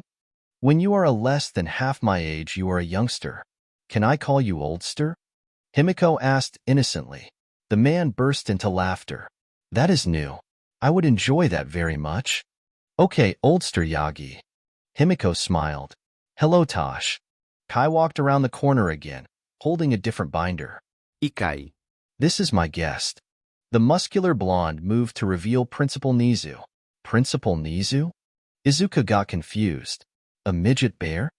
Himiko asked. I am not a bear. Nizu wasn't even offended at all by Himiko's statement. He found it amusing as that was the first time someone called him that. Hello, I am Nizu. It is nice to meet you for the first time, Overhaul. He was looking at Kai. The original holder of Overhaul dropped his binder at being called that, feeling like he was her for Kai to make him pay for his crimes from over a decade ago. You could have said it in a less stress-inducing way, Toshinori commented. Don't worry, Kai. He knows about your past, but I made it clear you are a different man. Kai felt relieved. At least now he knew he wouldn't have the entire police force of Mizutofu knocking down every way into his house. He made it very clear. The quirked animal nodded. I got interested in seeing a reformed supervillain, if I am to be honest. Reformed supervillain? Himiko looked at Kai. Was he really an ex-villain? Was that part of why he thought Himiko could redeem herself? Because he did? Dad, were you a bad guy? Eri looked up at her father. This was a day Kai didn't really want. He was okay with Izuku knowing what he used to be, because Izuku was there from the second Kai began to change, and was the reason he changed. But he didn't want Eri to know that he used to be an evil person. Before I found Izuku, I used to be an unpleasant person. Dad changed though, Eri. Izuku defended his father. Eri nodded. Dad couldn't stay bad too long. He's too nice. She accepted it rather easily. He's a doctor now, and if he tries to be bad, Mom would kick his butt. I wouldn't want that. Fighting Ryuko in a serious fight would be the last thing Kai would want. Miss Tatsuma would certainly not let him go back to villainy. Toshinori nodded. Sorry if I caused any stress or unwanted situations with my being here. Nizu apologized. It is fine. Kai only accepted it as fine since Eri didn't lose any faith or trust in him. What sort of conversation do you want? Kai wasn't going to be rude to the principal big the school Izuku wanted to get into. Really, I just want to know more about you and how you reformed. I haven't heard of a person on your level changing so vastly. I suppose I can provide that. We were about to have dinner. If you would like to, you can join us. I would like that. I can break tea for our conversation too. Kai offered. I would like that even more. The mouse loved his tea. Ryuko had just finished rebooting the computers at her agency.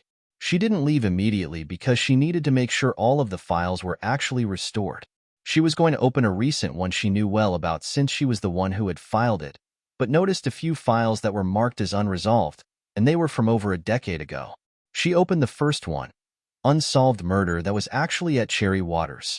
The case had no evidence of foul play, but the victim had none of his organs in the correct spot, as if some outside force magically shifted them. There was only one word listed under where it said possible suspects, a word that made Ryuko do a double take. Overhaul. Endeavor heard something outside and went to check what it was. What he saw was actually surprising. It was Shoto, covered in sweat, but still physically working out in the garden with full effort. His son never seemed to bother with as much physical training before, so this was bizarre.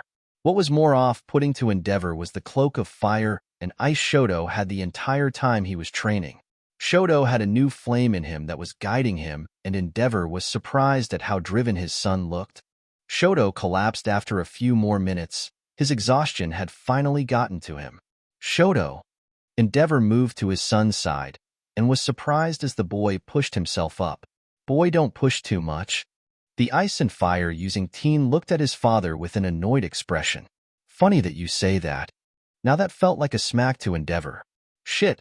Now that it was just Shoto pushing himself, Endeavor was now realizing how badly he had been pushing the boy. Endeavor sighed, knowing he fucked up. You still should take your breath. Later. Shoto tried to stand up, but Endeavor out his massive hand on his son to keep him in a kneeling position. I want you to take at least 3 breaths before you get back up. Shoto scowled. Fine. Just who are you trying to be better than? Not better, equal. The teen corrected his father. Equal. Endeavor raised a flaming eyebrow. I want to be equal with Chisaki. That boy. Endeavor got only mildly surprised. It made sense he supposed that it was Chisaki. Although Shoto beat him, did he not? I think you already beat him. No, I didn't. Shoto shook his head. That wasn't at our best. I want us to be able to go all out. Endeavor guessed it was possible that Chisaki boy was holding back. However, Shoto didn't seem antagonistic about his declaration of a rivalry with the boy. Maybe Endeavor should let this play out on its own. While Kai and Nizu talked, All Might had gone to speak with Izuku, Himiko, and Eri. Izuku, my boy, I take it that now you will be joining the regular entrance exams? Yep. Izuku nodded. My application from the recommendation exam still counts for it too, so I don't need to fill out more forms. I'm going to UA too. Himiko added. You want to be a hero too? Toshinori asked. No. The blonde teen shook her head. I just know that people get tough at that place, and I want to be strong enough to protect my bonds. That is still admirable. Perhaps you could become a hero and protect others and their bonds as well. The pro-hero offered. Himiko gained a thinking pose. That works, I guess. Will you be going to UA when it is your turn, Eri? No. Eri was coloring a picture while they were talking. I want to be a doctor like Dad. You are already on a good path for that. Dad says I'm too smart for my own good sometimes. I think he says that about all of us. Izuku laughed. You crashed through a window. Don't come at me. Izuku playfully tapped his sister on the horn. You can't even color inside the lines. I'm 6. I can get away with it. She said it again to mess with Izuku. When you are that smart, you can't use your age as an excuse. I'm 6. Eri repeated herself. I can get away with it. You better be glad you are adorable. She is adorable. Himiko nodded, and Eri beamed. Himiko. Toshinori cut in. Do you already have your forms filled out for the entrance exams? I do for the most part, but I have to say what middle school I am from, and I don't want to do that. Something bad? Izuku asked. I kinda have issues. That's fine. Why not just say homeschooled? I guess. Don't you care that I said I have issues? I technically have daddy issues, so daddy issues? Himiko thought Izuku and Kai got along. I'm adopted. That guy I am related to by blood is a jerk. My mom is a jerk. Not Dragon Mom. She is the best. Eri added. Chisaki, I want to be completely honest. Nizu sipped some of his tea. He had to admit Kai knew how to make some damn good tea. He was thinking about this for half of their discussion. Kai definitely had an interesting story, especially after finding Izuku in that alley a decade prior. The road he took from that point was definitely one of redemption. He became a man of science and had actually pushed science by years, maybe decades, by making the synthetic quirk that helped him give Izuku Overhaul. It was definitely a discovery of a lifetime. And Kai didn't even reveal it, knowing how it could be abused. He took in 3 separate kids who had troubling past, and all 3 are, from what Nizu can tell, extremely gifted in their own ways. He had to have Kai at UA. I want to offer you a job at UA being a teacher. A teacher? Yes. For the hero course, in fact. You have a unique set of wisdom that could only do good for the next generation of heroes. Aren't there only 2 classes? Of 20 each? You already have teachers, and I am a quirk researcher and doctor. You are familiar with our setup? Izuku really wants to get in. We did research. He will no doubt get into the hero course. I can adjust the hero course so that there will be 3 teachers. Wait, 4 teachers for the hero course. 4 teachers. Miss Ryukyu also had part in your son's development, no doubt. I would like to think that the influence from her would be good for the next generation as well. You want to offer us jobs? Kai was still trying to get that to sink in. Not even an hour ago I believe that you thought of me as the old Overhaul. I think All Might and your family are proof enough that you have indeed changed. I can't accept the job. I like my job at the Cherry Waters Lab.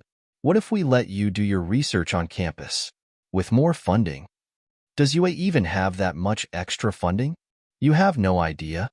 How would this even work? Kai was actually considering it. You would be the homeroom teacher of one of 4 hero course classes. With this, I believe the classes will be split into 10 students per class. You will direct their hero training outside of the actual hero class that I have no doubt you already know Toshinori will be teaching, And you will also rotate with the other teachers, teaching a subject to each class for an hour. I believe with your profession it would be science-related.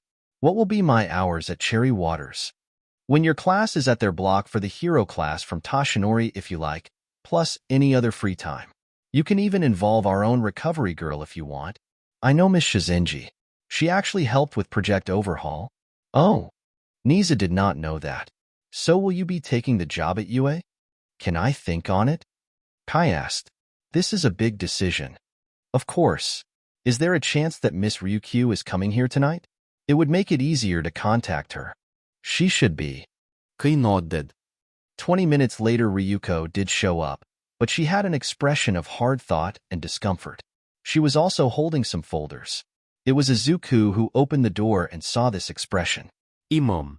Are you okay? For the most part. She patted Izuku on the head, not knowing how his parental situation was going to be in a few minutes.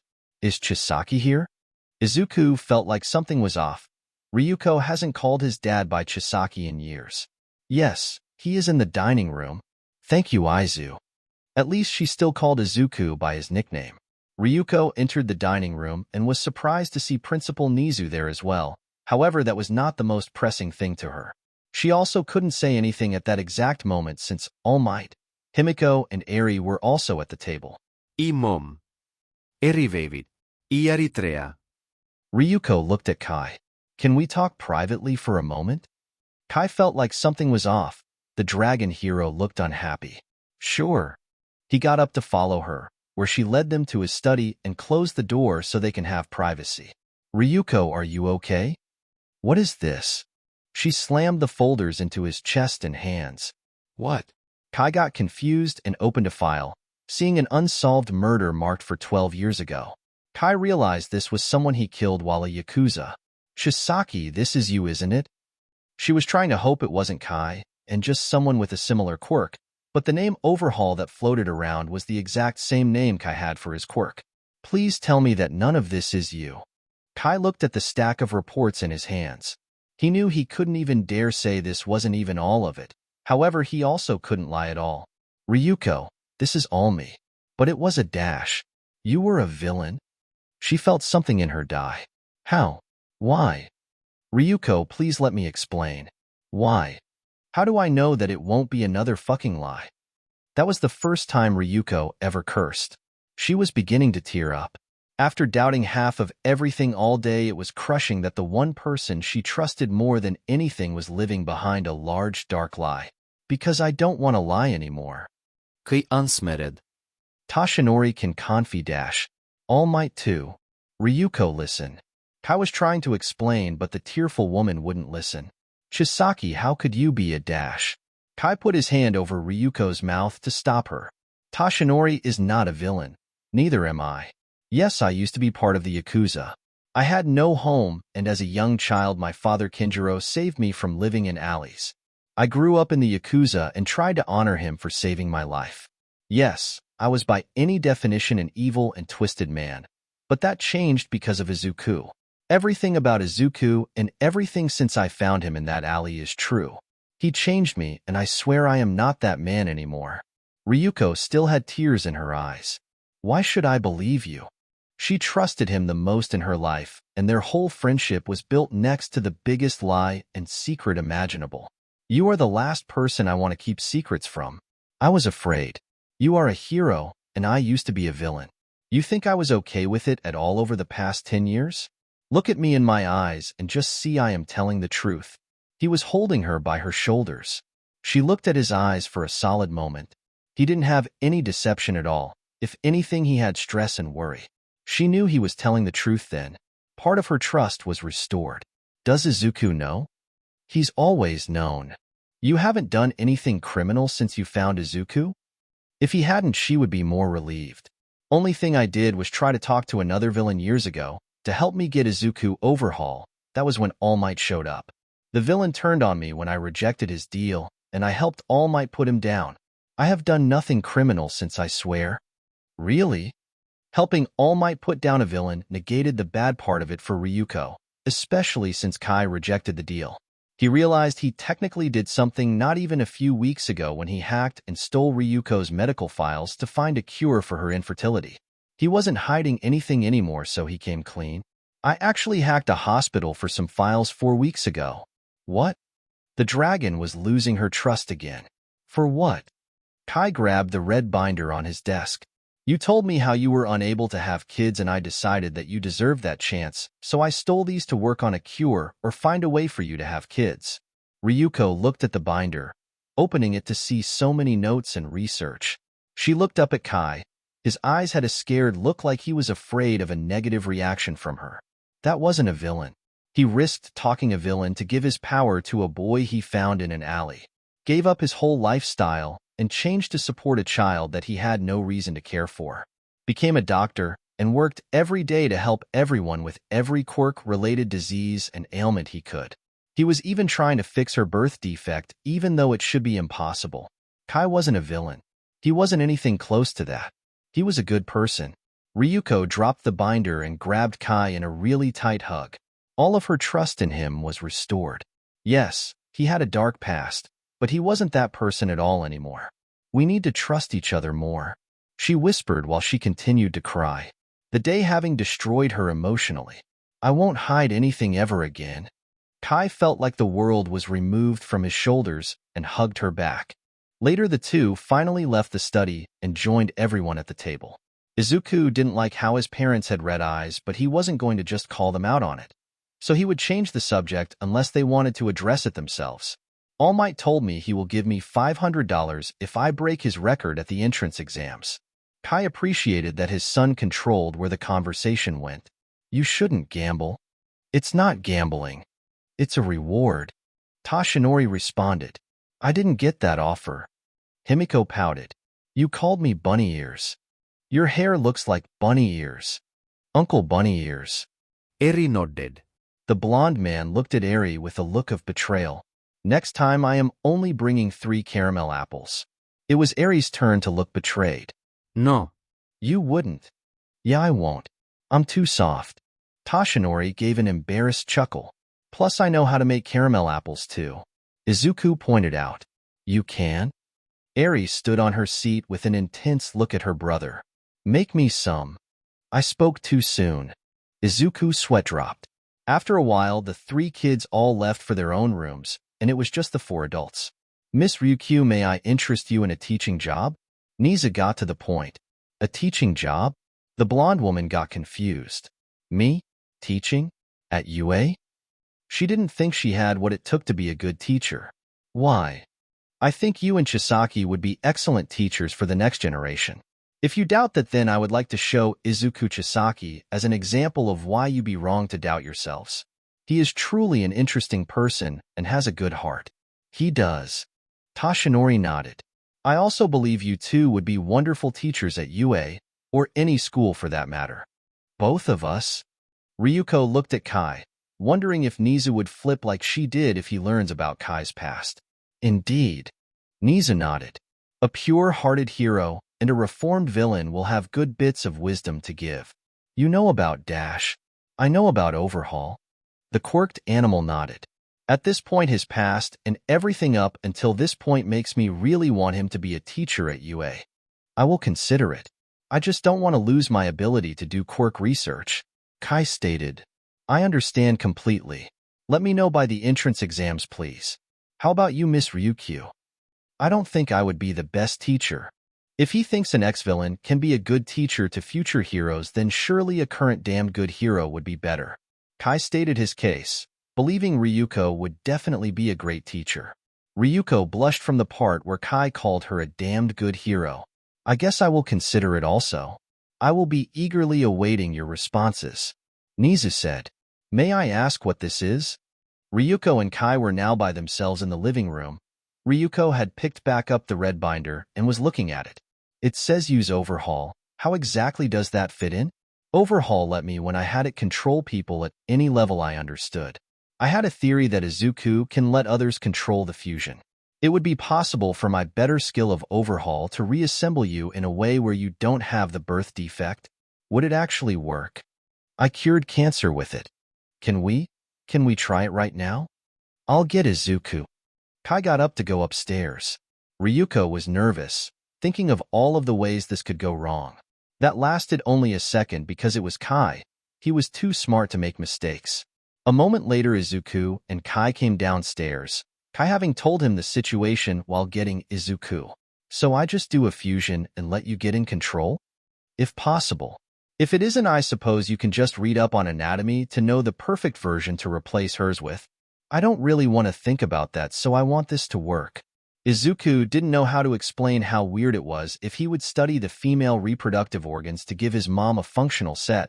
That was just too uncomfortable, especially since she was his mom. He poked his father's arm and the fusion began. A puff of smoke clouding them and the sound of crackling electricity filled the house. Once it cleared, Izuku was standing there alone, with more height and denser muscles. So how would I give control over? He asked out loud. This is all a guess. Maybe just try to relax and push wherever you hear my voice coming from to the front? Kai's voice was heard in his head. Sounds reasonable. Izuku closed his eyes, took a breath and mentally pushed himself back and felt that presence of Kai go in front. Once his eyes were reopened, they were just Kai's golden eyes. It worked. Kai said in a voice that was a combination of his and Izuku's, but more like his own. Kai moved the arms he could now control. He could feel Overhaul, and it felt noticeably different from when he had it. It still operated the same, but there were new parts to it also. Yippee! Izuku's voice was in his head now. I still feel like I could take control, which helps if I ever need it, I guess. Let's do this. Kai poked Ryuko. The disassembling might be painful. That's okay. I trust you, the dragon woman said. And it was painful, for all of 5 seconds before it wasn't. Kai only disassembled her for a whole second, before quickly repairing her back to normal, minus the birth defect he replaced with functional parts. That stung. The woman rubbed the spot where he had poked her, the only external spot that stung. Sorry. It is taking you apart at the cellular level. I did ask for it. Can I have my body back? This feels weird. Yes, Izuku. Kai dropped any control he had, their eyes swapping back to Izuku's emerald eyes with the gold rings. That just gave me whiplash. Izuku rubbed his neck. I'm separating us now. Go for it. His father's voice came in his head. Izuku undid the fusion, the now familiar smoke and electricity following. That was definitely a new experience with Overhaul. Kai rubbed his hands, the feeling from Overhaul gone. I never thought I would ride shotgun in my own body. Izuku sat down on the couch. It's technically a new body. Kai said. Yeah, but my mind is predominantly in control, so my body. Valid point. Kai looked at Ryuko. Do you want to check now at my lab, or save it for tomorrow? The suspense will kill me. Ryuko shook her head. Can we check now? Let's go. Kai grabbed his coat. Izuku, you're in charge until we're back. Got it. Izuku nodded as the adults left. Once they were gone, he just turned the TV on to watch a talk show, discuss a new hero's debut in America. At the lab, Kai tapped his screen. It did nothing to speed up the process really, but he still did it because he really wanted this thing to hurry up. After a minute of tapping, it finally showed exactly what he was wanting to see. Kai turned in his seat to face Ryuko, who was sitting next to him looking really nervous. What does the red line mean? Ryuko asked. It means you get to have kids one day. Kai had a smile. It took all of a second for the dragon woman to let that sink in before she tackled Kai out of his seat in a hug. Thank you. She was crying again, this time out of happiness. I can't feel my arm. Kai wheezed through her tight grip. Sorry. She let go of him in embarrassment, her face red. It's fine. Kai didn't mind the hug besides the crushing feeling it gave. Thank you, Kai. I owe you so much. No, you don't. Kai shook his head as he picked his chair back up. Kai, you just erased a defect I have had my entire life and gave me the chance to do something I have always wanted to do. I do owe you. No, you don't. I would do it again if I could. This is still huge. Well, you deserve it. Greatest person I know. Kai turned in his seat to close the binder. When he turned back to Ryuko, he saw an expression that confused him. With Kai's words, Ryuko finally understood part of why she got so distraught with Kai when she learned about his past as Overhaul. She had feelings for him. She felt kind of stupid for not realizing this earlier. She decided to make up for lost time. Ryuko? Kai asked, confused about the look when the dragon hero crashed her lips into his. The next day the Chisaki kids were in the backyard. Izuku was wondering where his parents were because they never came home the night before, but just guessed that they stayed at the lab later than they thought they would and went to Ryuko's since the lab was closer to her place. Izuku decided to wait till later to see what happened with his parents and was helping Himiko build her fighting form. Eri was just outside to enjoy fresh air. At the entrance exams, I know they have 2 parts, Izuku said. A written test and a practical half. In the practical, I heard they have robots for us to destroy, but that isn't on what I know. Himiko thought hard. Are they the type of robots I can stab? She held up a knife. I don't even know where you had that. Izuku swore she just pulled that knife from thin air. I guess you could stab them. I actually studied the robots, just the one they call a one-pointer since it is the only one with an available schematic, and it looks like it had an off button. So I stab the off button? Or just press it? I'm going to go with stab it. She thrust the knife into the air in front of her. I guess that works. Can I stab things? Eri asked from the patio table. After you turn 10. Why not now? Eri, you're 6. Rats. Eri, when you turn 10 I am getting you your own knives. Himiko stated. You're the best big sis. Himiko smirked. Dang right. I feel like I should intervene on the knives, but that's 4 years from now. Izuku stated. Right now I guess I'm just going to focus on your form. All right. What you got for me? The blonde figured he already had ideas to offer. You're not one for muscle, so speed is where your build and skills go. You calling me weak? I'm a speed build also. This means that it will be easier to show you things. I don't work with knives though. I stick with an open palm fighting style. Because of Overhaul? Yeah. Plus this form is really good for my mobility. I guess you can tweak it to a knife style when you use those. I could also use this. The blonde pulled a large stick out of nowhere. I can use blunt weapons also, especially since I don't have the Play-Doh touch like you. We can definitely get you actual gear and not just sticks. But this has more of an impact when I bonk someone on the head. She swung it at a tree. Like whack. She broke the stick with the swing. I broke it. Okay, I want real gear. She tossed the broken stick backwards over her shoulder. Dad will be able to help well. He is cool like that. He had a way to give you Overhaul. Himiko then got an idea. I bet he gives me a gun. I doubt Dad would give a 15-year-old a gun. You don't know that. If he gives you a gun, I should get a knife. Eri poked a leaf that dropped by her. You guys are making bold claims. Izuku remarked. Oh, he won't give me a gun or Eri a knife, but he will give you a quirk that lets you control everything by touching it. Okay, so he might give Eri a knife. Izuku figured that was years off, however. And me a Glock. I will go bang bang on a fool. Himiko mimicked holding a gun sideways with her fingers. Why do you want a gun? Would you want to mess with the crazy girl with a gun? Not really. That's why. She nodded like it was obvious. No one will mess with my bonds if I can give them hot lead. Himiko picked up a new stick. Aren't you worried you might be too trigger happy? Oh, I know I'll be too trigger happy. Himiko threw her stick up the tree to see if she could catch it on a branch. I don't think Dad will get you a gun if you don't have trigger discipline. I know where the trigger is. What more is it than that?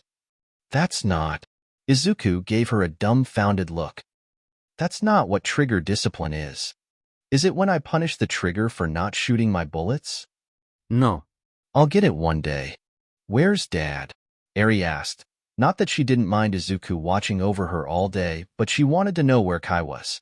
Dad and Mom went to the lab last night to check on something. Izuku answered. Check on what? Himiko asked. Dad wanted to cure Mom of something. Her infertility? Izuku gave the blonde an odd look. How did you know that? I kinda saw the binder when he was working on it at the lab yesterday. Yeah, it is that. Izuku nodded. What's infertility? Eri asked. It's a condition where people can't have kids. But Mom has us. Biological kids. Izuku replied. She can't pop out kids. Himiko added. I don't say that about Mom. Izuku looked uncomfortable. Sorry.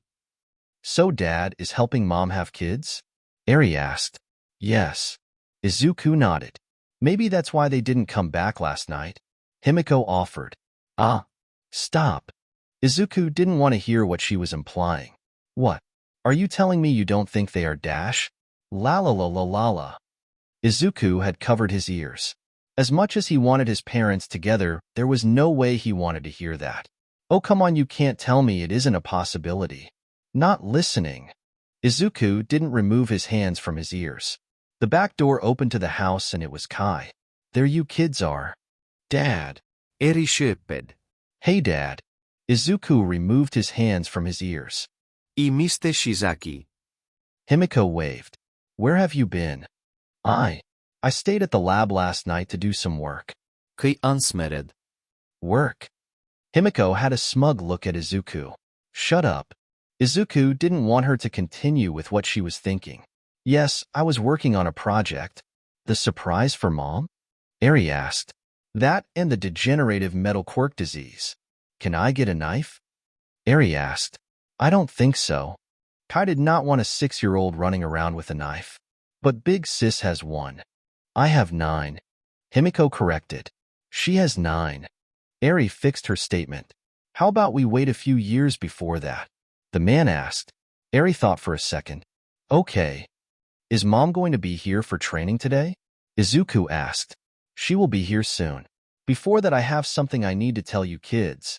Is something wrong? The Emerald teen asked. No. Actually, the opposite. Me and Ryuko are together. The 3 kids all said something at the same time. Like a normal mom and dad? Eri asked. About time. Izuku replied. You did it, didn't you? Himiko asked. Don't talk about mom and dad like that. Izuku responded to what Himiko said. They did what? Eri asked. Nothing. Izuku waved his arms frantically. They did something. Himiko had a smug look since she knew she was right, especially with Kai covering his red face in embarrassment. Stop it. Izuku felt uncomfortable with this topic. They're your parents too. Then that hit Himiko and her face turned red. Ew. She covered her own face now out of embarrassment. Don't touch Mom anymore. What? The voice of Ryuko got everyone's attention, her having just gotten there. Kai, what exactly did you tell them? All I said was that we were together now. Kai was as red as Ryuko's sweater. It was Himiko who said things. Izuku pointed at his blonde sister. I'm sorry, I didn't realize how gross it was. She hadn't removed her face from behind her hands. I'm confused. Eri had no idea what was bothering everyone. Over the next week, things found a normal pace. Himiko and Izuku trained hard for the entrance exams. Eri talked Toshinori into making more caramel apples, and Kai and Ryuko fell into a good rhythm with their new relationship. It was a very good week for the Chisakis. Shoto, where are you going? Endeavor asked as he saw his son about to leave the house. I need to let someone know something. Shoto exited the house. He and his father were on slightly better terms, what with his father surprisingly being easier on him and letting Shoto do things his own way, with some guidance. It was still rocky, but it was an improvement on what it was before. I will be back later. Endeavor watched the door close, not speaking till it was shut. Be safe, Shoto. It was now time for the entrance exams, and Izuku and Himiko were entering UA's grounds. Remember to not cut people. Izuku added. Without permission. I'm sure if you explain your quirk, and such if a situation calls for it, they will definitely be helpful. Imagine how many bonds I can make here. Himiko was in her own conversation, but she wasn't ignoring her brother. She just nodded in acknowledgement of his words. How many knives did you even bring? 4. She pulled out the 4 knives to count them. Surprised you didn't bring more. I don't want to rip my new outfit yet. Himiko pointed to her new signature look that she had made since joining the Chisakis. She hadn't gotten a mask like the other 2 kids because she wanted to work on a way that it wouldn't hinder her quirk first. She had an oversized purple cardigan with a green trim to it, over a red dress shirt and skirt, along with black shoes and knee-high socks. She also adopted a green scarf that had one end hanging loosely over her right shoulder. I can't ruin this style. Chisaki. A monotone voice got the 2 Chisaki's attention, and Izuku, saw his friendly rival from the recommendation exams. Todoroki. Izuku got happy and approached his rival before he wondered why he was there. Did he fail? Why are you here? I passed my final match. Shoto removed the thoughts of his failure from Izuku's mind. I wanted to just let you know I received my scores, and because of our match and the one after it, I am the #1 recommended student this year. That's awesome, man. Izuku held up his hand for a fist bump. Way to go. Hot and a badass. Himiko commented to herself. Chisaki, I respect you for what you did. Shoto still appreciated what Izuku did the week prior. But as my rival, I know that you can and expect you to become the #1 student through the regular exams. Izuku nodded. Definitely. Don't worry here, man. I am going to give it my all the way to our rematch. As will I. Shoto gained a small grin. Let's make sure we both continue to give it our all. Shoto put his fist against Izuku's. Definitely. Izuku was definitely pumped for the exams now more than anything. Bakugo looked like he just saw a ghost. He had just arrived at UA's grounds to do the inferior people's exams and saw a face he hasn't seen since well over a decade ago. Why was that quirkless loser here? No, it had to be a lookalike. No way he had anything close to what it takes to even spell UA, let alone contend for a spot there. He shook those thoughts and went over to the Ice and Fire teen who was leaving UA's grounds at that moment after talking to the other kid. Hey, Ice fuck. Bakugo said to get his attention. I'm beating these exams as the top person here, and then I am beating your ass. I don't care. Shoto walked past him. Don't disregard me, you shit. I only care for my rival. You are nowhere near his level. Shoto turned to give Bakugo a glare. Find someone else who actually cares. Bakugo was about to lose his shit. I'm going to prove that you and your dumbass rival and all of these other insects are beneath me. Declare your dumb ideals to someone else. Shoto turned back around. Part of him couldn't believe that he was somewhat like that over a week ago. Bakugo scowled. He entered UA's building in a pissed-off mood. He was going to show these extras how beneath him they were. /N. That's the end of part 2 of the exams arc. I purposely didn't address Kai and Ryuko's decisions about UA yet, because that is next chapter, and I want to build suspense even though I think you all knew what they will say if you guys read these. As well as Izuku and Himiko's exams, which includes both of them meeting people who will end up becoming their friends at UA. I can't believe some of you guys actually thought I would let Bakugo become a recommendation student. Granted, I guess it was a possibility, but nah. I wanted him to take an L from Shoto, so he has anger there. Speaking of Ryuko and Kai, they're together now. Yay. They obviously did something, but I am not writing that part. Use your guys' imaginations for that, you pervs. Sorry, I just called you pervs. I feel like I might have stretched some of their personalities, but at the same time it feels right. Especially since this is a different situation for most of the characters. Also, Izuku may or may not meet the girl he is gonna end up with in life at his practical exam, so some of you actually guessed her. My ruse to get you guys guessing more by saying you wouldn't guess her worked. I am a genius. I won't address that part of anyone's replies that do with her because that would make it obvious which bunch of you guys is right, but I will congratulate those guys after she is revealed. Also, you guys can stop apologizing for leaving long reviews. I don't mind, ramble on as much as you want because that makes me happy because I can see more of what you like and use that to make the story better. I once never shut up all day about Death Note when I first watched it because I loved it, and rambling on shows how much you like something. Emma now reply to you guys. Chapter 5 Exam arc final. /N. Still don't own MHA. I have an important question at the bottom author's note. Would like input from you guys, but check it after you read the chapter since it has to do with the stuff in it kinda. Izuku and Himiko entered the main building of UA's campus, following the signs that led them to the auditorium. Is this where they made you go last week? The blonde Chisaki asked as she opened a flask to drink a red liquid. It wasn't blood like would be assumed of her. Kai actually made a substitute for blood, so her quirk doesn't make her act out as bad. Really, it was just a chemical she mixed with water that worked like Kool-Aid, with a thicker consistency. Yep. The auditorium. I wonder if Principal Nizu is going to run it again today. The midget bear? He has a tail. I think he is closer to a mouse. I'm sticking with midget bear. I wouldn't say that to him. I would. Himiko replied as they entered the auditorium. Our seats are near the front. Who's that? She used a knife to point to the stage where a teacher, present Mike, was off to a side talking to another teacher, ectoplasm. Might not want to point with the knife. Izuku lowered it. You might hit someone. Right. Himiko put her knife away. That's present Mike and ectoplasm. They're teachers. I figured they worked here. Why is his hair so big? She was talking about present Mike. He had long blonde hair, which he wears spiked upwards in a huge tuft behind his head. His hair easily added 2 feet to his height. Maybe he likes that style? Izuku shrugged. It looks dumb. It's not the worst hairstyle. You don't like it either. But I'm not going to call it dumb. I'll pay you. No. I will pay you to say it to his face. That's a bigger no. Izuku found his seat and sat down. Kai tapped the table while he was thinking. It was an hour before he had to have a response for Nizu about that job offer, and he still didn't know what to do. The job was something definitely interesting, but he didn't know if he of all people should teach a class of kids trying to be heroes. He thought that Ryuko definitely should take her offer, but he wasn't going to make her take it. The door opened to his house and Ryuko entered, making him smile widely. Ryuko also smiled, but noticed he was still tapping the table like he does when he was thinking and getting confused. Still confused? I don't know if I should take the job or not. Want my opinion? Please. Take it.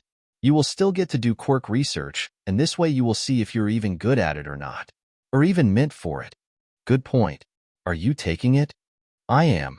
I'm nervous about teaching them, but if the kids at UA are like Izuku, it will be fine. If I take it, where would Eri go? She's homeschooled and way too smart for a schooling for kids her age. Nizu is trying to hire an ex-villain. Maybe he will have that already planned too. He is trying hard to get me to say yes. Kai figured Ryuko had a point. Plus there is private school. She could definitely find a spot that would challenge her enough. Ryuko then noticed Eri wasn't around. Where is she, by the way? Toshinori took her to the park for a bit. He wants to spend time with her since he won't have as much time when the school year begins.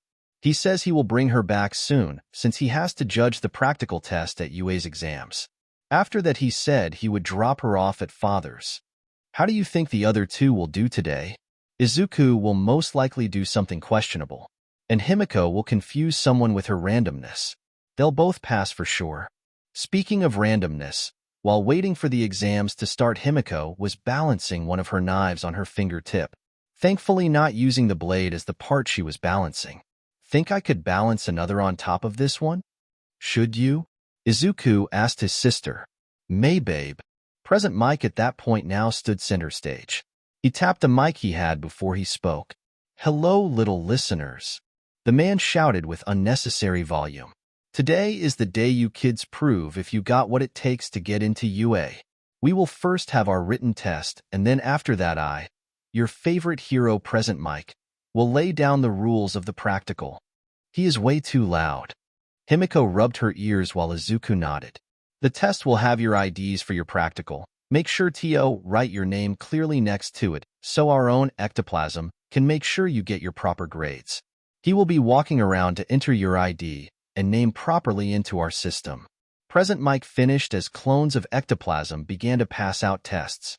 If he keeps yelling like that, I will stab my ears, Himiko said, and a clone of ectoplasm snickered. Please don't, Izuku said as he got his test. Soon the written test was over and present Mike turned on a screen which would show the rules as he spoke. Pay attention, listeners. We'll be seeing if you got skills to pay the bills in a 10-minute practice run at our replica city districts. First, however, I am here to explain the goal and rules of the test. Ectoplasm began to distribute papers during the presentation that has a site location numbered on it for each student, telling them where they were to go later. You can take whatever equipment you want. Just gather at your designated meeting area after my presentation on the rules, you dig? Present Mike paused to let everyone remember as much as they can. All right, listeners, if you look at the screen above me, you will see that there are villains in each replica city, loads of the baddies spread all over the battlefields. Each one will be rated as a 1-2, 3-pointer. Your job is to use your quirk to take out as many of them as you can and rack in those high points. Also, you can attack other competitors directly. That's nasty anti-hero stuff, and it's against the rules. Present Mike explained. Excuse me. A person shouted at the same time Izuku also said it, albeit not as loud as the other person. Everyone in the auditorium turned to look at either Izuku or the other person who spoke. It was a glasses-wearing kid with a stern look that appeared to be permanently stapled on his face. Izuku was going to ask what point value the fourth villain had since he had seen it before while trying to prep ahead of time, but he let the other kid go first. The glasses-wearing teen appreciated that this mask-wearing teen let him go first and got to what he wanted to say. On the board above you, there are clearly 4 types of villains listed, not 3. If this is an error, then it's a huge embarrassment for a top-tier National Academy of UA's caliber. What is the meaning of this? I was actually about to get to villain number 4. Present Mike started. The 4th type of villain is called the zero-pointer. It's a big gimmick that goes wild near the end. They are too strong to be defeated and are there just to stir things up, so fighting them is hopeless and useless. If I were you, I'd do my best to avoid that sucker. The kid nodded and sat back down, satisfied with the explanation. Present Mike looked at Izuku, wondering what his question was. Izuku shrugged. That answered my question. Well, that's pretty much all I have, Mike went on. I'll leave you with a quote that my academy prides itself on. Go beyond. Plus ultra. Now get out there and have a fun time this test. Everyone in the auditorium stood up and began to make for their given test location. Izuku, what test site do you have? Himiko asked as she held up her site that had a number 6. Test site 3. What? Ugh, I want to break robots with my brother. Wouldn't you be cutting them? Breaking is destroying, and cutting is destroying. So stabbing is breaking. Can't you make friends in your area? I thought that was a plan of yours. Oh, it is. But the Chisaki siblings, bitch-slapping robots together would have been cool.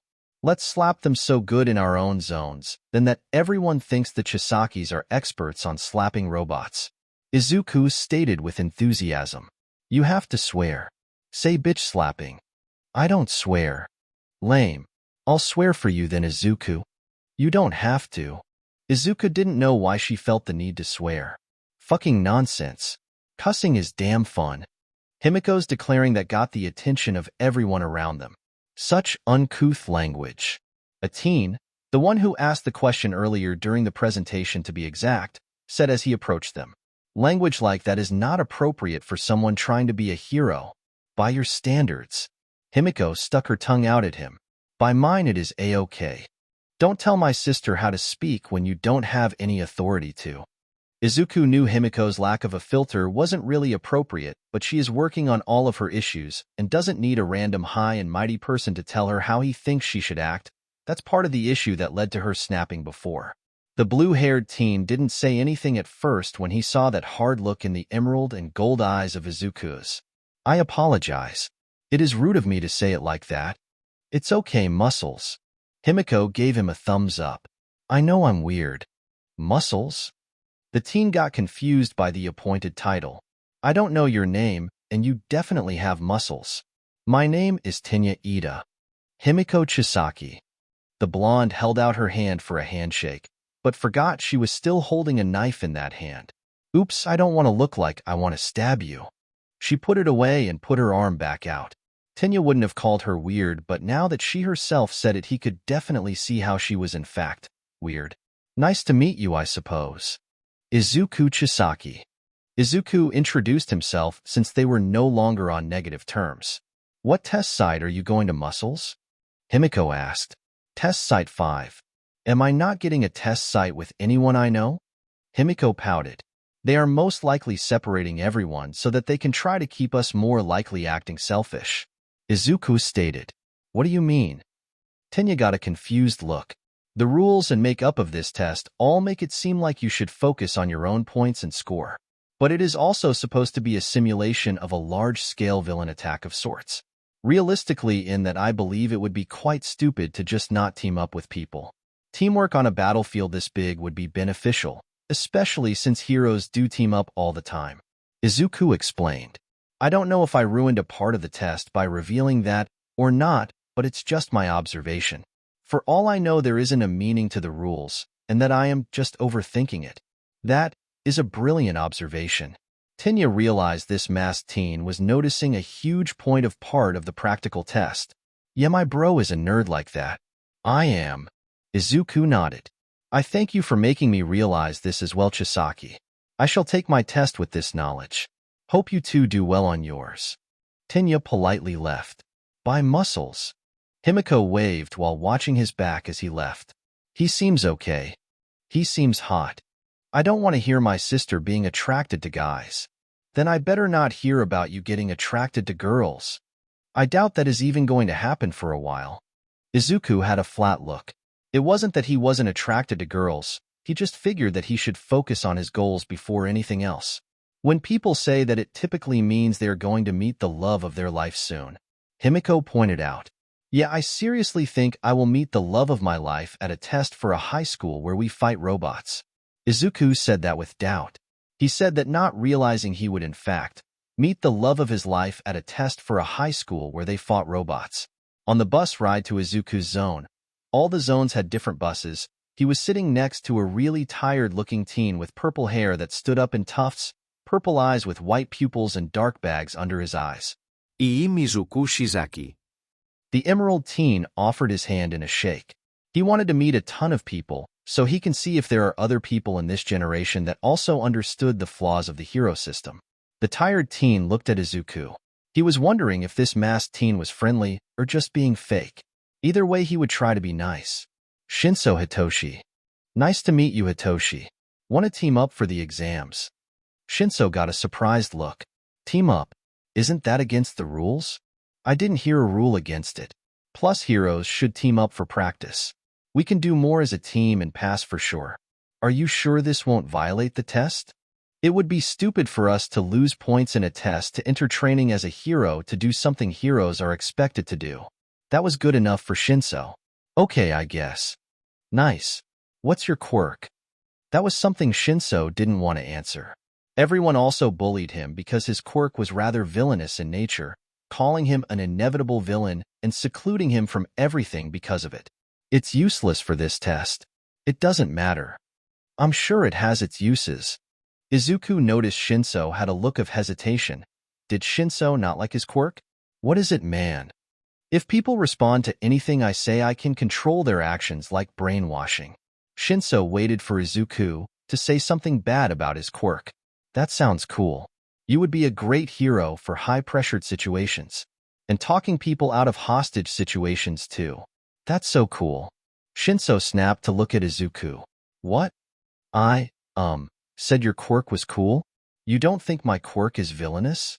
Are you using it like a villain? No. So it's not villainous. Izuku shrugged. Any quirk is villainous if it is used like a villain would use it, but it can also be heroic when used heroically. Shinso liked this Izuku guy. He seemed really understanding and not judgmental. Thank you, Chisaki. No problem. So you want to team up? Izuku asked. Sure. No way in hell Shinso wouldn't work with him now. What is your quirk, Chisaki? I can touch anything and manipulate it entirely. Non-living and living. Shinso dropped his jaw. This kid was going off about his mind control being cool when he had the touch of a god? What? How are you not in the recommendation exams? I failed them on purpose. Izuku didn't mind saying it now, especially since even the judge of the match was aware of his throwing the match. You what? The purple-haired teen definitely thought something was weird about Izuku, who purposely fails an exam that is hard to get into in the first place. Someone else needed that win, so yeah. It's cool cause now I get to hang out with you, man. Are you taking this seriously? Shinso would get mad if this all was a joke to the masked teen. No. I'm serious about it. I threw a match so someone else can get the win and shove it to their dad, and I accepted coming to the normal entrance exams. I would just rather relax about it all than get tense. Easy to relax when you can manipulate anything you touch. Yeah, but only with my fingertips and palms. I have to actually be smart about it. Trust me, I am taking this seriously. I got it for my goal. To be the #1 hero? Shinso wouldn't be surprised since that was half of everyone's goal. Nope. I want to fix the hero system. Shinso raised an eyebrow. Fix the hero system? Some people are heroes who are more of a villain than some villains. I want to fix the system and show them what a real hero is. Shinso actually smiled. He heard the drive in that statement of Izuku's and knew he would set out to do that goal.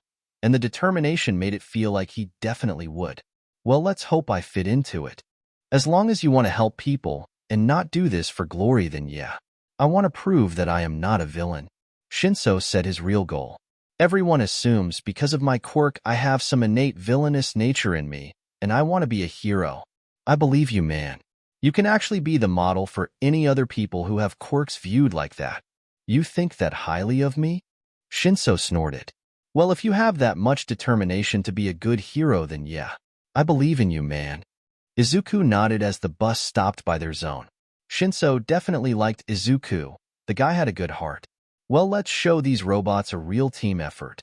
That's what I am talking about. Izuku got excited. Himiko was poking her seat mate to get her attention. The girl sitting next to Himiko was pink, like completely pink. Well, not completely, but her skin and her fluffy and unruly hair were definitely pink. Her scara were black and her eyes were yellow, making her eyes look like a raccoon's a bit. Hello. Both of them said at the same time. I'm Mina Ashidu, Izuku Chisaki. They both still spoke at the same time. Nice to meet you. For the third time, they both spoke at the same time. They both decided to stop speaking to let the other talk, so they both just say there before they realized they were still doing the same thing, and promptly laughed at the situation. That was funny. Mina was the only one to say that. I like you already. Himiko nodded. Want to be friends? The pink girl asked. Of course. The blonde nodded. Awesome, da. We now gotta team up to beat those robots. Team up? Mina asked before she immediately stopped questioning it. Yeah, let's kick their tin butts. Yeah. My brother says they have an off button, but let's still kick them regardless. Brother? You have an older brother at UA? Nah, it's my brother Izuku. He is taking his test right now too. He says that teaming up and crushing robots will be good practice for hero team-ups down the road. Your brother sounds smart. Yeah, he's a nerd. I won't be surprised if he got a perfect score on the written test. Let's do just as good on kicking the robots. Hell yeah. Himiko nodded as the bus stopped. While we kick them, I will also stab them. She brandished one of her knives. You have knives? Yep. Himiko pulled the other three she brought with her. What to borrow one? Nah, I got acid. Mina let some secrete from her arm to show Himiko. You stab them while I melt them. That's a plan. Kai and Ryuko both entered UA's grounds and immediately saw Nizu, who looked like he was waiting for someone. Hello, Mr. Chisaki and Miss Tatsuma. The quirked animal of unknown origin greeted them. I take it you are both here to tell me what your answers are? We both will take the job. Kai Ansmered. That is wonderful news. Nizu clapped his hands together. And just in time to see the practical exams too. Just like that? No paperwork before that. I did most of the paperwork myself if I am being candid. I was sure you would say yes and got it started a few days ago. You can join us while the kids take the practical, so you can see the kids you might end up teaching. We can finish the paperwork later. Lead the way. Ryuko said, eager to start this. Toshinori stood in the viewing room with all of the staff of UA, ready to see how this all goes down for two of his favorite kids. He got a pleasant surprise when he saw Kai and Ryuko enter the room following Nizu. Kai, you took the job. His booming voice got the attention of a majority of the staff. Hello, everybody. Nizu waved from Kai's shoulder, having talked the man into letting him ride on it to the viewing room since the walk would go faster that way. In truth, Nizu just liked to feel tall by being on people's shoulders, especially since he wasn't even 3 feet tall, only being 85 centimeters tall. 2 feet 9.5 inches. This is Kai Chisaki and Ryuko Tatsuma. They have taken on jobs as the other 2 homeroom teachers for the hero course. Dr. Chisaki, Ectoplasm said, shocked to see the doctor who gave him his legs back after his run-in with a villain who removed them. Hello. Kai felt like the man looked familiar. It's Masakazu Nishida, correct? It is. Thank you again for your work. You know Overhaul? A tired voice asked. It belonged to a man who looked as equally tired as he sounded. His black hair was all over the place like he was just pulled out of bed to be there. Granted, he had a sleeping bag right next to him. It was believable that he did in fact just wake up. Kai got wide eyes before Nizu patted Kai's shoulder he was still on. Yes, they all know about your past. It would be a little wrong to let you work with them without knowing what you used to be. You have All Might's trust, so you have mine. A muscular man with spiked gray hair said, Sekijiro-kan, I'm teaching one of the other hero course classes. I think it's hot. A woman said. She had spiky dark purple hair of varying lengths and a very revealing outfit. I'm Nemuri. She winked at Kai, who ignored it. Ryuko meanwhile had grabbed Kai's hand to show this Nemuri that Kai was hers. Ignoring that, Present Mike said, I'm Hisashi Yamada. I think it is rocking that that firecracker of yours helped you turn good. The blonde pointed behind him at a screen where test site 3 was seen. Kai saw his son laughing at something. He certainly is.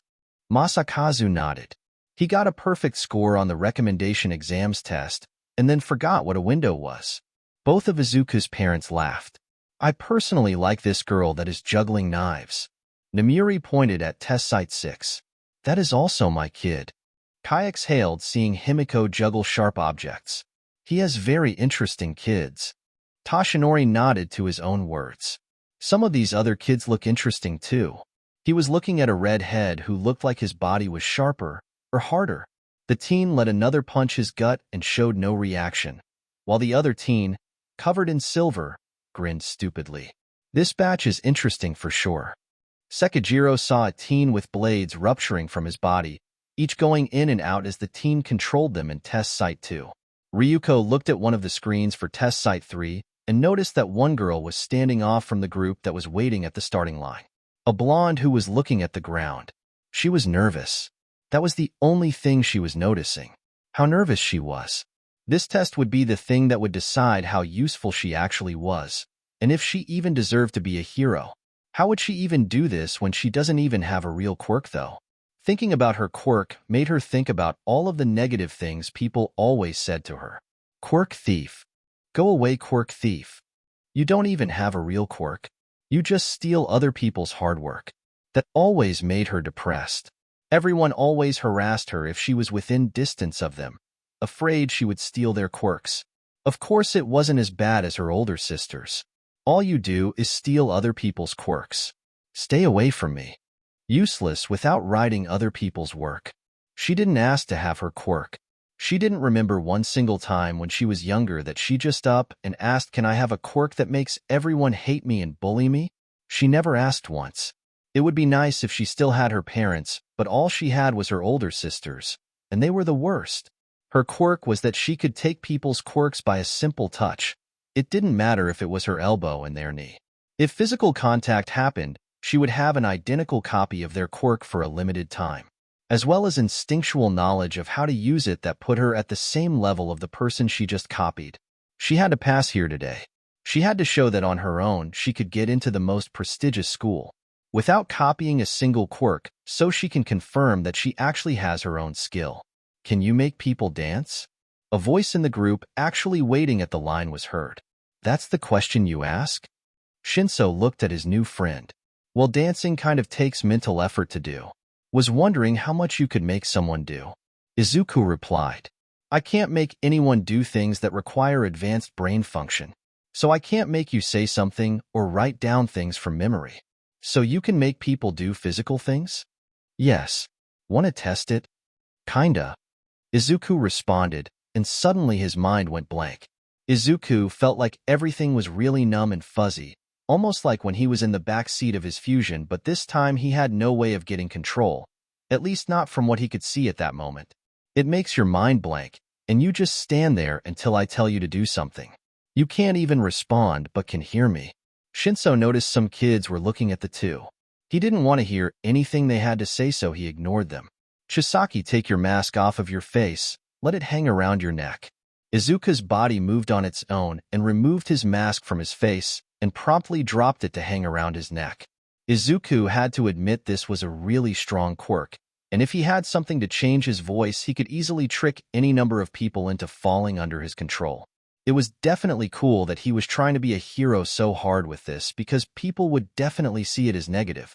Suddenly Izuku felt like he got shocked to the brain. Not much, but like a static shock, and felt control of himself return almost instantly. Whoa. It's a rush from what my father tells me. Shinso rubbed his neck. That was weird. It felt like riding passenger in one of my fusions. Fusions? Get going now, kids. Present Mick's voice suddenly came over the speakers. Your test starts now. Let's do this. Izuku ran forward. Being near the front got free rein to run, Shinso following. Most of the students stood there confused for a second, expecting a countdown before they realized they weren't getting one. Once they realized that it was a rush of the students fanning out to destroy the robots. Button on their back near the neck. Izuku shouted to Shinso as he tapped a car and made a door turn into a spike and impale through a two-pointer's head. Thanks. Shinso was glad that while he didn't have much muscle, he was at least quick enough to dodge a one-pointer and get behind it to smack the button, jumping up to slap it. Hey, want a gun? Izuku asked as he broke a three-pointer by touching the ground and making 5 spikes impale it. Izuku was holding the arm of the three-pointer. It's kinda heavy, but the firepower must be awesome. You don't want the arm gun? Not when I can do this. Izuku touched a street sign, and it bent and swung like a bat to knock the head off of a two that was about to drop its fist down on Izuku. Good point. I'll take it. Shinso wasn't ready when Izuku tossed the gun. He was ready to catch it. He just wasn't ready for the weight and almost fell over. You weren't kidding about it being heavy? It's hefty, like that robot. Izuku tapped the ground and 4 different three-pointers all got impaled by the ground, becoming spikes. Chisaki, geez. Shinso was amazed at Izuku's quirk. I can't go through separate objects, though. Izuku pointed at the 5th three-pointer that stayed on the other side of a crack in the ground. No worries. Shinso shot the arm gun he had at the three-pointer, not prepared for the recoil, and he flew back. He luckily hit the three-pointer in its core. You okay? Izuku asked. Yeah. Shinso groaned. Not okay. He got up and grabbed the arm cannon. He couldn't call it a gun when it fired like that. The shots were rubber too, so the fact that he just put a hole through a robot made him worried about if one actually shot him. Any shot would definitely hurt. Wait, how can you not go through different objects, but yet you just touched a car on its hood and made a door spike? I think if the parts are connected, it counts. Like if you connect Legos, I can affect all the connected ones, but if they are in a pile, they don't. Have you ever tested that? No. The whole time they were talking, they were both taking down robots. I thought you were smart. Shinso said flatly. Hey, I am. Izuku defended himself while he threw a rock at a one-pointer to get its attention away from an unaware other test taker. The second the test began, Himiko and Mina immediately assaulted a number of robots together, their combination of acid and knives making them both quickly take out the machines. The duo took turns landing the final strikes on the robots since they figured that the points don't get shared. This is fun. Himiko shouted as she stabbed a three-pointer in its eye that she was riding. So fun. Mina nodded as she melted a leg off of the three-pointer. You think they will let us do this more when we pass? Himiko stomped on the head of the three-pointer and watched it turn off. I hope so. Hey, look, another robot for us to bully. The blonde pointed her knife at a two-pointer. Let's bully it. The pink-haired girl shot up. On it. YET. Himiko threw a knife at the two-pointer and hit one of its eyes. Did you see that? She looked at her pink friend. Nice headshot. Mina high-fived Himiko. I can't tell who is messing around more. Kai had one of his hands against his forehead. They're having fun. Ryuko smirked when Izuku jumped on a three-pointer's back and turned it towards a number of two-pointers. I didn't know Izuku could manipulate things at that level. Toshinori blinked when the emerald-haired teen started to send shots at the other robots. This is so fun. Izuku shouted with glee as he did a partial fusion with the three-pointer from on top of its head, his arms sinking to their elbows in it. He was controlling its motions, and he learned how to make it shoot. Chisaki? Shinso's sweat dropped as he watched his friend go practically mad with power, shooting every robot up the street. It was a good thing that they were the farthest kids up this road, so he didn't have to check his shots. Just a minute. Izuku replied as he shit for a few more seconds, up until he ran out of ammo. He turned to Shinso behind him. Yeah, I think you got them. The purple-haired teen pointed at all the robots that were broken by more than a few unnecessary shots. Huh, would you look at that? think you let it get to your head. It's really fun. Izuku couldn't stress it enough how enjoyable it was to shoot that mini rocket like balls of rubber at robots. I believe you. You kind of went a bit crazy. I got drunk with power. Izuku nodded as he unfused his arms with the three-pointer he was on and tapped it again to scramble everything inside of it. He hopped off of it to stand next to Shinso. I think I cleared this street. You think? Hitoshi asked with a flat look as he just raised his arm towards all of the broken robots. I want to say I know I did. You can let someone else control the fusions, right? Yeah. It's like I just lean back and you lean forward. If we have time, you should let me do that to a three-pointer. I want to see that firepower. How about that one? Izuku pointed at a three-pointer that came out of a side street. I like it. Shinso nodded. Himiko picked her knives up from a robot that was definitely destroyed. Her hectic slashing and Mina's acid were definitely a bad combo for the robots, especially when both girls were too quick for the machines to properly attack. These robots are too easy. Himiko whined. Even the hard ones are easy because of our combo. We're too fabulous for them. Damn right. Nizu had a smile as he watched all of the students who were showing their skill. He can already tell a number of them that would end up passing, and the ones who will make it until the hero course as well. The kids this year definitely have skill. Sekijiro remarked. Some of them could use an attitude change. Hizashi was looking at a blonde teen in test site 2 who was screaming at the robots to die aggressively while blowing them up with explosions from his hands. Let's see how this batch reacts to the 0-pointers this year. Nizu opened the case for the button he really wanted to press. Test Site 3 actually has a new model that was just made to handle a quirk such as Overhaul. You made one just for Izuku? Kai raised an eyebrow, while also wondering if he should be worried. I did. The mouse nodded. After his kindness at the recommendation exams, I felt that he was lowering his abilities substantially. This will definitely challenge him. Here come the big guys. Present Mike announced. Big guys. Shinso asked as he used his last shot to take off a one-pointer's head. The 0-pointers? Probably. Izuku jumped off of a three-pointer. Wait, how big are they exactly? To answer Izuku's question, the ground began to shake, and they all heard the sound of large machine B parts at work. That sounds pretty big. Shinso sighed. Should have saved ammo. Izuku stated as a giant metal hand come into view from a side street and grabbed the edge of a building. The hand was easily as wide as 10 meters. That's a big robot. The big one is coming. Himiko got happy. Did they say how big it was? Mina asked. Big enough to stab? Himiko hoped. The 0-pointer appeared for test site 6, smashing through part of a building before it saw all of the kids who were on the main street of the zone. Target located. An electric voice came from it. That's a pretty big robot. A guy next to them said. He had a blue headband on, keeping his black hair away from his eyes. I think I need a bigger knife. Himiko looked at her small blades. How much do they mean to you? The black-haired guy asked. Why? Break the handles and I can fuse them into one longer blade. He offered. Sold. The blonde immediately began to break apart her knives. Leave one handle on. The guy felt that he had to actually remind her. I'm Yosetsu. Himiko. She handed him the blades. Do your thing. Got it. Yosetsu grabbed the blades and began to use his quirk, fusing the blades from end to end to make a very odd-looking sword. Take some acid. Mina offered as she began to make her acid pour over the blade, at a level that wouldn't melt the blade but definitely add to its damage. Nice. Himiko loved her new blade. Let's stab a robot. She ran towards the 0-pointer with glee. Hell yeah. Mina followed without question. I should have asked for a blade. The unarmed Yosetsu groaned to himself as he followed as well.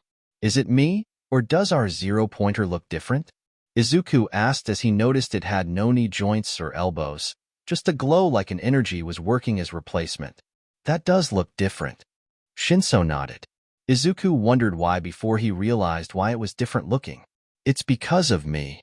What? Principal Nizu knew about my quirk and everything. He must want to see me at how I handle a challenge. Izuku explained.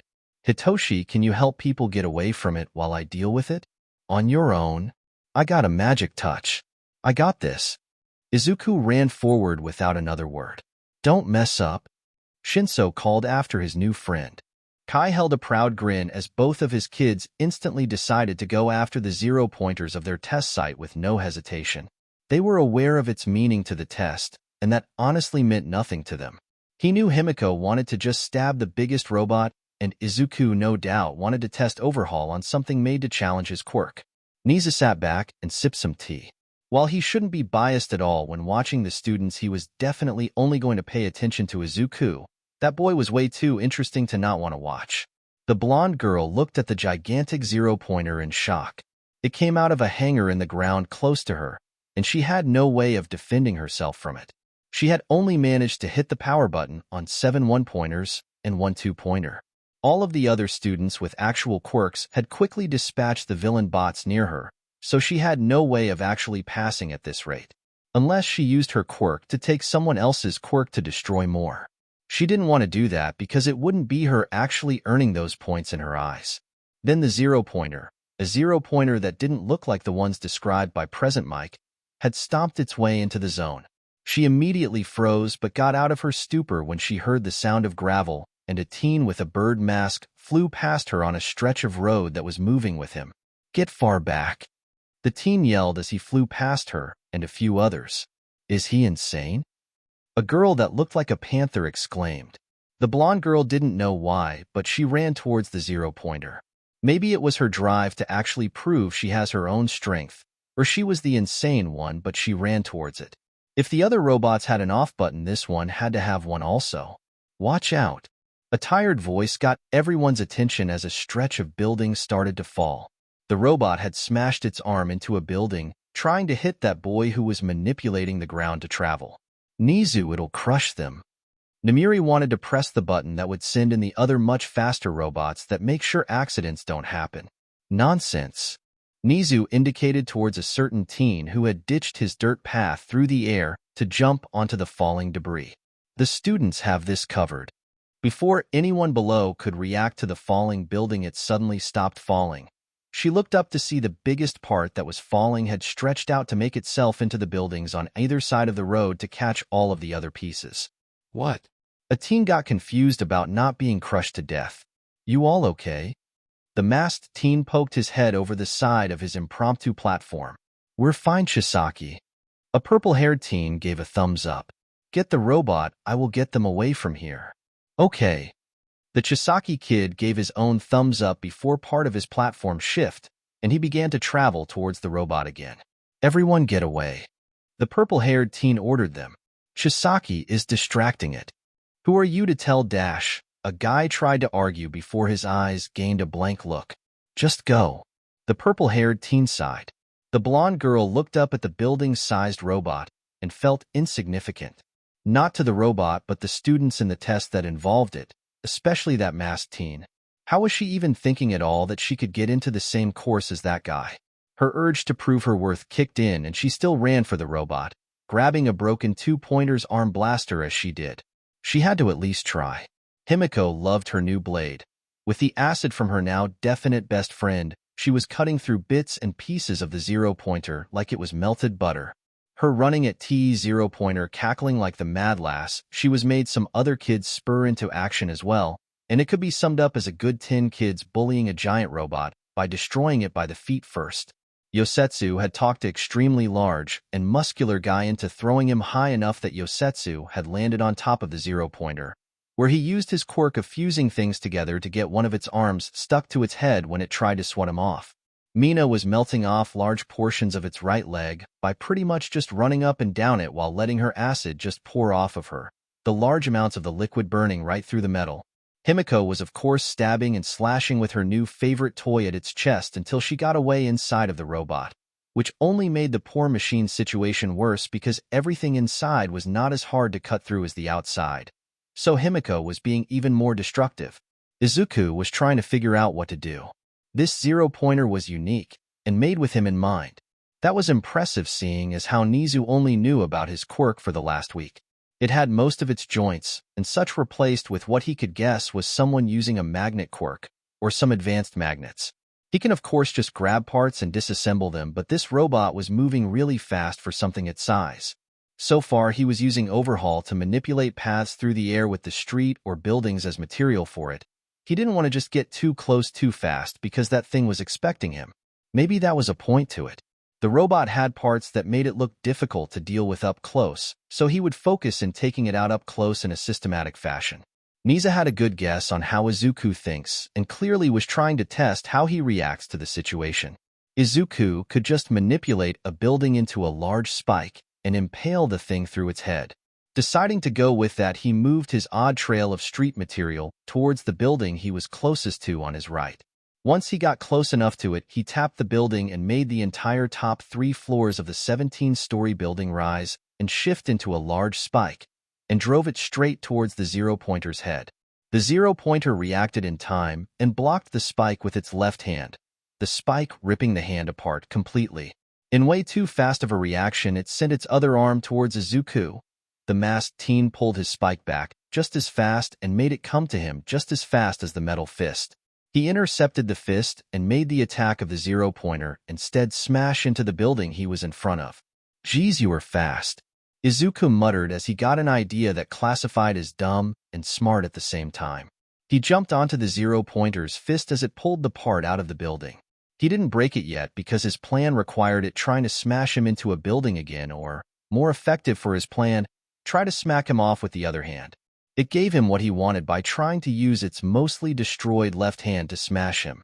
The emerald and gold-eyed teen grinned under his mask and grabbed the hand he was on, making it manipulate to make a shell for him to block the impact of the two hands clashing. The force of the impact shook Izuku slightly, but he kept his grip and made the top of his shell disappear, letting him have access to both hands of the machine. He then grabbed both of the hands at the same time and manipulated them to destroy the magnets keeping them attached to the zero-pointer, feeling the effects of gravity taking him and the hands down to the ground a good distance below him. It didn't matter when he was making perhaps the biggest hammer of all time as he fell. The blonde girl did not know her plan at this point. She had ran into a building and up 14 flights of stairs and was now at neck level with the zero-pointer. She still had the robot arm blaster and figured she can shoot its neck until the thing just died. It hadn't noticed her since it was preoccupied with the teen who was using everything he touched as a weapon. Izuku grimaced when the robot suddenly made a shield from its chest as he was halfway through the swing of his overly large hammer. It would take the blow, and he didn't want that to happen. No doubt the thing would counterattack with barely enough time for Izuku to react again. He grit his teeth and made the swing harder as saw a shot go from a window of the building behind the zero-pointer right into its neck. She had seen a glowing ring that circled the zero-pointer's neck and figured it must be the weak point and fired. It made sparks fly out and the zero-pointer dropped its shield it was using to protect itself, right as a very large mess of the robot's hands smashed it over the now defenseless head. The robot staggered back from the hit the masked teen gave it and fell into the building the blonde was in, breaking apart the building as it did. "You gotta be kidding me," she swore right before the collapsing building began to make her fall as well. Izuku saw movement of a falling person and began to jump from piece of falling rubble to piece of falling rubble to catching up to the falling person, grabbing rubble as he went to making spike into other rubble to clear his path. He quickly caught up and snatched the girl from the air in a bridal carry.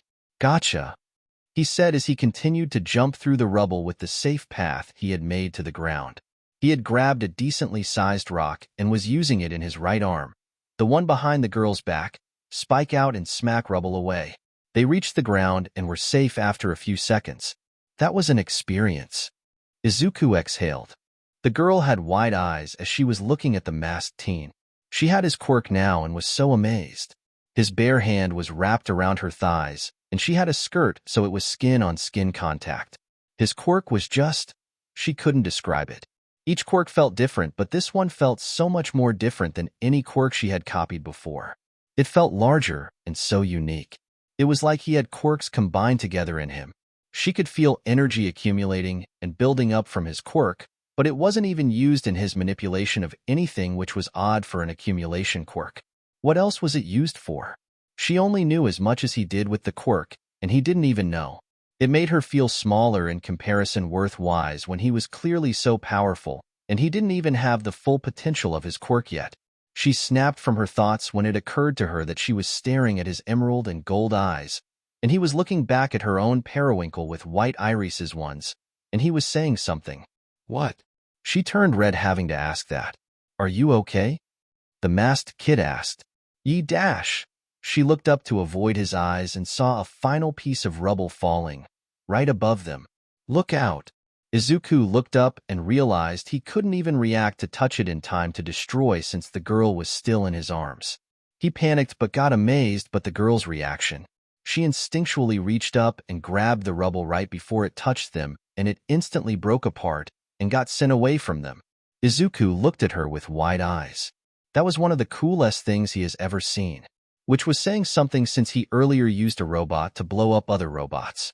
The only thought he really had at that moment was something he wouldn't want to repeat to anyone. That was hot. What? The girl looked at him flustered. Did I just say that out loud? Izuku turned red and was glad he had his mask on to hide some of it. Did he just call her hot? The girl was suddenly aware he was still holding her, and how close one of his hands was unconsciously to her rear. She wasn't exactly proud of her reaction, it coming from her bitchy personality that was just made originally to hide how insecure she really was. She slapped the guy who just saved her and yelled, "Put me down, idiot." I'm sorry. The emerald-haired teen just dropped her on accident. Ow. She grunted as she hit the ground. I said put me down, not drop me. She was upset that she was still yelling at the guy. It was a really hard reflex to drop, especially when his hand was basically on her ass even if he wasn't aware of it or even trying anything. I'm sorry. The masked teen said in embarrassment. Kai let out a long, slow exhale as he pinched his nose. He didn't exactly know what to feel about either of his kids right now. Pride, of course, because one just cut up a giant robot while unintentionally getting a small army to follow her, and the other just destroyed a giant robot with not much help. However, his daughter was currently laughing like a maniac on top of her defeated mechanical enemy, and his son clearly doesn't know how to think without speaking. That's IT for now, kiddies. Present Mix speaking cut off Himiko's laughing. If you need any medical attention, we have tents set up at the entrances to your zones. You all did well. You are dismissed once you get on the buses that will take you back to the front of campus. That was fun. Mina breathed out from her spot in top of the definitely destroyed zero-pointer's knee. I am the queen of stabbing. Himiko was still too pumped to calm down immediately. Woo. Yosetsu wheezed from his spot against a wall, out of breath from the test. Go Queen Stabby. He definitely didn't want to tick off the girl he was suspecting was actually crazy and not just doing a bit. All hail Queen Stabby. Himiko shouted as she loved the name. Shinso had a flat look as he saw the scene that just played out in between Izuku and this blonde girl. Are you okay? Izuku asked the girl who had gotten up and dusted off her black skirt. Yes. The girl seemed to fix herself from whatever she was originally going to say, her face completely red. Okay. I'm Izuku Chisaki. The masked teen introduced himself and held out his hand to her. What's your name? She really didn't want to say her last name because when she did, he might connect her to her older sisters and compare her to those two. I'm Nemo. She still decided to say it. Monoma. Nice to meet you, he replied. Did he not know who the Monoma sisters were? Even though we kinda met while trying not to fall to our deaths. Evidently not. I was the only one falling. Nemo pointed out. I almost did once or twice. Izuku responded. Hard to keep a normal running pace when you run on rubble in midair. I guess. Chisaki, you are bleeding. A tired voice got their attention, and they finally noticed Shinso who had shown up a minute ago. Izuku looked at his right arm and noticed how much blood it had. Oh. He poked his arm and fixed it up good as new, minus the blood still being on it. He manipulated his blood to vibrate off of him, and his arm looked in perfect condition. Then he repaired his dress shirt sleeve. All better. I got everyone away in turn before you decided to make a hammer out of the robot to smash over the rest of its head, the purple-haired teen stated. Good job, man. Izuku held up his hand for a fist bump, and Shinso slowly returned it. He turned back to Nemo and kept his arm out. You too, Monoma. Why? She didn't know what she really did to deserve praise. Her performance was lackluster to her. You shot that zero-pointer so it would drop its guard. Help destroy it quicker. He didn't move his arm. Naimo saw he wasn't going to just let it go, so she reluctantly put her fist against his. Most people never really stayed around her this long in the close of a range and never wanted physical contact with her. It felt weird. What is your quirk? She heard that question that she didn't want to answer because she knew he would start to be like everyone else. It seems cool. Kinda like mine too. That's because it is yours. Now she gets to get screamed at for stealing someone else's quirk. Huh. The Emerald Teen responded. I can steal quirks by having physical contact with people. She was avoiding eye contact. The word stealing made Izuku think he didn't have Overhaul, which would be impossible since the synthetic transfer quirk being added to it makes him only give it to people willingly. Unless she could mimic quirks. Why would she say steal then? Either way, the quirk was cool and definitely versatile. If she planned ahead, she could copy a quirk right before it is needed and have a good prepared plan for anything. He didn't know why she was so hesitant to reveal it. Did someone give her negative treatment because of it? That made Izuku mad at whoever treated her badly. He would treat her differently than those people, starting with his next question. You can copy quirks? Mark Naimo is surprised that he didn't yell immediately. I can. That's so cool. You must be a great strategist. What? Mark Naimo is twice surprised because she hasn't had anyone since her mother praise any part of her at all. It would be useful. Shinso added. He saw that look Naimo had. Like all she got was negative treatment of her quirk. He was glad Izuku was thankfully a completely positive person who thought every quirk was cool. I wouldn't be surprised if you were one of the top 5 for our year when we all pass and get into the hero course. Izuku wasn't just saying that to build her up. He wholeheartedly believed that she could be top 5. Her quirk was definitely versatile. The blonde girl hadn't gotten positive treatment in a long time, so she reacted by almost instantly hugging Izuku as hard as she could. It was only for a second before she realized how awkward it must be for him and immediately let go and took a step away from him. That didn't happen. Naimo said, completely flustered. Okay. The Emerald Teen nodded. So let's get out of here. He stated as he realized the test was over and everyone could leave. I'm keeping this though. Shinso shook his new 3-pointer arm gun he found. I would.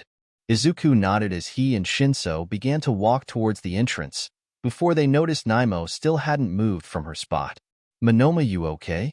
She was suddenly aware of the fact that she had frozen in thought again. She really has to stop that. Yes, I'm fine. She began to head for the entrance as well. The buses all arrived at the front of UA soon, and the kids all exited them.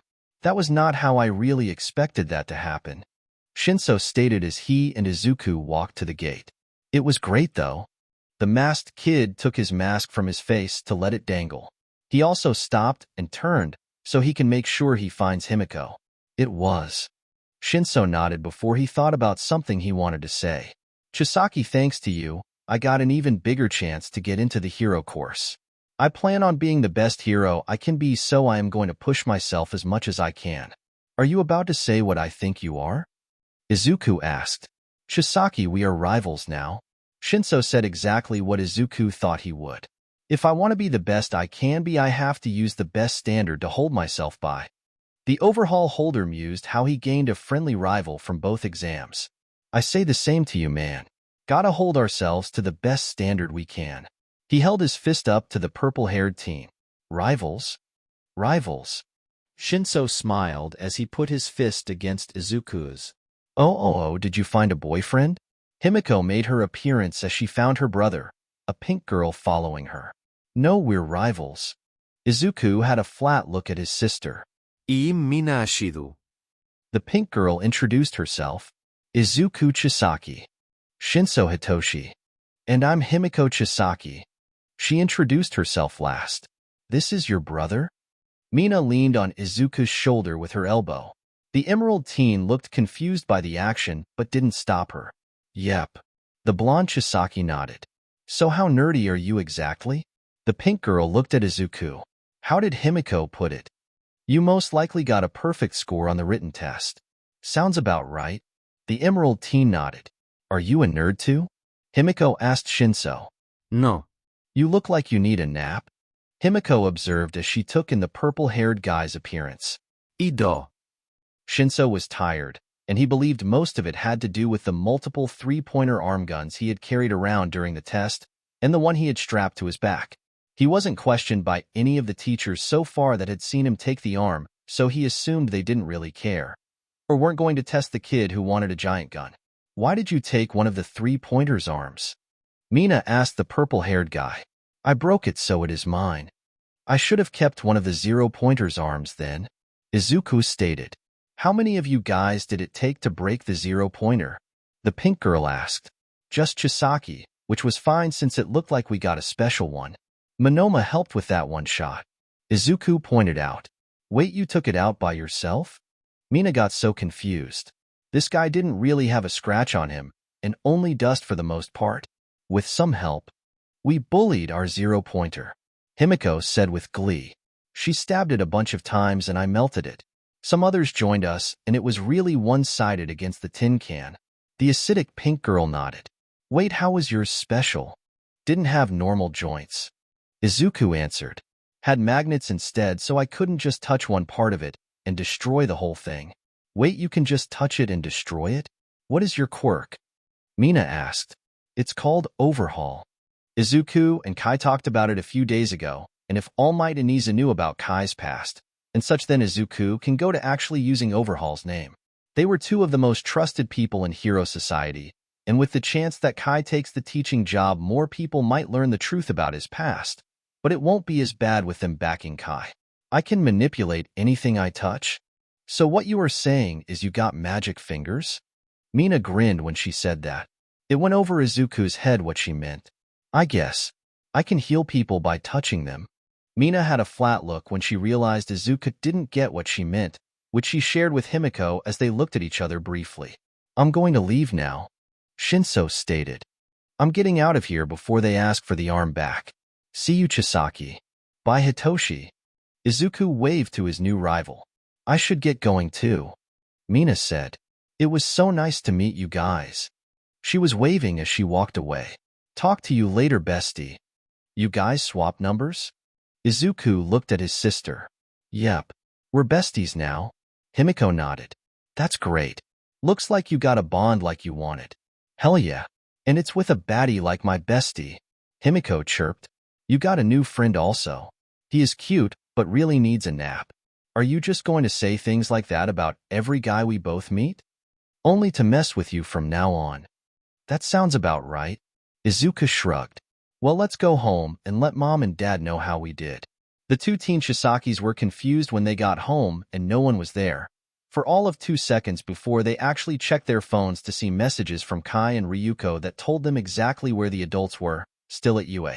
The teens then spent their afternoon just relaxing after their exam up until later that night when Kai and Ryuko, with Eri, came back home. How did we do? Himiko asked excitedly. We're not allowed to tell your scores to you until you get your letters in the mail. Plus, the major evaluation takes place tomorrow anyways. Kai replied. But I want to know. Himiko pouted. Personally, I think you both DDI great. Ryuko grinned. I enjoyed your groups working together in such a way, Himiko. I just wanted to stab the robots. Everyone thought I was cool and joined me. Himiko was actually proud that people followed her for once instead of running away from her. Izuku, your efforts were definitely something as well. I only have one note though. Kai had a grin because he knew Izuku would get embarrassed when he said this. What is it? Make sure you aren't thinking out loud next time. Out loud. Izuku got confused before he realized that his dad saw his first interaction with that Naimo girl. The emerald-haired teen turned red. You saw that? I think every member of the staff saw that. Ryuko answered. Oh God. Izuku put his face against the table. Wait, what happened? Himiko had to know now. A girl did something cool and Izuku didn't want to finish. He said that it was hot what she did, but he meant to only think it. Kai chutzkled. I knew you would meet the love of your life. Himiko teased her brother. I should have let that thing crush me. Izuku groaned into the table. A week later, the two kids got letters in the mail from UA. Oh boy. Himiko ripped hers open as soon as it was placed in her hands by Toshinori, who hand-delivered the letters so he can tell them things in person instead of on a video. Izuku was simpler in his opening of his letter, popping open his letter with Overhaul. You two kids did amazing at the exams. Toshinori started his speech for the two. You each went to the height of your abilities and showed that you easily deserve to be in the hero course at UA. Your scores are on the sheets and so are your placements in the first year. Not by classes as those are decided later today, but your rank garnered by the scores of your written test and also your practical test. I thought we only gained villain points? Himiko held up her scorecard where it also had hero points as well. Those were the points gained by your altruistic acts during the test. Any camaraderie you showcased were considered for those.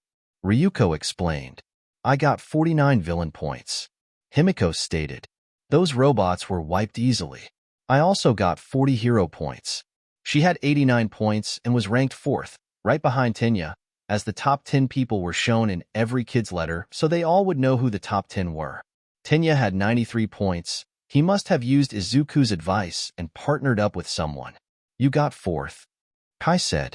That's great, especially when Nizu is saying the kids this year had the highest scores on average compared to every other year. I actually held the record at 132 points up until this year. All Might said. Wait, you lost it? Izuku said as he looked up, not wanting to check his score yet. He didn't know of the numbers he had that had broke a 28-year-old record. Himiko looked down at her paper where it had the top 10 students and saw the one student above Toshinori's record. Izuku, open your paper. The holder of Overhaul opened his paper and couldn't believe his eyes.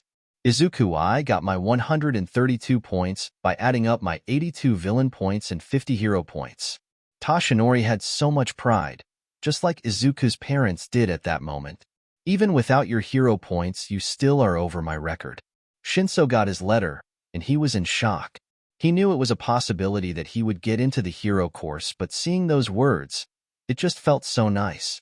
He even made it into the top 10. He had 47 villain points and 40 hero points. He was number 6 on the top 10. He had Izuku to thank for this, and that made him curious about his masked rival's score. When he checked it, he had even wider eyes. Naimo had gotten her letter, a shock to her sisters who have been saying things about how she wouldn't get one of the gold envelope letters that meant she passed the exams. She expected to hear about how she got in at the bare minimum for the general education department, but the letter didn't say that. It praised her for her not running away from the zero-pointer and being valuable to taking it down as quickly as it was. The letter said that it would have taken longer without her. She even got praise for saving that kid Izuku when debris was about to crush them back when she used his quirk to save them. She had 9 villain points and 50 hero points. Her total of 59 points put her in the 12th highest spot of the hero course and qualified her for the hero course. She admittedly got curious about that cute masked kid and his score. Not that she actually thought he was cute or anything, and it's not like anyone as strong as him would care for a quirk thief like her. She still checked the top 10 for his score and had to reread his score a good few times just to make sure she read it correctly. Katsuki Bakugo already knew he would make it into the hero course. He was way better than everyone else, so it was natural he would. He skipped right to the part of the letter that had the top 10 people in the first year to check his score, not bothering to read the number 1 name because he knew it was his. He grinned at the overly high score. He checked the name of the sap in second place to see who he would make his right hand and got confused as fuck when he read the second place name and score. Katsuki Bakugo.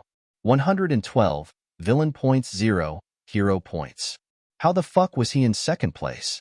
He didn't even break All Might's damned record. He read the name of the dumb bastard that got first place and knew right then that he was going to make it a mission to crush this shithead and prove his superiority to everyone. Especially this Izuku Chisaki. Izuku, the teachers weren't just watching how everyone acted in the test itself. Toshinori started. Everyone was watching the students from the second they stepped onto UA's grounds to the second you all stepped off of the campus. The staff all showed their appreciation for your actions when you talked to Ida and how you gave out advice that wasn't necessary of you to help others. When you talked to young Hitoshi and made a kid with a negative viewpoint of his quirk and others with quirks that seem better for a hero. You affected 3 different test sites with your words and had people band together to bring out the best in each other, most of them getting higher scores because of your influence. You took control the second the zero-pointer appeared and saved multiple kids from what you thought would be a disaster for them. Even after the test, you still showed concern for others over yourself, and helped another person with a negative viewpoint of their self just because it's what you believe you should do. Toshinori finished there to Kai take it from there. The entire staff believes you have a heart of gold, and that is why we all believed you deserved that many hero points. Kız millet. We're so proud of you, Izu. Ryuko pulled her son into a hug. Izuku was tearing up from their words out of happiness and looked at his score one last time. Izuku Chisaki, 178, villain points / 100, hero points. Total points, 278 points. A /N. That's the end of the exam arc, everybody. I know Izuku's score seems a bit high, but come on, the dude is a beast. Plus, everything that happened that I typed, or you read, wasn't the only action. It was a good 10 minutes of that. Plus, I wanted him to have 78 somewhere in his score since 78 is my lucky number, and no way was I letting Katsuki score higher than him. If it's not obvious now, which would be confusing since a good bit of the chapter is from her perspective, the airing is Izuku and Monoma. I thought of this since the second I started this story, and honestly I think they would be good for each other. And they have common ground, especially since they both don't actually have their own unique quirk. Naimo copies other quirks, and Izuku got Overhaul from Kai. Even if Overhaul has evolved, she will have that bitchiness as a defense mechanism because, well, reread her parts 1 guess. She will lose them over time, but I wanted to not stray too far with Naimo's character at first. Plus, it fits with like half of the themes and situations of the story that she has no belief in herself at first. Literally 90% of the main cast of the kids all have that in some way, where they prove what they are labeled as is wrong. Here is a very nice and important question for you guys. Who do you all want in the classes? I mean, you can tell me all 40 in the 4 classes if you want, but I'm interested in Class 1C and 1E the most, those being Kai and Ryuko's respectively. I have my own ideas, but I also want to know what you guys are thinking of. I am going to put 2 versions of 1C here if you guys want to just vote from those 2. If you are wondering who didn't pass, it is Mineta and Kojiro the Sticky Bois. 1C Variation 1. Izuku, Shoto, Shinso, Mina, Naimo, Tinya, Himiko, Senkaibara, Ijiro, Fumikage. 1C Variation 2. Izuku, Shoto, Shinso, Yosetsu, Tinya, Jirota Shishida, Senkaibara, Ijiro, Tetsu, Fumikage. The only difference is whether or not the 3 main girls of the story, Naimo, Himiko, and Mina, are in 1C with the 3 main guys, Izuku, Shoto, and Shinso, or in 1D with auteur females. 1D is just girls who will kick ass. Part of me wanted the main girls of the story and the main guys to be in the separate classes so as to add more to the story, and Ryuko would be a kick-ass teacher for them. These don't have to be the only versions to choose from. If you guys want, you can change it up and make a good argument for how you want the classes to be.